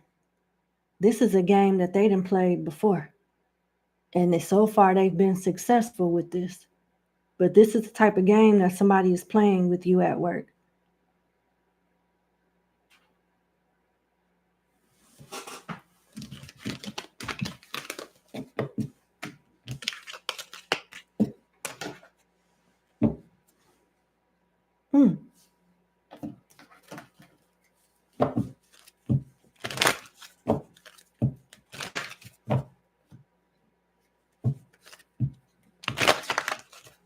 You are absolutely right.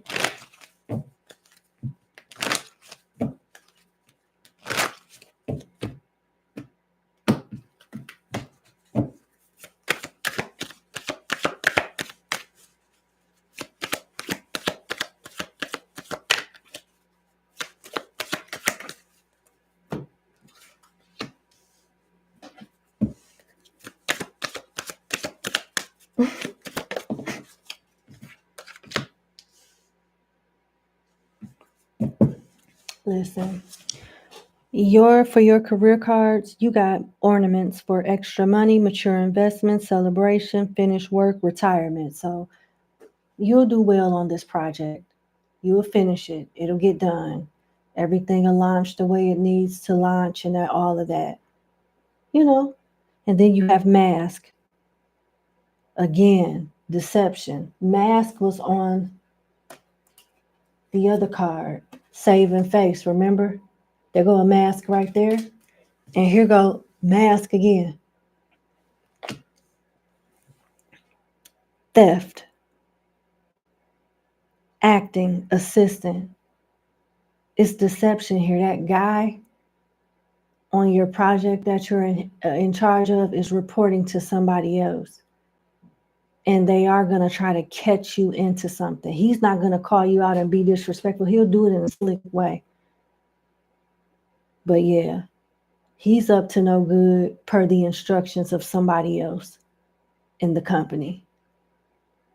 And he's been promised some type of reward or some type of security level up if he's able to not only finish the project with you, but make you look crazy in some way. Yeah.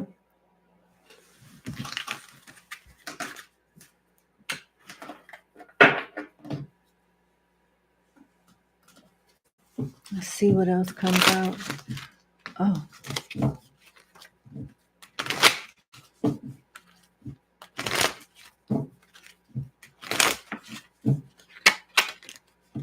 Look what tried to pop out. Toxic environment.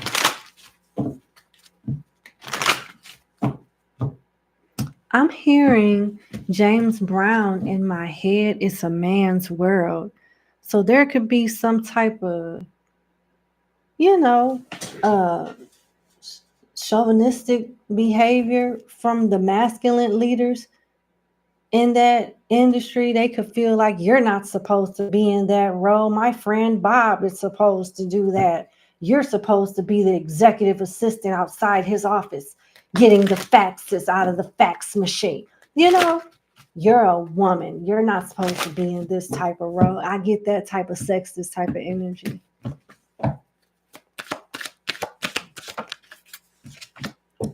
Interviewing, promotions, team effort, collaboration. So again, this is just to reassure you one more time that this project will launch appropriately. You will not be looking crazy, and whatever it is that they plan on doing is just not gonna work. So with that being said, I'm going to move on to your next question, and congratulations. I really do hope that this takes the stress off you. Let's go to your second question.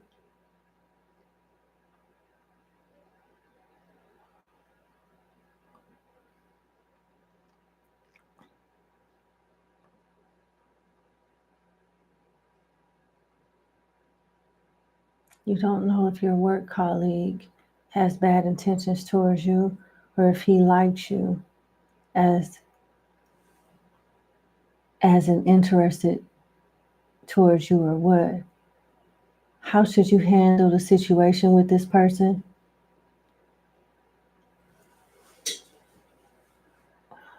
I wonder if that's the guy I was picking up on that the other guy from your first question reports to or has some type of connection to. Let's see.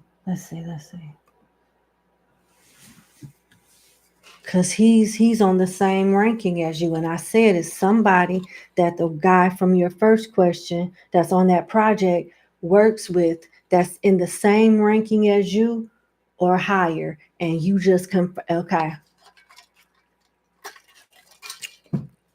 Let's see how this person feel about you. How the said person and backstory of my client's second question at work feels about my client.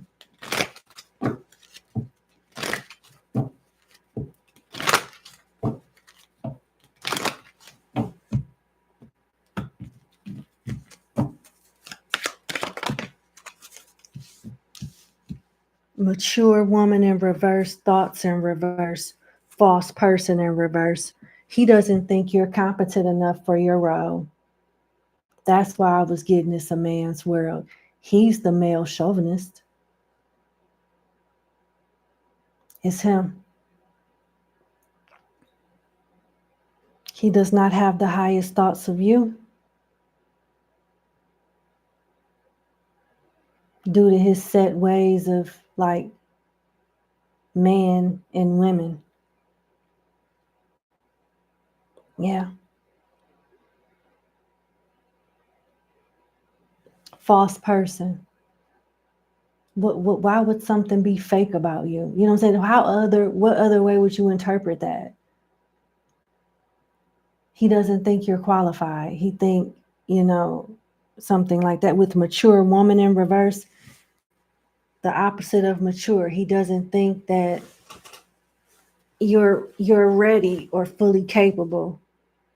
And with thoughts in reverse,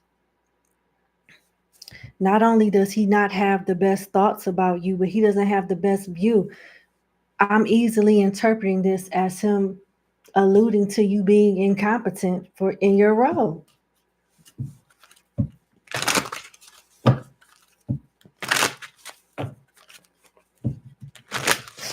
Wow, this is the jackass right here. This is it. Now I'm going to ask another question after I'm done digging. Audit, budget, internet sales, cryptocurrency, interviewing, promotions. He's going to try at some point to like put you in a position to where you're audited and they find something and use that as a way to recommend one of his colleagues to take your role. That's what he wants. That's what he want to do.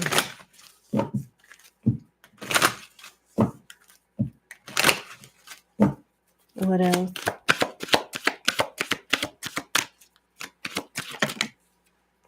Influencer, being influenced. Before I could get the damn question out, number 17A, it answered it. It already answered it. What I was referring to when I said I want to ask another question, but I'm going to do a little digging before, the question I was going to ask, if this guy working with that guy on your team that's in that project, is this the guy? I was going to ask. An influencer being influenced confirms that, because he's the influencer, influencing more than likely that guy that's on that project with you from your first question. Direction, assistance, inheritance, retirement. He has been unsuccessful with making you look bad so far. Which is why with direction and assistance and influencer and being influenced coming out, that's why that other guy is there, to help, to be the eyes in the back of his head and to help him figure something out to make you look crazy. That motherfucker does work with that guy. The person from your first question has a connection to the guy in your second question. There you go, right there. There you go. This is the motherfucker that's pulling all the strings. This is the one right here. There you go. Right there. Well, I'll be damned.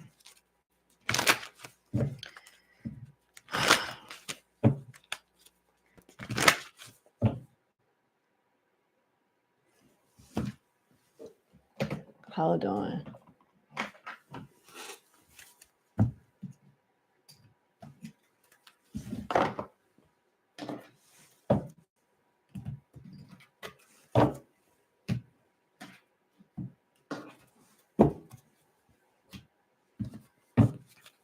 Okay.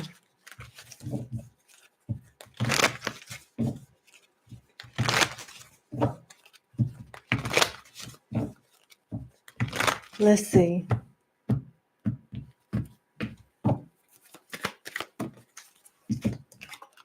Detachment, Venus and Aquarius.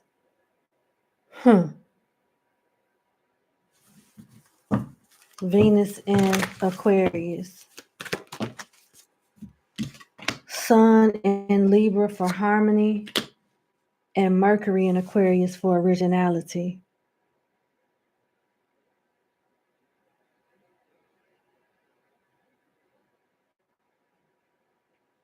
This is all linked to work, advancement, doing something successful in an unconventional way.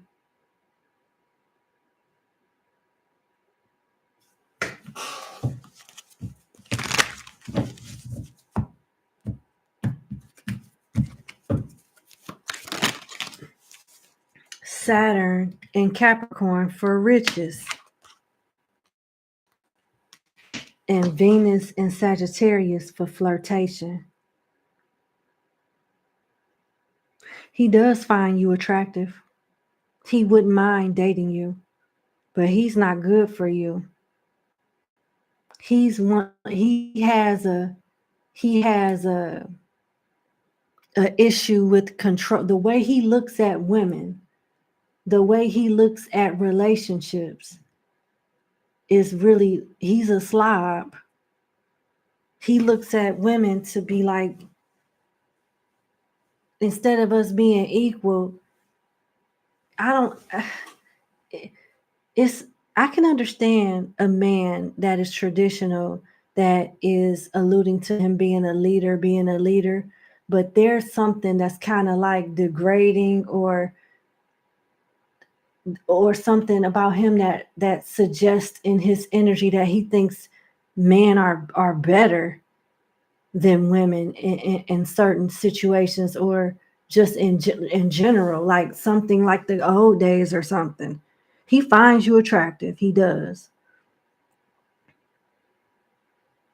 but he's more focused on your role at work versus there's more, and his ambition outweighs his attraction towards you. I'll say that. His ambition outweighs his attraction towards you.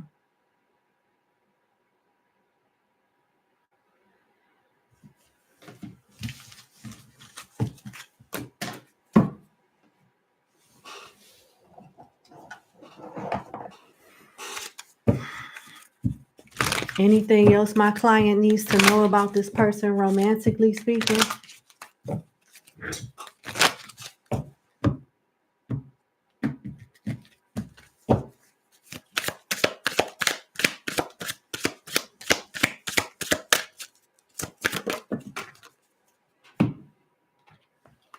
Home in reverse.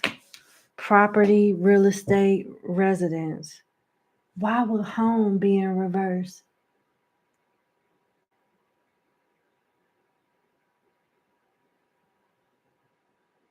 It's like you being uprooted.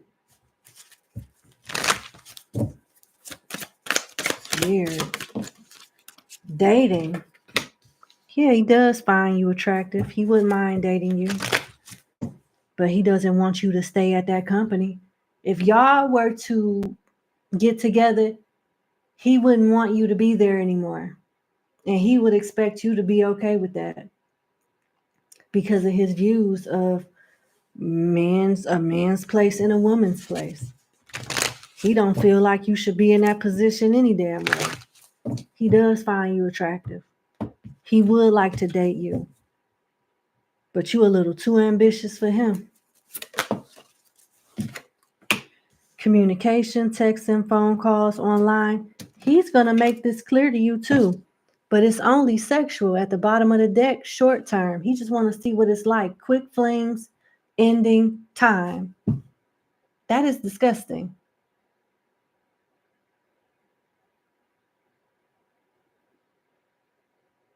It's weird and disgusting.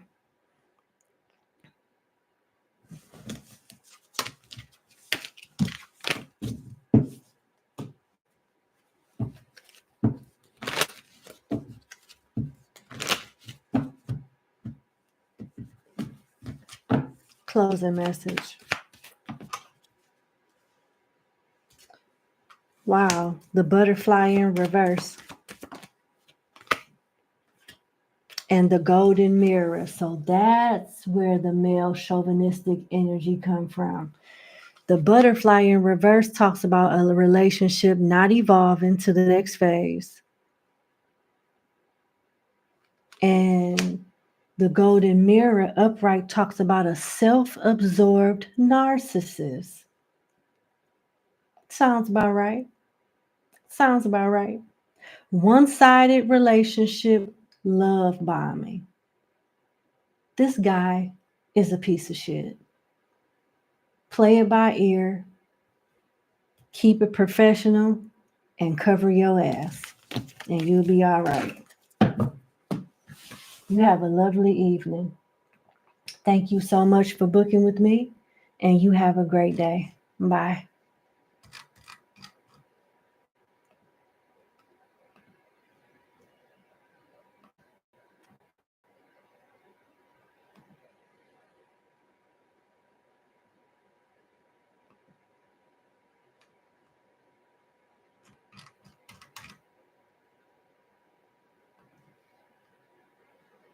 All right, let's go to 17B. In one moment, please. We almost done. I think we got up to 18 or 19, something like that.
All right.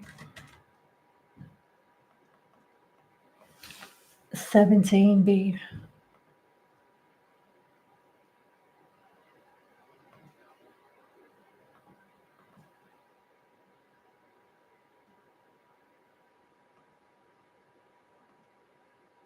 There we go.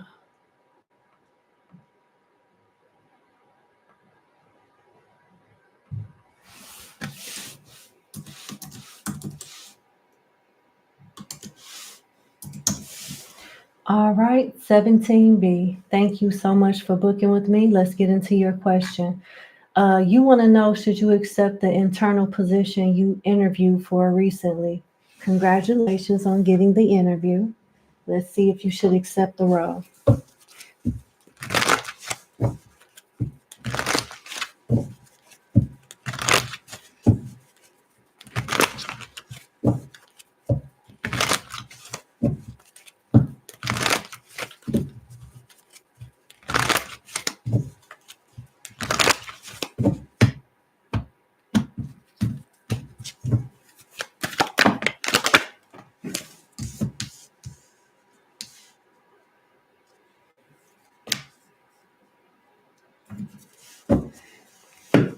There's a give and take. The Two of Wands, the shadow side of the Knight of Pentacles, the Hierophant, and the shadow deceptive side of the Ace of Cups. So everything, they're highlighting the good things about this position and purposely hiding the challenges that come with this role that you may not like, that they may already be privy to, but they need somebody to fill the role. Let me see.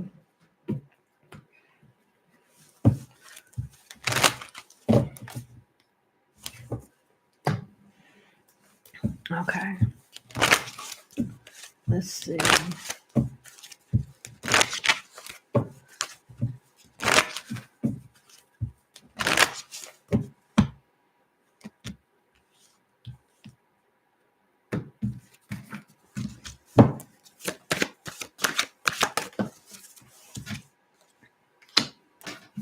Okay. Light bulb, new job, new income source. Ring, partnering up with someone. Okay. Turtle, candle, cup, and feather. I see. Short answer, yeah, you should take it. But in the beginning, as you get acclimated to the role, you're going to hit learning curves that's going to frustrate you. And you will have episodes of feeling overwhelmed. But it's expected and you can get through it. Practice makes perfect. And you'll overcome it with repetition. That's what I see.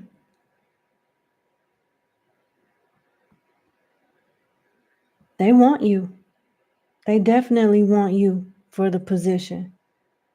And you should take it, but expect it to be a little challenging in the beginning. There will be somebody that you can reach out to that'll help simplify things for you whenever you have questions or concerns or find yourself, in a stagnant situation where you don't know what to do. But you should definitely take it, because there's room for you to even go to a higher level and get another promotion and take another job after this one. So this job will be a stepping stone for a better position that you will like in the future. You should definitely take it. And it looks like you'll get along very well with leadership, somebody in leadership of that department too. You're just not gonna like the learning curve. You're just not gonna like the learning curve. That's it. But everything else is cool.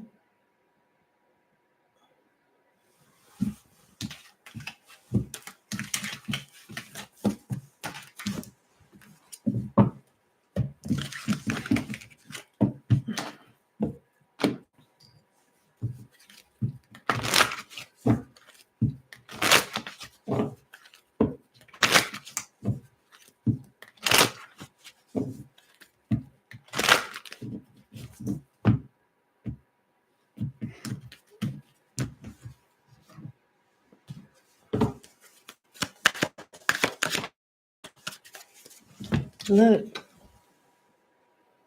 That's enough confirmation. I just said in your previous spread that you should take it, although it's going to be a learning curve in the beginning. And here we are on a different deck, and this is the card that flipped over. Job offer, close the deal. That is a yes. You should take it. This is your foot in the door for even better opportunity in the near future. I mean, not in the near future, but in the future at some point. You'll be in this role for a little while before you move on to something that you'll really enjoy more than this. So yes, congratulations. Your future looks bright. That's what I have. You should take it for sure, 17B. Thank you so much for booking with me, and you have a good day. Bye. Last but not least, number 18.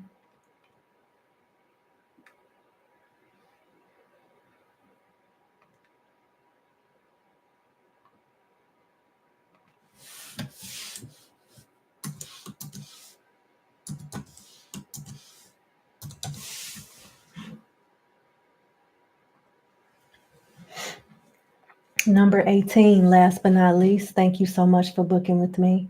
Let's get into your reading. Regarding career advice from Spirit and Ancestors.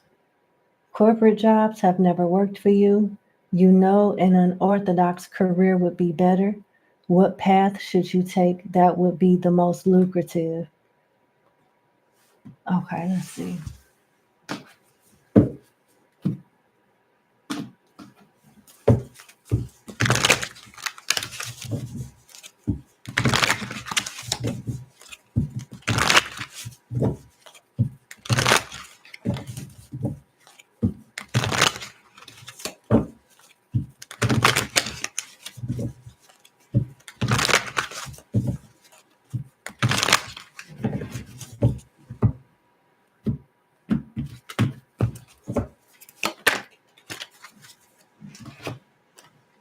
Sun in Sagittarius for enthusiasm. Man, besides Aquarius, this will be considered unorthodox as well. Definitely linked to spirituality, some type of religious work, traveling, and doing something like overseas or outside of where you are now, something like that. Okay. All right. Sun in Sagittarius for enthusiasm. You need freedom when it comes to like what you do for work. You need more flexibility. Like you need to work for yourself.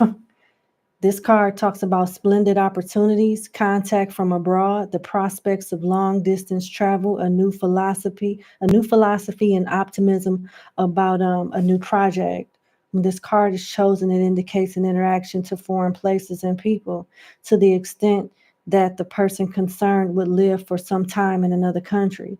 It also reveals a strong intuitive ability that gives sudden flashes of inspiration or visions of future events. Spiritual work, you psychic.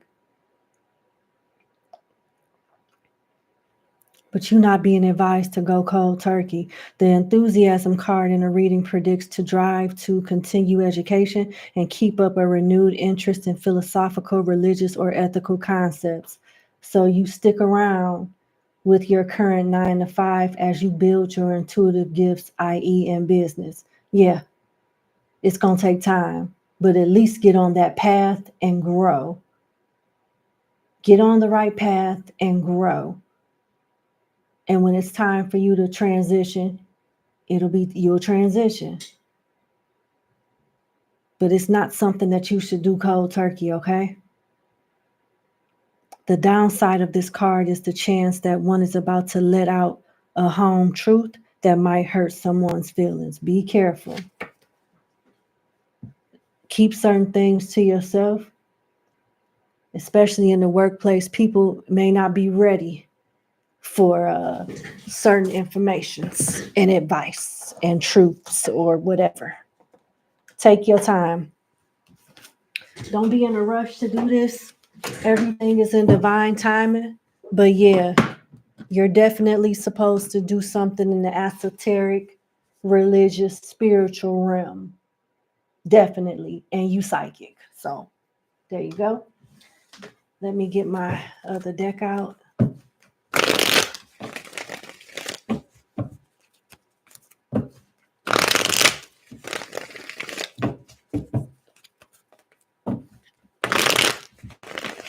It looks like you're doing the same thing I'm doing, going from corporate America to entrepreneurship and spirituality.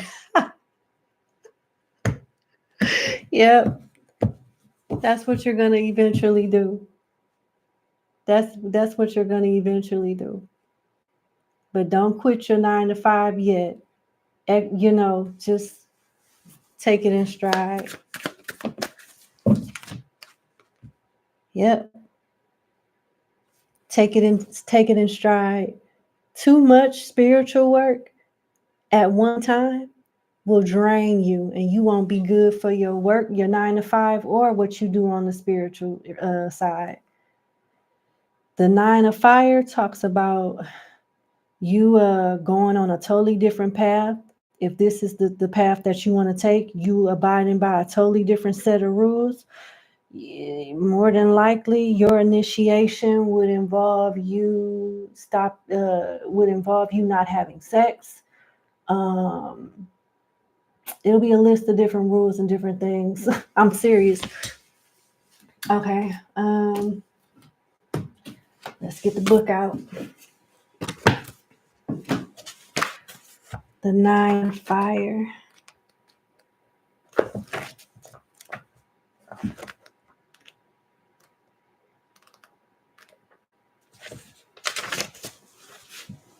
Apparent inactivity because your actions will be more mental and or spiritual as you enter a stage of self-improvement during which it is necessary to save energy.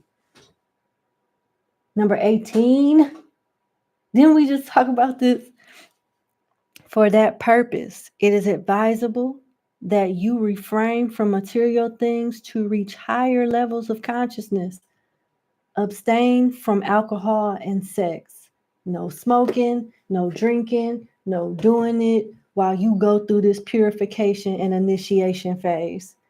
Your lifestyle is about to change. Your daily routines are about to change. They're preparing you for the new path ahead right now.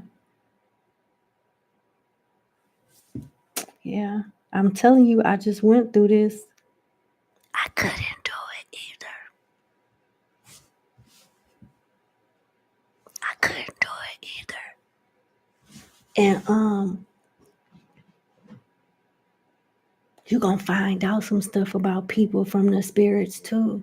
You may be a medium too. Because I'm telling you, if I didn't listen to my spirit guides and I decided to do it to this person that they said don't do it to, I would have a disease. So when they tell you to cut somebody off, my advice is to listen to them. Tell that thing to hush and calm down. When it be talking, I want something. No, you don't. Not from him. Spirit said no. You tuck it in. And you focus on what you need to focus on instead. Man,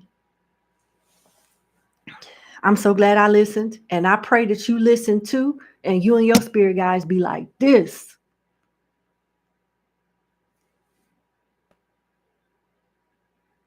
You got a journey ahead of you, but it's going to be fun.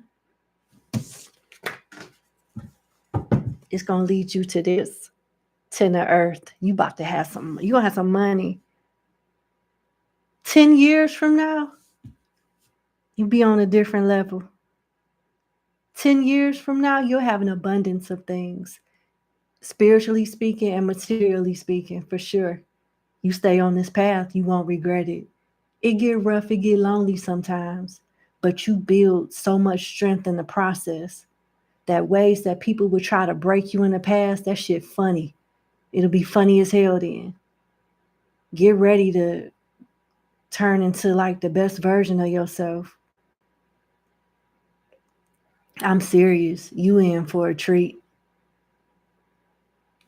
I'm happy for you because I'm thinking about my journey and I intuitively feel like that's what you're about to experience as well, something very similar to that. Yep. Yep. It's going to be fun.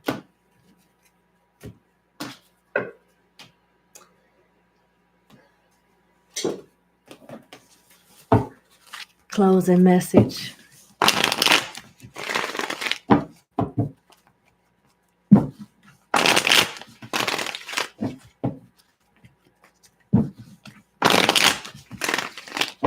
I got this goofy look on my face. I'm sorry. I'm happy for you though.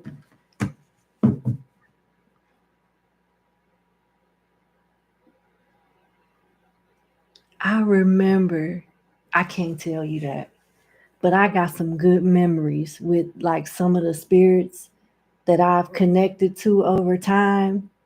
I remember one night they would not let me go to sleep. They kept taking me to different, yeah, I'm being advised to be quiet, but you're going to have trips like that where you be like, oh my God, it's not bad. It's just,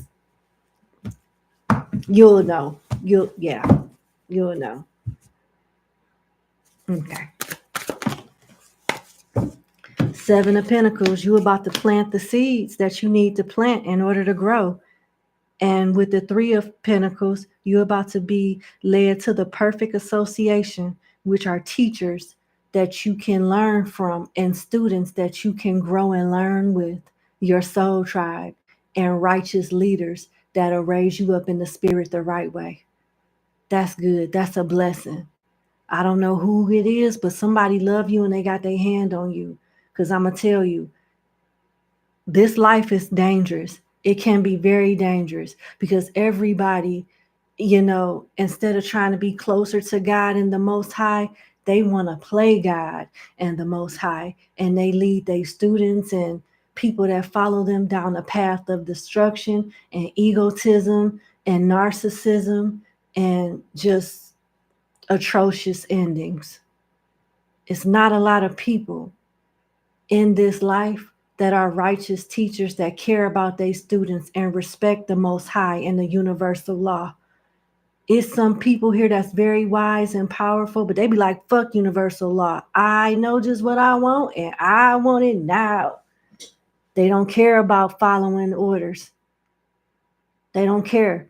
But you being led to some people that respect that way of being brought up so that you have a fair shot to do things the right way. Because it's not, in a perfect world, everybody would have it like this. But unfortunately, they don't.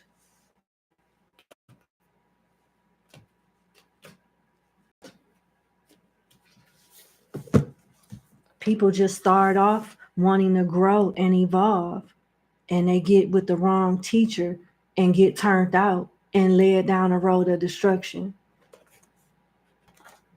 You should thank God when you pray tonight that you being led down the right path with the right people. Everybody don't get that chance. It's sad too.